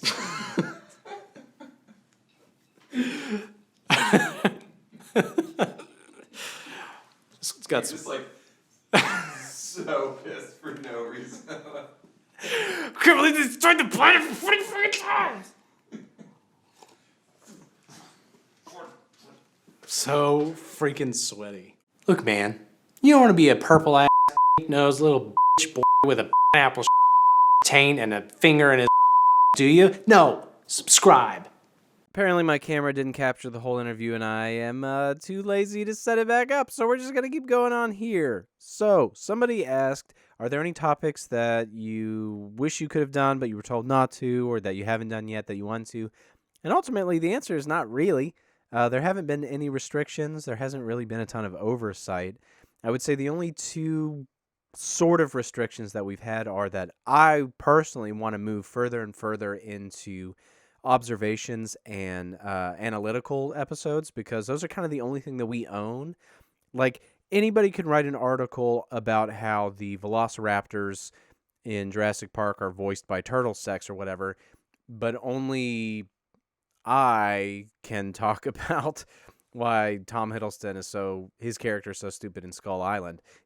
I mean, I realize anybody could talk about that too and take it, but that is something that is more unique to me than just going out into the wilderness of the internet and finding a fact for you and bringing it back. That's cool too, but there are a lot of other companies doing that. There's not necessarily anybody who can make my exact observations at the time that I make them. So that's one restriction. And then the only other constraint has been maybe I have one good idea, but not enough other ideas around it to build it together, to build it out to a full. So I have lots of individual observations just sitting around waiting to be used in something someday.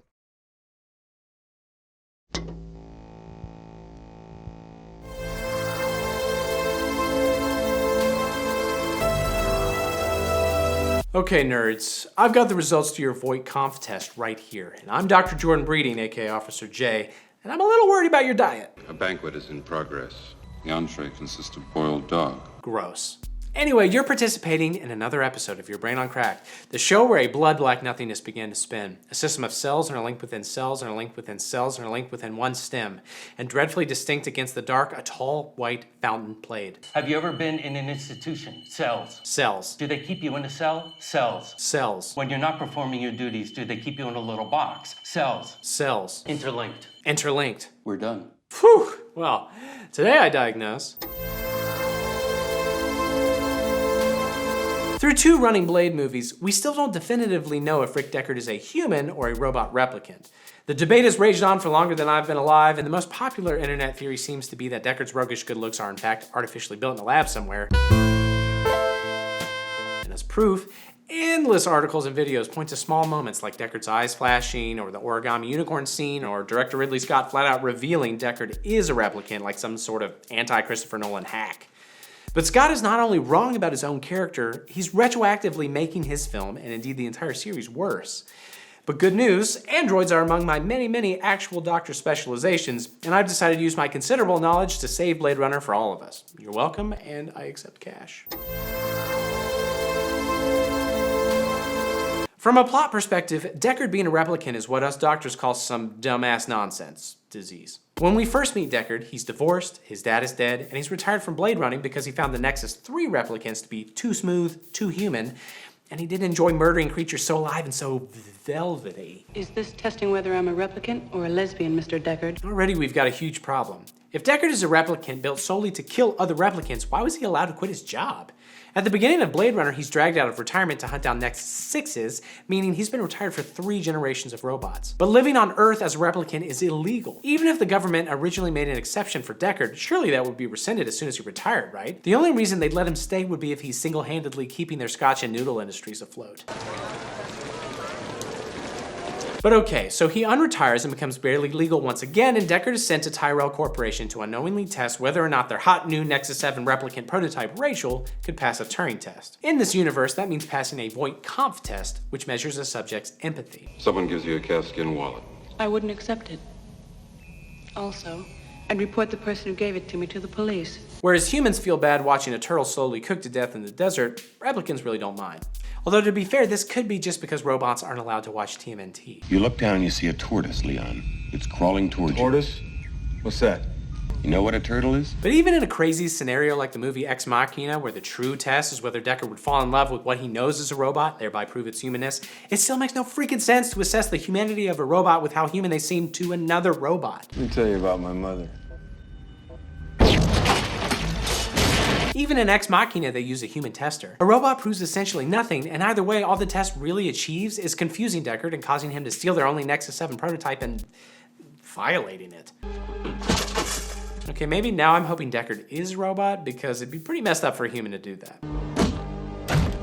Fast forward 30 years, and Deckard is very clearly still alive and deliciously aged. Yum!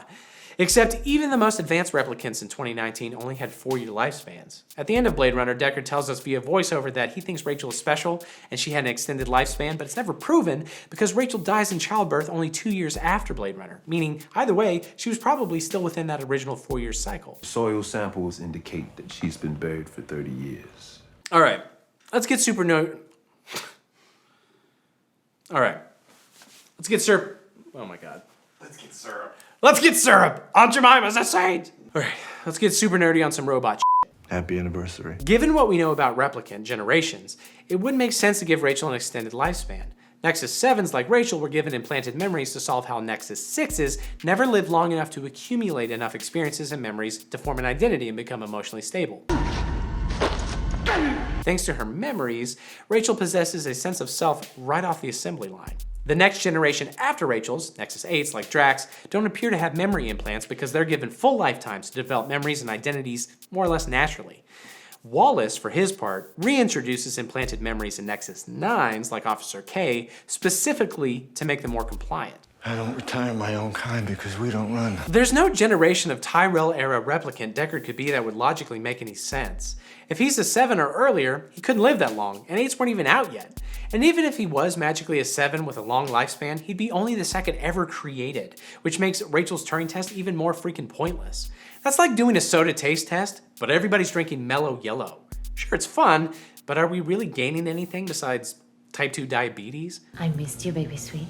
Even super blind, super genius Wallace doesn't think Deckard is a replicant. After Wallace captures Deckard, he causes Deckard to doubt his humanity for fun, but ultimately Wallace tries to gain information by simple coercion. If Deckard is a replicant, Wallace would open him up and poke around until he discovered what was special about his little penis design that allowed him to procreate with Rachel, allowed him to procreate with with Rachel's anus. Oh! But if Deckard's the owner of a normal, boring human dong, there's nothing Deckard offers Wallace besides potentially the locations of Deckard's daughter or the replicant resistance. What Wallace needs is either the miracle replicant who gave birth or the miracle replicant who was born. Deckard's just the useless human idiot who banged a magical robot. Wallace has no need for him and sends Deckard off-world to be tortured and interrogated. I had the lock. I found the key. Yet the pins do not align. The door remains locked. But what about that danged origami unicorn? The gist of the scene is that Deckard dreams about unicorns, and the next day Gaff, another Blade Runner who's presumably human, leaves the little origami unicorn outside Deckard's door. The implication is Gaff must know about Deckard's dreams because Deckard is a replicant with implanted memories Gaff has access, just like how Officer K's memories aren't his own in 2049. And so it's not his fault if sometimes he daydreams about spreading Princess Buttercup over a bed of Maro-chan. What happens if I finish that? Back sweat! Except again, the only replicant ever given implanted memories by Tyrell are the Nexus 7s that never made it past the prototype stage. Even if Deckard does have implanted memories for some completely unexplained, plot-breaking reason, why would those memories be of a former Blade Runner who's divorced, who doesn't want to kill robots? That's the most unhelpful backstory since learning the shared names of Batman and Superman's moms. I always knew you were special. Deckard's origin story should be replicants murdered my wife, and I hate replicants, and I will now kill replicants. Quick, show me a replicant, so that I may kill it. Deckard's moral ambiguity and complicated personality are what lead him to retire in the first place, as well as questions so much about his existence and the nature of replicants and humanity. If Tyrell wanted him to just kill robots and go home, they could have made him like Officer K. Officer K knows his memories are fake, but he also knows they help him regulate his emotions and maintain an empty stomach until the hard part of the day is done. Deckard's memories actually make him less stable and presumably worse at his job. Either Tyrell has no idea what constitutes a positive constructive backstory, or they somehow thought that moral conflict would make Deckard better at remorseless murder, which I have not found to be true in my career. Also, by the time of the origami unicorn, Deckard has already learned about implanted memories and explains to Rachel how her memories are false and adapted from Tyrell's niece. It's entirely plausible that when Deckard dreams about the unicorn, he's just dreaming about something he saw earlier that day. I mean, how did Gaff learn about the unicorn? Presumably, the two of them learned about these implanted memories at the same time when visiting Tyrell's headquarters. Neither of them had any prior reason to learn what is essentially a trade secret before that visit. Gaff could just be making a joke about that funny unicorn memory he and Deckard saw yesterday. It's too bad she won't live. But then again, who does? And even if none of that convinces you, remember, the unicorn scene is only snuck into the director's cut by Scott well after the initial release. The scene isn't even in the original screenplay. When the screenwriter Hampton Fancher saw the scene, he still didn't think it confirmed Deckard was a replicant. He said in what I literally for no reason will assume was an effeminate southern accent, "I thought of it as a symbol, and that's the beauty of something that's good, I guess. It's ambiguous. And my interpretation had nothing to do with, oh, that shows that Deckard's a replicant. I don't think that anything should show that Deckard's a replicant. If you think that, you're already wrong, you know? It's just the question mark that's interesting." If anything, that scene hints humans and robots are just more similar than we know, but again, it goes against a sensible plot to have Deckard explicitly confirmed as a replicant just because Scott decided sci-fi movies need a certain amount of twist to be taken seriously.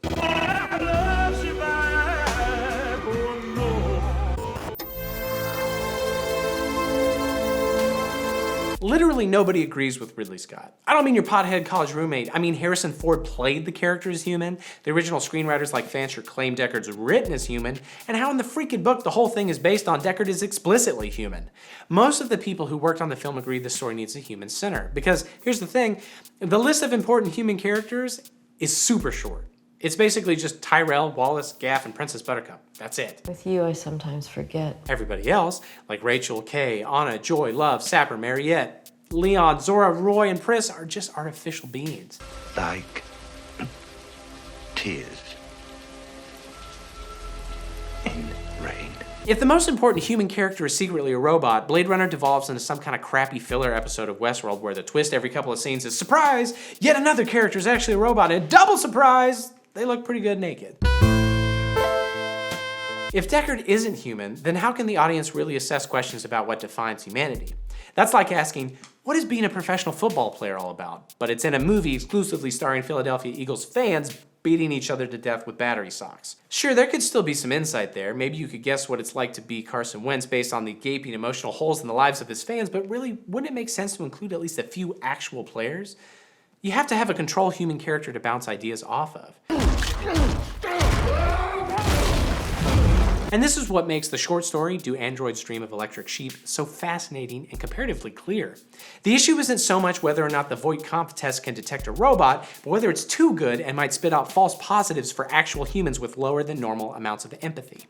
Deckard is clearly human, but because of the test, he struggles with where the line is between robot and human, especially when it comes to people with mental or emotional issues. Is empathy where our humanity lies, or is it something else? What, if anything, separates us from highly advanced robots? We're so happy you found us. This mirrors some of the best themes presented by the movies. Deckard appears to fall in love with Rachel, but can it be true love if she's not human? Does his love for her somehow make her human? Or is what Deckard does with her more akin to sleeping with a body pillow? 2049 attacks this question from an alternate angle. Kay and Joy love each other, but neither are human. Do they share anything real? Does their love provide some sort of heightened existence? These two relationships are natural extensions of each other, but if both Kay and Deckard's romances are just robots loving robots, then we're retreading the ground of the first movie. Everybody's still drinking Mellow Yellow. 2049 adds another question. Does the ability to procreate make for sentience? Previously, replicants were merely created and therefore presumably not truly alive, and that's why the replicant resistance is so intent on finding Deckard's daughter and proving that replicants could reproduce, thereby legitimizing themselves as an autonomous species. Now I'll admit, this particular question works well with replicant Deckard and his replicant wife giving birth to a replicant daughter, but it's debatably more fascinating if Deckard is a human procreating with a replicant. It would essentially prove replicants and humans are similar species sharing the same characteristics required to be sentient. If there's no distinction between human and robot characters, or if the sneaky director wants us to keep guessing, then there's no comparisons to be made. But if Deckard is a human, struggling with his own identity amongst eerily human-like robots, the audience is given an opportunity to compare similarities and differences between Deckard and Rachel and Officer K and Joy, and consider what makes for life. And then from the opposite perspective, having Officer K as a clear robot allows us to consider whether K could ever attain humanity and become equal with a human like Deckard. This is what Blade Runner explores. Is our ability to empathize with turtles and wasps, or experience love, or make babies enough? Or is there something even deeper that makes us truly human? Many is the night I dream of cheese. That's so much more compelling than 5 hours of, ooh, is he like a robot? You better get it up. Alright, so it looks like you passed the part about Mellow Yellow tasting like sugar spiked piss, and the section on the best LGN diet for robots, and agreed that Ridley Scott's filmography is pretty hit or miss, so you can go. But be sure to see Kathy on your way out for your bonus. Let's go! Let me bring this home so I can put food in my mouth. Okay. Alright, let's get super Alright, let's get oh my god. This whole show is, I feel like, a masterclass in public speaking. I know. In that you have improved. It's so freaking hard though. So much in, well, obviously you're not perfect, but just in being able to quickly and articulately say really, really long, complex sentences. Yeah, I probably should just write better though.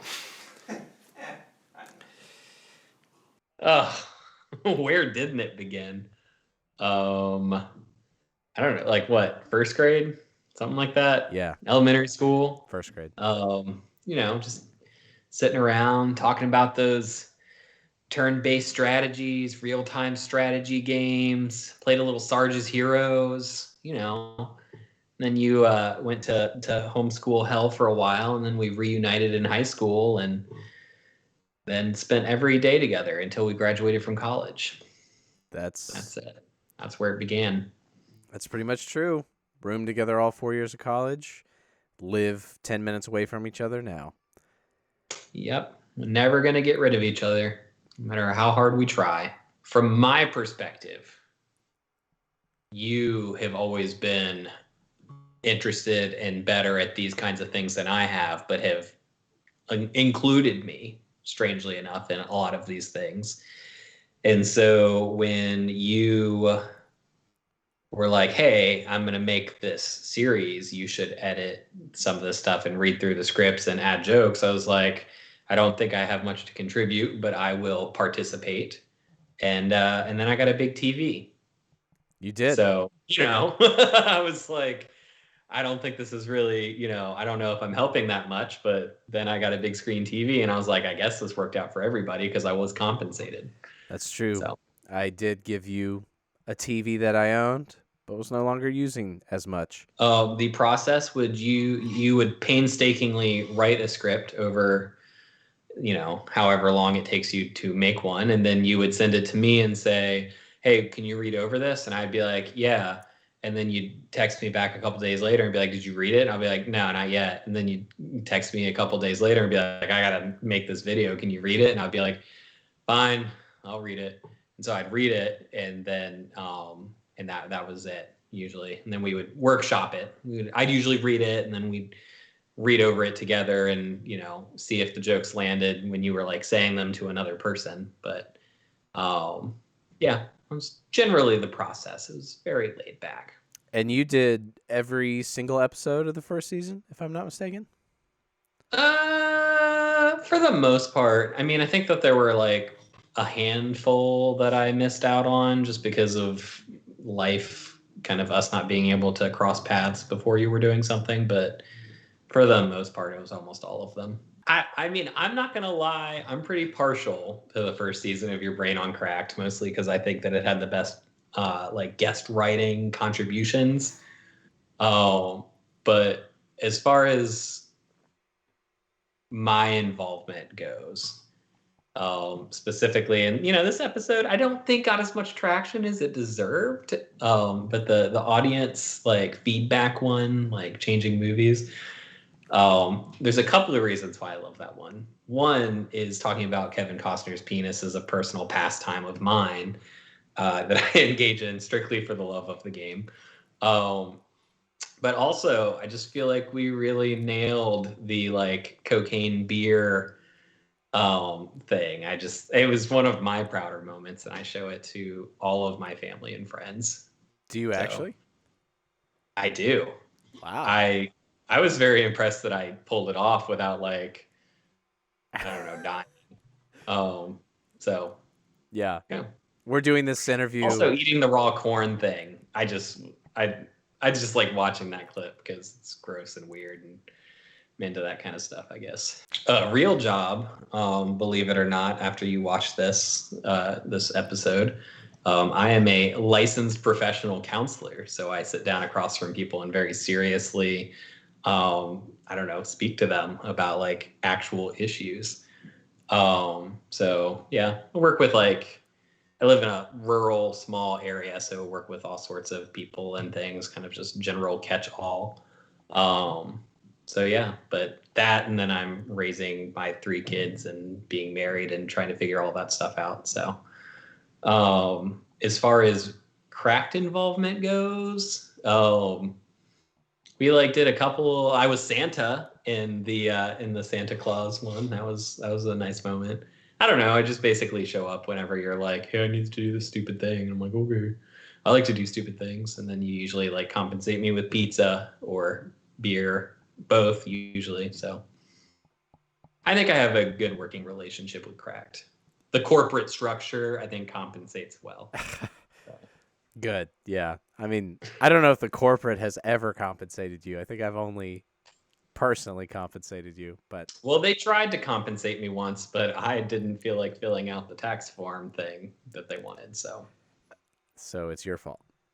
It was my fault. No, I mean, honestly, I just have moments. I think it's just important to note that we watched Cracked videos and did all this stuff in college, and I just think it's absolutely freaking ridiculous that we go from watching it and being this is peak comedy to now you are creating peak comedy. Just the fact that you make a living writing poop dick jokes is really impressive. So I guess to all the kids out there who are trying to follow their dreams, it can happen. I mean, I personally haven't achieved anything, but Jordan's really doing it, so you can watch it. Sure. Yeah, great. Hey there, nerds. I've got the results from our latest focus sessions right here, and I'm Dr. Jordan Brady, and I'll be walking through a few of these answers, if that's okay with you. Whatever.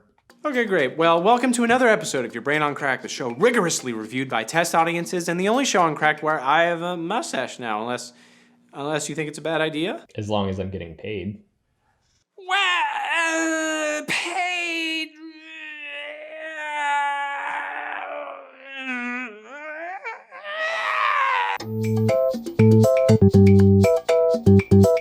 No matter how many times I revise my spec script for Transformers Eroticons, I probably won't ever become a real Hollywood big shot, but that doesn't mean that a fart-sucking Philistine like me or you or him... I'll allow it. It doesn't mean we can't influence how other major movie franchises turn out. At the end of the day, movies need to make money, so Hollywood execs aren't above bowing to the whims of the unwashed masses. I mean, for example... Have you ever wanted to see Kevin Costner's penis? If so, please like, comment, and subscribe. And also, you were probably a mom in 1993. What do you think? Look good. And you're also not alone, because Costner also wants you to see his untouchables. You got nothing. Nothing. And if you were a man, you would have done it now. During the filming of 1999's For the Love of the Game, Costner shot a scene wherein he showered with his dick out to show how much he just really loves the game. I was just trying to be manly. Also, to be fair, audiences agree, bare wiener showering is the best way to shower. From the beginning, producers were pretty wary of including the scene as it automatically gave the film a rock-hard R rating, and Costner's contract specified a circumcised PG-13. Still, like a frat boy with an iPhone, the producers went ahead and stuck that dong out there to see what the response was. But like most dick pics, the reactions were humiliating. Gotta give it to you. Nice job. Test audiences giggled at the non-comedic scene, and one viewer asked the question I ask every morning when I wake up, do we really need to see Kevin Costner's penis? Again? You want me to have a look at it? The scene was ultimately cut due to studio concerns about content and length, and an enraged Costner accused the producers of lacking real courage and claimed he didn't want to collaborate with people who make decisions based not on taste, but on some kind of instinct about an audience. It just flies in the face of who he is, which is an easy thing for him to say because there was a whole lot more flying in everybody else's face. Kiss that bitch goodbye! Snakes on a Plane was probably never going to win Best Picture and make $1 billion, but during the early stages, the film's producers still wanted to keep the appeal as broad as possible. Enough is enough! I have had it with these monkey-fighting snakes on this Monday to Friday plane! At one point, they even briefly changed the name to Pacific Flight 121 in an attempt to trick your senile grandpa into buying a ticket. Is that a PlayStation or Xbox? Samuel L. Jackson forced them to change the name back because the man understands movies, damn it. But the plan was still to play it safe and release this stupid film about flight attendants battling loose vipers as a fun for like 30% of the family PG-13 flick. But a few fans had other ideas. Specifically, they wanted Samuel L. Jackson to swear more. Also boobs. Go on. The film's most famous line about certain snakes that want to do terrible things to your mother was never in the original script. That bit of cinematic magic was birthed by two friends who worked together at a Maryland audio company. They got so excited about Snakes on a Plane's potential, they created a fake audio-only trailer featuring a Samuel L. Jackson impersonator.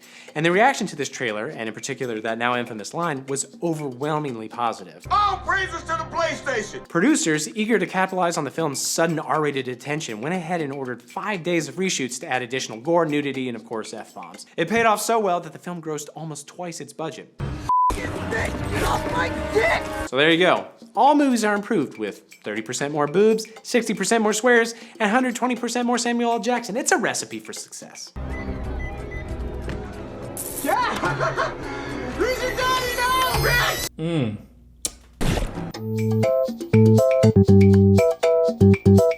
The stop-motion Rudolph the Red-Nosed Reindeer is one of those Christmas specials that will probably air every single year until the planet explodes or until they release a live-action remake with a computer-generated Hermie so realistic our love lives just crumble.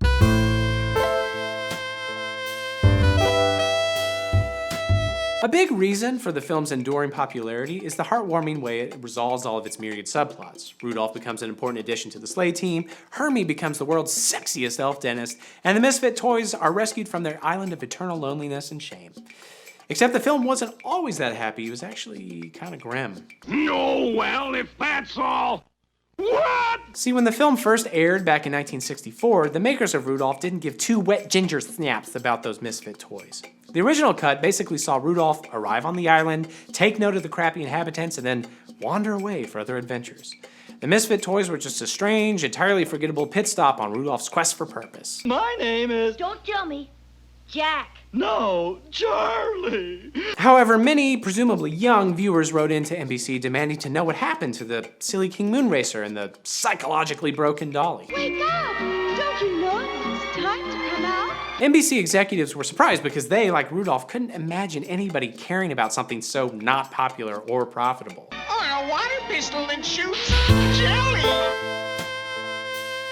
But they capitulated to the angry masses and ordered additional material be shot, and every broadcast since has included the new scene in which Santa saves the toys. So only like 1 year's worth of kids spent Christmas Eve wondering if they too would one day be unloved and forgotten because they weren't cute enough.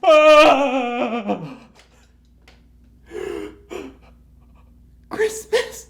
Why am I such a misfit? Sylvester Stallone has built an entire career out of doing things on film that are clearly impossible for him in real life, like speaking clearly. Yes, I love John Conan the Barbarian. You'd think audiences would just accept any crazy idea Stallone has at this point, like, I don't know, flying a tank into a helicopter, which is the thing he actually did. And yet, when the trailer for Cliffhanger included a scene where Stallone leaps some 40 feet from one cliff to another, audiences the world over sat upright in their chairs and collectively said, nah, that's some bullshit. Nah, that's some bullshit. To appease audiences, whose suspension of belief was as tenuous as Stallone's grip in every third Cliffhanger scene, producers tried to edit the jump into something more believable. But when I say try, remember this was 1993, and the team had originally literally hurled Stallone's burly ass from cliff to cliff using old-fashioned stunt techniques, just as Canadian Jesus would have wanted.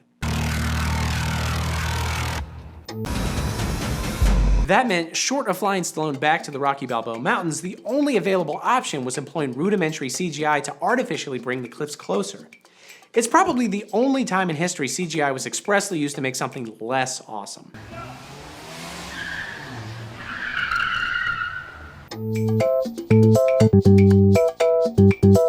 Over the years, Denzel Washington has taken on many powerful roles, forcing audiences to confront the nature of racism. He's been slurred at more times than anybody can count, and he's even been whipped on screen.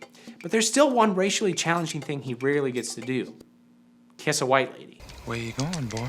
Despite starring in some 30-plus movies, Denzel's only ever kissed a white woman in 2 of them: Malcolm X and Flight. And I need a Cocoa Puff. A what? That's a pretty low count for one of the most kissable actors of all time in an industry populated by mostly white actresses. So what's the deal?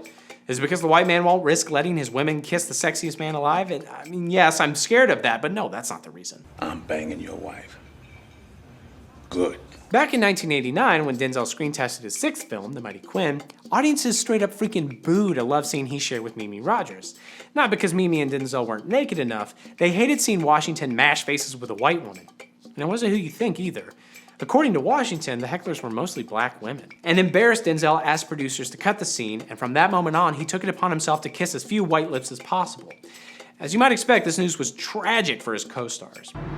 I can't breathe. I can't breathe. The sisters will never forgive me, he explained when the team floated the idea of him kissing Julia Roberts in the Pelican Brief, much to her very thirsty dismay. Oh my God! Oh my... And the same thing happened when Kelly Lynch pleaded for a smooch in 1995's Virtuosity. There were also rumors that Washington demanded a love scene be cut from Man on Fire. The fact that many of these scenes were cut rather than just never filmed at all shows that Denzel has continued to struggle with this for decades. And to waste one of those rare kisses on Flight, the movie where he interchangeably uses cocaine and alcohol to cancel each other out so he can fly planes upside down, terrible. This is terrible!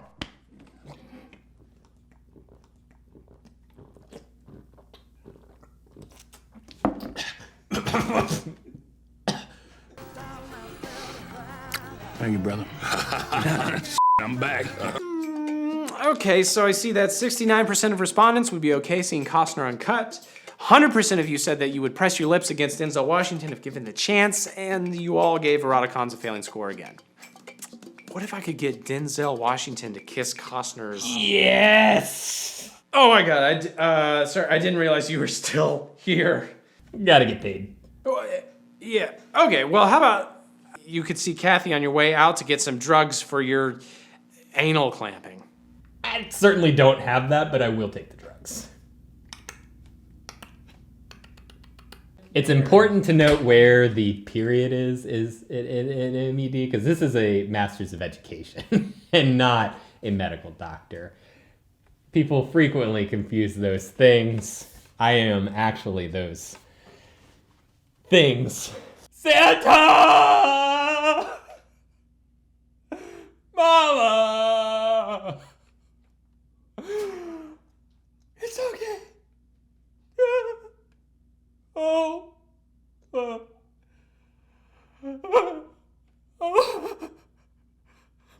Santa? Is that you?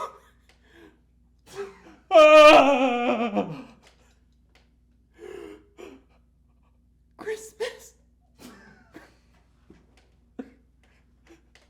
Is it coming this year?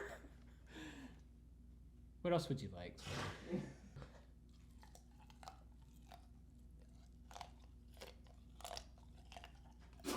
So gross. You hold the other one. I am the new Denethor.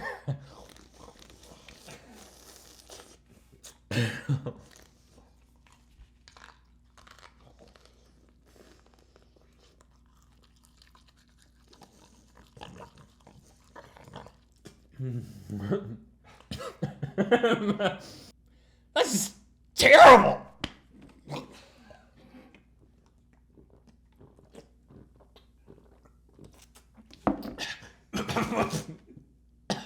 Really mellows you out. Can we just watch that back? I think it's important that you know that the interstitials for this episode and the title cards and stuff, they tell a story. Can you figure out what the story is?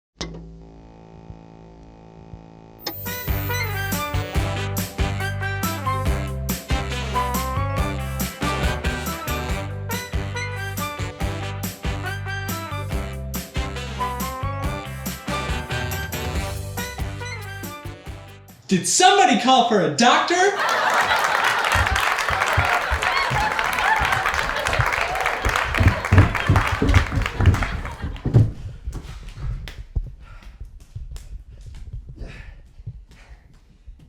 So yeah, anyway, it's Dr. Jordan Breeding here with another episode of Your Brain on Cracked, the show where every episode is a bottle episode, and the only show on Cracked with its own killer catchphrase. Today I diagnose!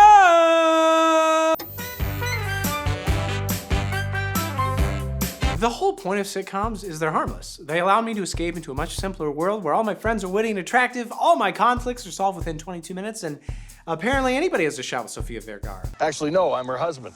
Don't be fooled by the, At least, that's how sitcoms look from our end. From the perspective of the characters, life must be a perpetual nightmare. When you stop to think about it, living in a sitcom universe would be ball-shatteringly horrifying for more than one reason, like specifically 5 reasons.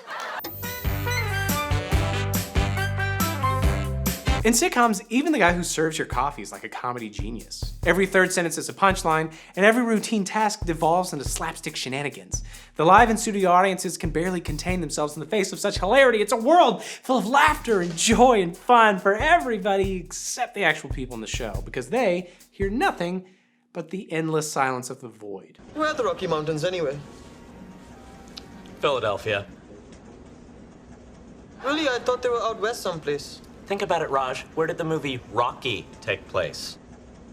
Once you remove the audience that was probably forced to laugh at gunpoint anyway, every Big Bang Theory quip is met with dead silence oozing with bitter content. Penny dear, why don't you shoot another silver bullet my way? Get one yourself. Ooh, somebody's been taking bitchy pills. Nobody finds anybody else funny. Raj makes bullshit sexist demands of Penny, and without the laughter, you realize he's not joking, he's an asshole. Penny should be mad at Raj, but really, Raj should be mad at whoever wrote him the line, "Looks like somebody's been taking bitchy pills." Probably got paid $50,000 for that line. I could write lines. Looks like somebody's got a dick in their nose. Looks like somebody sucks a fat dick. Nailed it. Looks like somebody's anally compromised. Looks like somebody got big banged in their theory. Looks like somebody's been eating bacon on the wrong side of the bed. I don't know, I'll workshop it. If that's the case, Penny will have to get satellite TV and maybe once a week want to vacuum through this place. Even the Friends from Friends, which is a show about 6 people who presumably like hanging out with each other, are revealed to be sad, miserable dicks without the laugh track. Stupid comments from Joey result in little more than mildly pained expressions and long pauses from Chandler as he wonders, should I kill myself? Should I kill Joey? Should I kill everyone? Tell her she's not marriage material. What? Girls say it to me all the time. The only difference in modern laugh trackless sitcoms is there's no soul-crushing pauses. I mean, characters in Brooklyn Nine-Nine or 30 Rock just humorously jump right into the next line, completely ignoring the previous slapstick comedy beat or creative insult. I mean, you almost have to admire Jake Peralta for continuing to quip, knowing that his jokes will always be met with stone-faced indifference. Alright, go for it. Speaking of stones, what's in these brownies?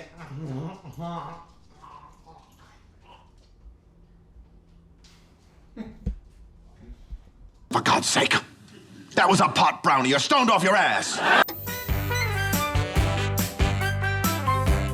Sitcom kids are much easier to deal with than real kids, give or take $700,000 a year in window repairs.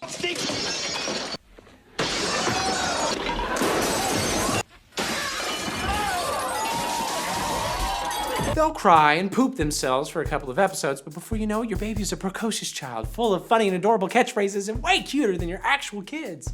I mean, not my actual kids, but your dumbass kid. If it was terrific, it would say 100 with the word terrific next to it. The only problem is somebody's out here making a killing abducting and trading these babies for older children of similar race and eye color. Say hello to Daddy.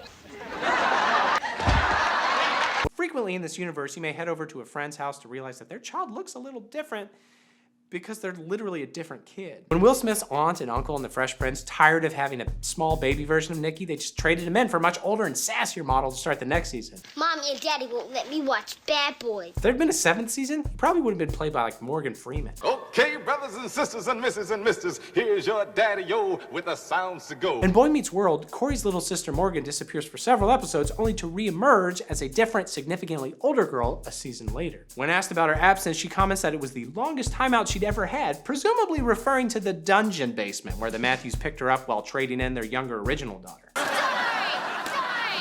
Modern Family provides even more evidence of a vast baby-swapping conspiracy when Cam and Mitchell celebrate their daughter's 2nd birthday, only to mention that she's 3 just a couple months later.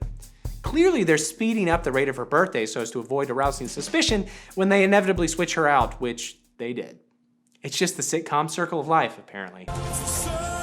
There's really no way to keep the swaps hidden, and the only logical explanation is nobody gives a crap. I can only hope that those newborn children being dumped are treated well as they themselves are grown for future trades. Speaking of growing, how about that Topanga? Sean was the one that You were the one that said she couldn't fit into her pants. Because I'm fat. Hot dates are a pretty abundant resource in sitcoms, as half these shows are just thinly disguised excuses to let their schlubby stars make out with every working actress they have a crush on. And surely if all of us had access to that many beautiful, dateable people, the world would have much less free time and use for this show.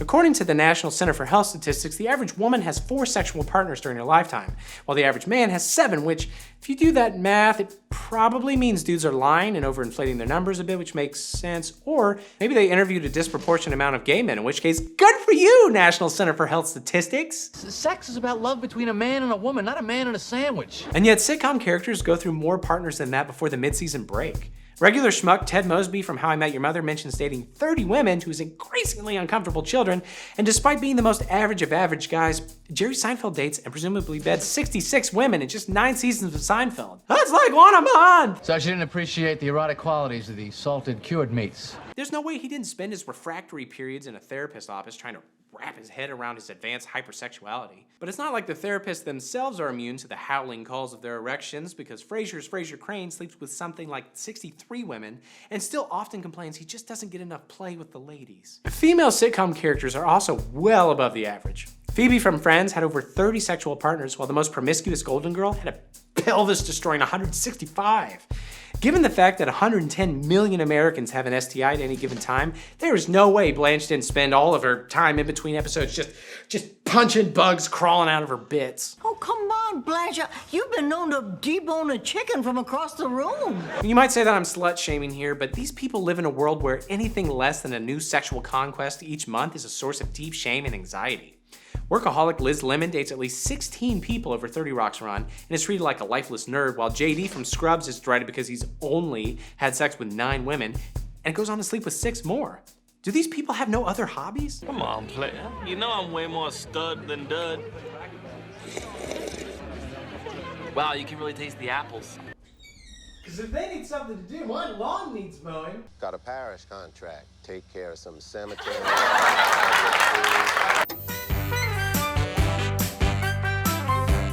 Characters in sitcoms are always surrounded by the people they love most, and those people are incredibly dedicated to being in each other's lives. In the real world, many struggle with not having enough time for friends, or if you're like me, what even is a friend? Am I right? Like, what does that word mean? Anyway, it's not a problem though for characters in sitcoms, because your friends will even go on vacation with you. No, come on. Big bullies? And they'll sign up to all of your same classes. And they'll move across the country to be with you. And they'll probably still be your only friends 20 years later on the reunion special. No. Zach Morris's junior high pals and principal seemingly followed him from Indiana to California between Good Morning Miss Bliss and Saved by the Bell. Whenever Zach travels anywhere like Hawaii or Las Vegas, the entire gang is there. When he goes to college, Screech and Slater tag along, followed by Kelly, followed by visits from freaking everyone else. At some point, you have to wonder whether you're in a cool circle of friends or a cool actual cult. There's no hope with dope. Meanwhile, in Boy Meets World, not only do Corey's friends decide to become students at the exact same college as him, but so does their longtime teacher, Mr. Feeney. It's freaky enough running into your teachers one time after school, let alone every day for the rest of your life. And it's not just teachers. In this universe, authority figures in general tend to be incredibly clingy. In shows like 30 Rock or Scrubs, higher-ups regularly sidestep an institution's hierarchy to get involved in the lives of one tiny group of workers. Human contact is important, Lemon. I can tell from your stress level that you have not been touched in any way. The Office is an entire series about an overbearing boss forcing his employees to slowly become his friends, something that for about 90% of us would probably literally cause us to quit our job. This isn't just about having a loyal gang following you around. When your entire world is limited to the same handful of people, nobody ever has a chance to grow or reinvent themselves. Those kids you randomly got stuck with in first grade, they're your permanent life partners, forever, whether you like it or not. Who actually likes their life partner anyway? Like old ball and chain.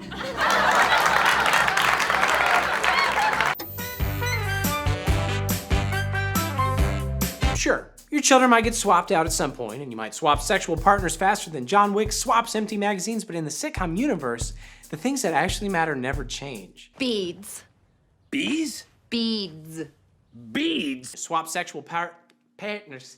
Ooh, you be swapping sexual partners faster than John Wick swaps magazines. Personally, I love knowing that in any given week, all of my favorite characters will be around, getting into misunderstandings and learning valuable life lessons, and then learning them again and again and again, because these people are stuck in some sort of purgatory where no one is allowed to advance or mature in any way. Eric and I went on a diet. I'm not fat. When Haley from Modern Family finally manages to leave her hellishly formulaic home and head for college, she's immediately expelled. And when her sister Alex attempts to do the same, she's struck down by mono and returns home for several episodes before deciding to just take a semester off rather than further risk God's wrath. There, happy? Perhaps Ross from Friends didn't keep getting married and divorced because he's inept at relationships. Perhaps that's just his curse. In Family Matters, Urkel manages to literally destroy the house in certain episodes, and yet it's always repaired by like the next scene. Even when he jetpacks through the roof, the damage is never mentioned again. It's unclear whether Urkel is attempting to kill himself or is just acting as Satan's instrument of chaos, but either way, sitcom God will not allow him to die. The Winslows only get to escape this realm when God's done with them. And it's not just that these characters can't further their life goals or impact the physical world, they can't even remember anything long enough to influence emotional growth. In Arrested Development, Michael Bluth realizes that he can't use his son and dead wife as an excuse to not date anybody new, and then he does that like 2 episodes later. I know you're the big marriage expert. Oh, I'm sorry, I forgot. Your wife is dead.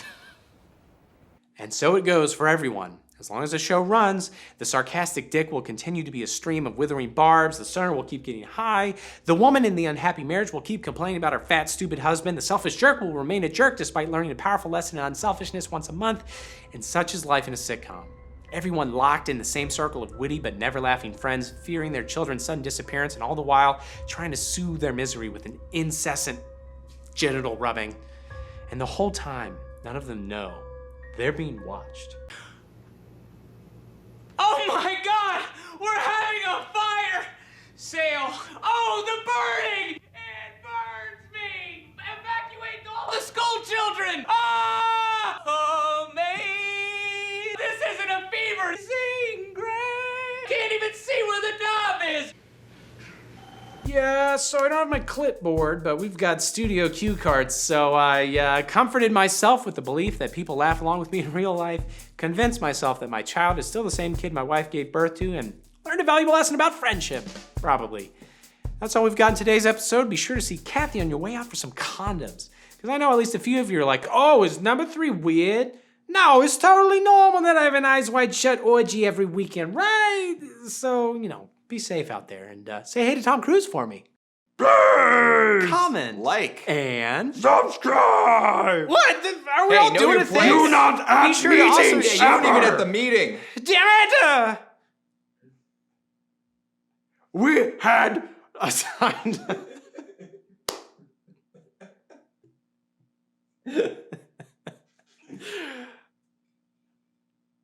When you're late, you miss important info! Somebody asked if I had any future ideas for Cracked, and I would say that yes, I would love for us to get like an actual streaming service or TV show, a Netflix thing or something. But more than that, I actually want to partner with a bunch of other channels and other creators and make their stuff a reality, because I've done a lot of stuff by myself at this point, and I really enjoy collaborating. And I even sort of think that one of my greatest skills as a creative is taking other people's ideas and perfecting them, bringing them to fruition, making it exist in the world in a good way. So I want to do more of that with whoever that may be. Hey there, nerds! I'm Dr. Jordan Breeding, and I keep forgetting the particulars of this doctor bit because I really didn't expect to make this many appointments. So anyway, I have your results right here. Is a thing that I've forgotten to say a lot recently. Anyway, you're watching another episode of Your Brain on Crack, the show that's probably too transparent at times, and the only show on crack where, if I can take you behind the scenes for a second, under my lab coat is a moist swamp of sweat and sadness. So today I'll illuminate. One of the great things about movies is they take us to other times and places, like a time when stupid little space bears could bring down an empire, or places where Nicolas Cage's head is on fire. Unfortunately, our terrible real world can sometimes leak into these fantasy worlds and ruin everything. For instance, it's a little harder enjoying Ferris Bueller's Day Off when you learn that he's being chased by a character played by a real-life pedophile. The movie still works, it just seems like the stakes are suddenly really high. So here are some other behind-the-scenes facts that will ruin some of your other favorite films. Come on down here and smooch my big old white butt. Do you remember the pure terror you felt as those Jurassic Park velociraptors stalked those unlikable kids and threatened to shred their little child tummies? Tummy's not that different from yours, by the way. Those dinosaurs were a nightmare, too fast to outrun, too lethal to fight, too clever to trick, and they could talk to each other. With just a few grunts and honks, they could coordinate efficient child belly-ripping attacks as a raptor squad. Across the belly, spilling your intestines. But you know what might have made that scene less horrifying? If you could somehow go back in time and explain to your younger self that all those honks and grunts are actually just the sounds of adorable turtles friggin' plowing each other. Velociraptors had unfortunately died out like just before Spielberg and his team were able to record what their language sounded like. And anyone who enjoys dinosaur science, so everyone, knows that archaeologists are always changing their minds about dinosaur specifics. We used to think they roared, then we thought they maybe quacked, and apparently the sound designer of Jurassic Park decided, yeah, maybe they sound like turtles having sex.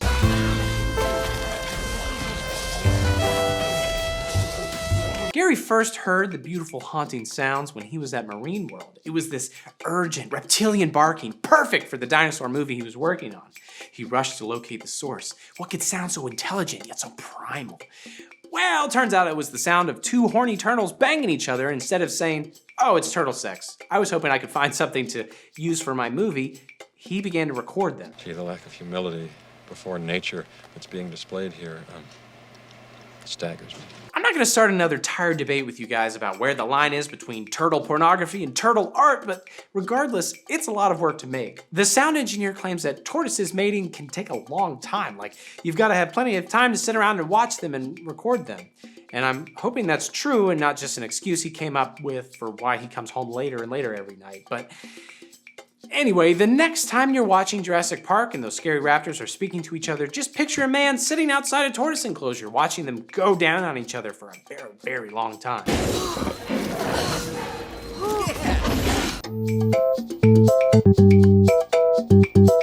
The Fast and the Furious series seems to be about how drag racing somehow prepares you for a life of sophisticated military operations and heists, but as any true fan knows, the series is actually about family, and how familial bonds are like twin nitrous oxide bottles pouring into the Toyota Supra engine that is your life. I mean, when you're living a quarter of a mile at a time, family is the handbrake that lets you drift around crippling emotional obstacles. They've got the most important pink slip of all, the pink slip to your heart.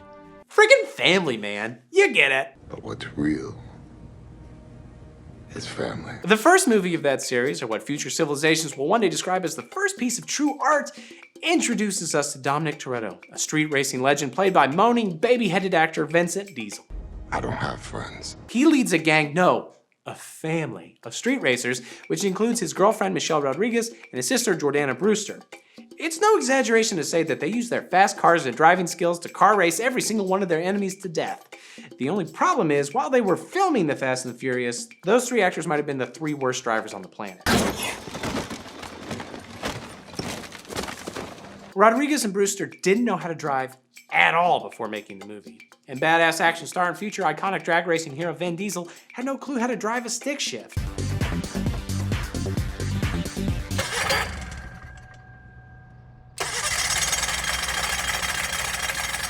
Of course, there's suspension of disbelief in every movie. I assume Russell Crowe doesn't actually have a beautiful mind in real life, but still, I would expect, say, martial arts stars to at least know how to kick a little ass. And surely actors playing a doctor at least know how to sanitize their hands.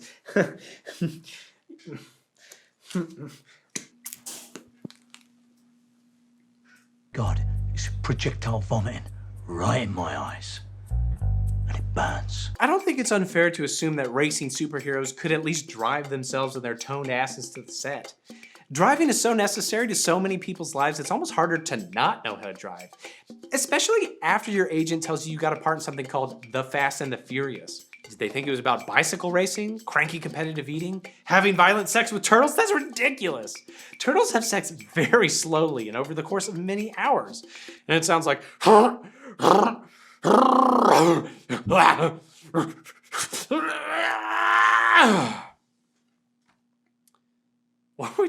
are we talking about? Some good stuff in there, man. Yeah. You guys should hire me full time.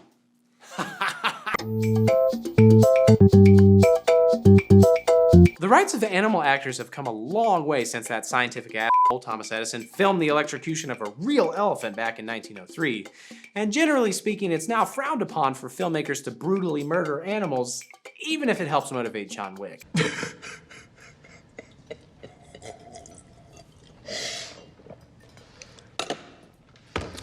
I'm sorry. Animal stunts are performed by expert handlers and their well-trained best friends, which, yeah, sometimes looks like a guy just yanking a horse into the ground, but still, it's a lot more humane than shooting them, so, you know, get off my back, PETA. And besides, it would ruin the movie for everyone if we actually knew that Old Yeller was shot in the face by an actual trembling child. Oh, Yeller. And yet, during the filming of Snow Buddies, a straight-to-DVD sequel to Air Bud, 5 puppies straight up died on set. 5. And no, it wasn't during some elaborate stunt for the final puppy fight scene. They all just managed to catch some crazy virus. The team knew that the puppies were sick, but they bravely tried to work around the dog's illnesses anyway, and when it was over, 5 little puppies had died for what can now be considered the darkest Disney original movie ever. I can barely stay awake. Even worse, the movie still lost like $30 million. That's like letting Gollum bite your finger off for a chance at a second breakfast. I mean, sure, there may be some joy, but you've lost so much, it's hardly worth it. And that doesn't taste very nice, does it, Precious? No.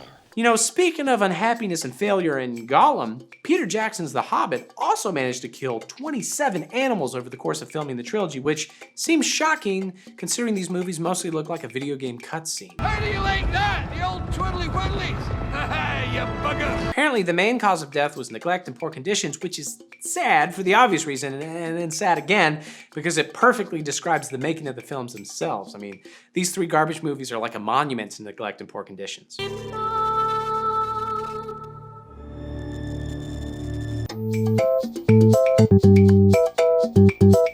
By law, sex involving underage people can be depicted on screen within very specific boundaries and while heavily monitored. And by heavily monitored, I mean the underage actors and/or actresses need their parents to be there, on set, watching every confused, awkward, inexperienced thrust. McLovin!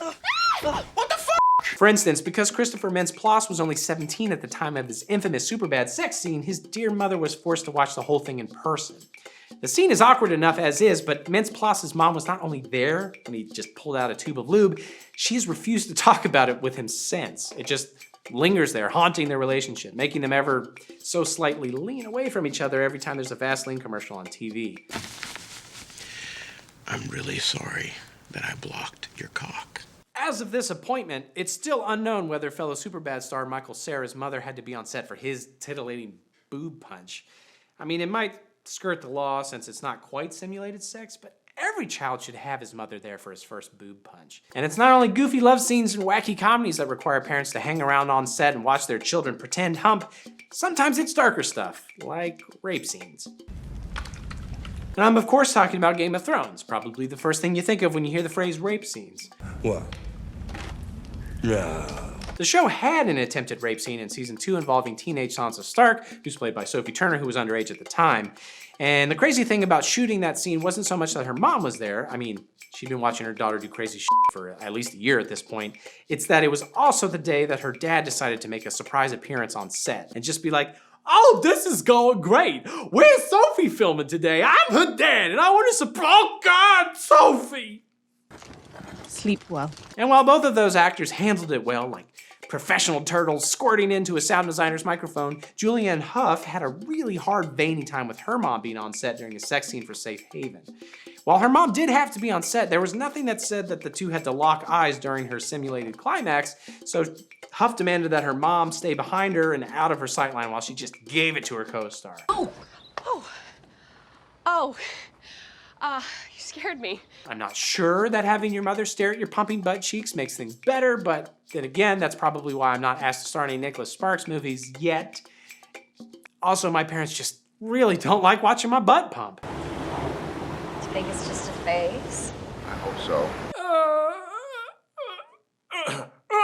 All right, well, looks like I spent most of this episode and the better part of 3 months researching turtle sex, but it's nothing I hadn't already seen on Zaboomafoo, so calm down, Mom. Oh. He's hard. I guess on your way out, go talk to Kathy and see if she's got some crickets or some shit, like whatever turtles eat, because I assume you're gonna go buy one after this episode, you sick bastards. I just can't with them. Anybody know what this is? They call it a stethoscope? It's what doctors have? Surely somebody on this entire production crew could have reminded me to put it on. Caleb, where were you, man? Jordan, I asked the same question. Jordan, where were you? Caleb, help me sometime. Jordan, was it your fault? Jordan, Caleb, Jordan? King Kong is plastic, so he's out. Caleb, maybe, not plastic, not helpful. Jordan, was it your fault? Look, there's a lot of people here. Caleb, Jordan. So this is the last episode. I'd already been given a job offer by Cracked, and I think I'd already accepted it. So I kind of wanted to make one last crazy break the format episode before I had a boss telling me not to do things like that and to adhere more strictly to some formula or whatever, which ultimately never happened, but I thought it might. So I wrote like 20 drafts of this. Even some had different observations, like I had a whole thing about Get Out, and I had way more actors, theoretically, that were going to be involved. But ultimately, we ran out of time, which is kind of the thing that always happens. So we made this, which is still pretty fun and pretty crazy. And when I think about my favorite episodes, it's this episode, the one that ends season 2 that Caleb talked about, and also, you know, just the first episode, because that's the one that did it. It's the one that got us. I had to film it 3 times before anybody saw it, and it got us here, got me a job. So I think that's probably my favorite in a general overall sense. My least favorite is probably Blade Runner, just because I had so much trouble saying replicant that day. It was the worst day. I couldn't speak. So other than that, I love them all. They're my children, and I care for them deeply, just like my real children. So anyway, that's it. If you've made it this far, I appreciate it. I also think you should see somebody, and Devin is a counselor, so we'll get you guys in contact. Thanks for watching. So, say you want to murder someone as part of a conspiracy to suppress knowledge of the nasty side effects of a drug again. This time, you need it to be completely untraceable, like that time when you cleverly ran Alex Lentz off the road with an untraceable hit and run.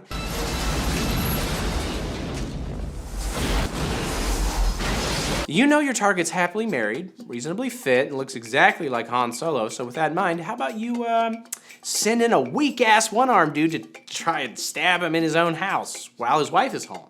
I honestly don't see what could go wrong with this. Don't ever argue with the big dog. Big dog is always right. Virtually every facet of Devlin McGregor's plan to kill Dr. Richard Kimball and the fugitive is moronic.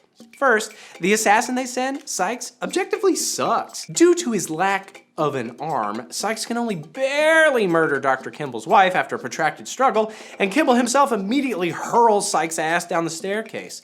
If Kimball didn't rush back to check on his wife, he surely would have torn Sykes' other arm off and shoved it up his butt. Up Sykes' butt. I mean, unless that was something Kimball is into, in which case, you know, who am I to judge? He had a mechanical... Now, it was quick thinking to frame Kimball for his wife's murder, but why was Sykes so surprised she was there in the first place? The whole plan seemed to be based on the idea that Kimball's wife wouldn't be home, despite her being a very normal human who likely returns home at the end of most days. And yet Sykes is shocked to find Mrs. Kimball in her own house at like 10 p.m. Oh, wow, gee whiz, look here. And even if she hadn't been home and Sykes had somehow gotten the drop on Kimball and stabbed him in that big old glorious silver beard, it's not like the police would assume it was a robbery.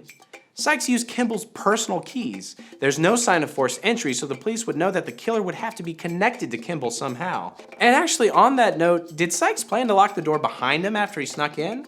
Because then Kimball couldn't get in because Sykes has his keys. There'd be this awkward standoff where Sykes is in his underwear sitting in Kimball's house waiting to murder Kimball, who's outside in the cold freezing his dick off. If Sykes did leave the door unlocked, then Kimball would know something was up, and an alert Harrison Ford is a dangerous Harrison Ford.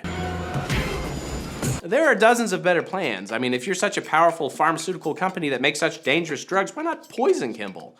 Or why not stab him in a Taco Bell bathroom and make it look like a classic case of Doritos Locos madness? My friend Richard Kimball doesn't feel well. Whatever you do, don't let yourself into his house with one of his keys, engage him in one-armed, weak-ass combat, and forget his freaking wife exists at all. Absolutely anything is better than that. Missed your step. Yeah, I think that's pretty much it. Be sure to check with Kathy on your way out for some drugs for that tiny little head on your back that's left over from the twin that you ate in the womb. Cut. So tired of it. It's like, why do I even do this if they don't think I'm a real doctor? Dude, good work. That was great. That was really nice. That was a good job. You did a good job. That was real nice. No, it was a great episode. It was probably our best episode ever. For idiots. I'm not an idiot. I'm a PhD. I spent 30 years in doctor school. This is what I get. Kathy, do you have any go-go juice? I'm sick. Oh my God, how did you beat me up here? Are you always filming? I'm a filmmaker, bro. Well, Kathy is the receptionist I thought, and she's supposed to give me my go-go juice.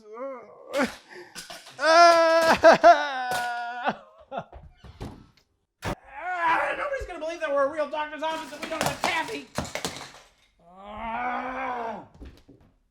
Do you ever stop? How did you beat me up here? Do you ever? The receptionist.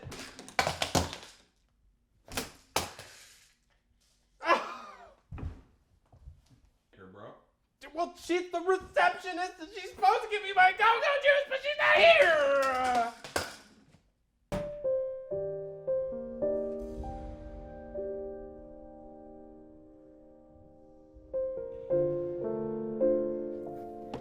See these latest comments. Okay, now I'm at least 60% sure you're not What are you, some doctor? doctor. Yes, Thought if this I guy was was a very doctor, doctor, say but something then he for grew him. that I'm mustache and not now sure, they but recognize you're him not as a a Dr. Jordan isn't a real doctor. God, I am. Are you still attending your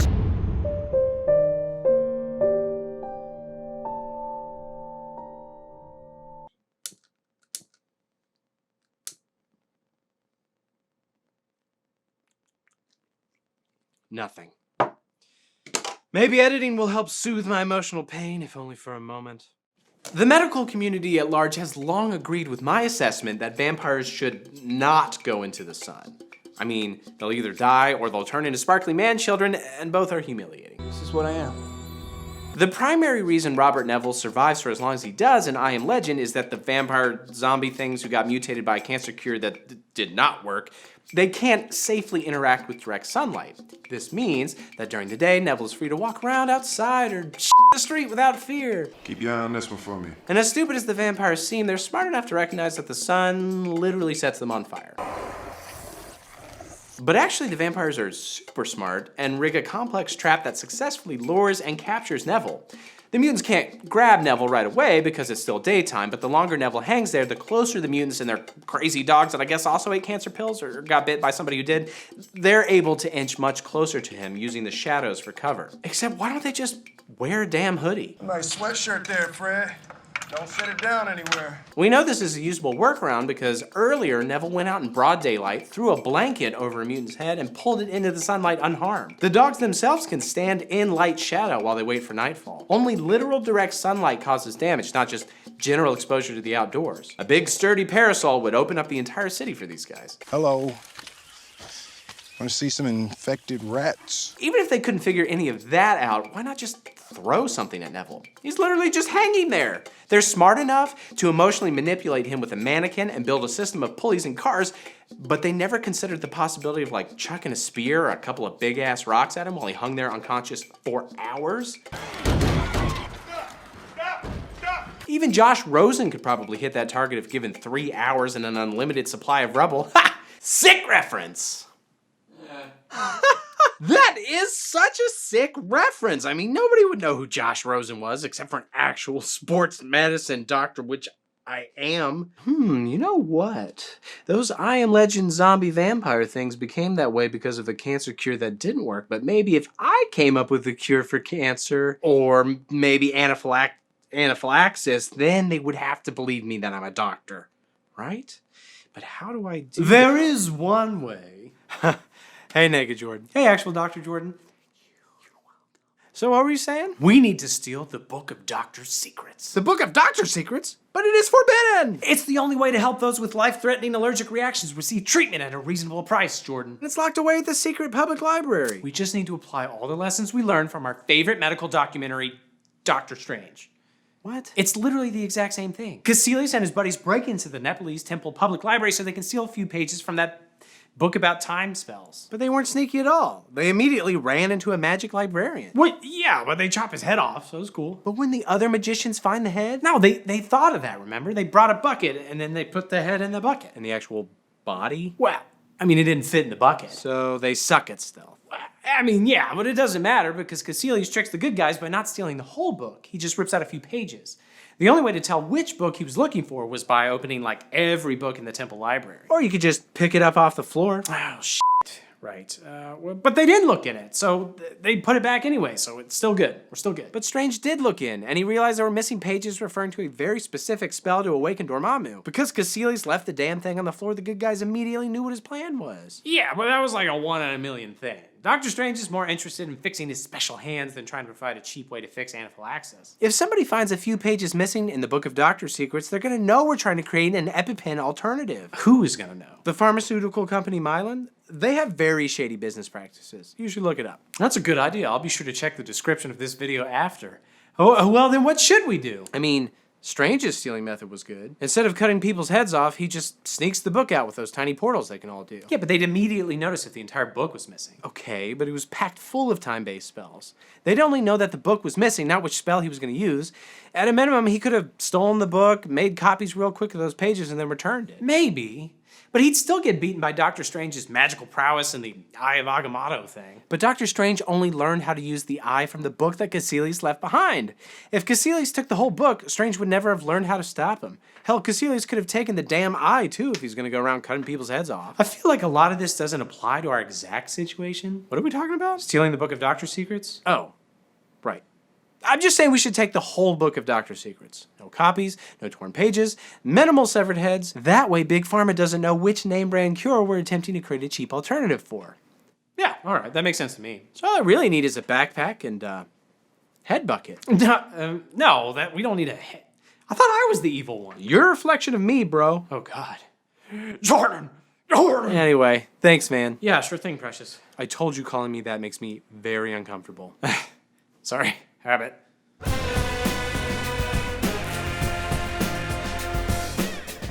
Next.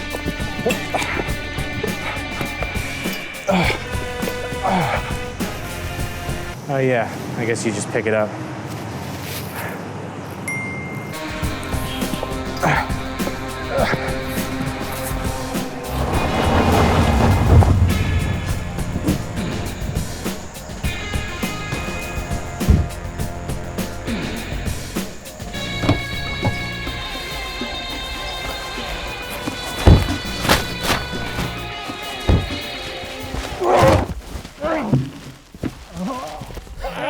You're under arrest, bitch! Oh my God, Devin, Byam, M.ED. I thought you were whatever that stands for, not a cop. Well, cop, it's kind of like a buzz. I don't know, I'm a guy. What am I under arrest for then? The head mostly, the severed head. Okay, but like on Craigslist it said it was like a deer head. And then I got there and he's like, it's a dude head. And I was like, deer head, dude head, I see. I mean, I get not wanting to waste the trip, but it's definitely a dude head, and you can't have it. I mean, you can't have it. Am I not allowed? We don't like saying things are illegal at this point, but it's right. Frowned upon. Right, but you can't. Can you frown me all the way to jail? Yeah. Oh yeah, for sure. Oh, yeah, maybe even to the chair.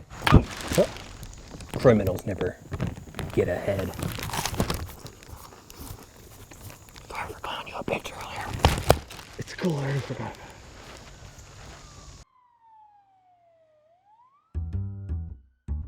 What are you arresting me for? The head, Jesus. That. I mean, I found this Facebook Market. You can get all kinds of things at Facebook Marketplace. That's true, you can get a lot there. I just didn't realize how far the head was gonna go. Yeah, all right. Good. Oh, there's a huge dog turd there. All right, what are you arresting me for? The severed head, mostly.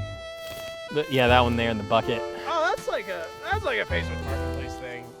He said it'd been in his family, and I was like, I want one of those in my family. You cut it off, it's illegal, you purchase it, still illegal. It's just none of it's good. None of this is good. Yeah, I thought that it wasn't illegal if I just bought it. Yeah, no, common misconception, but still very... Damn. Sorry about the whole bitch thing earlier. Oh, it's fine. Everybody calls me. Yeah, come on, let's get out of here. Just stay down there.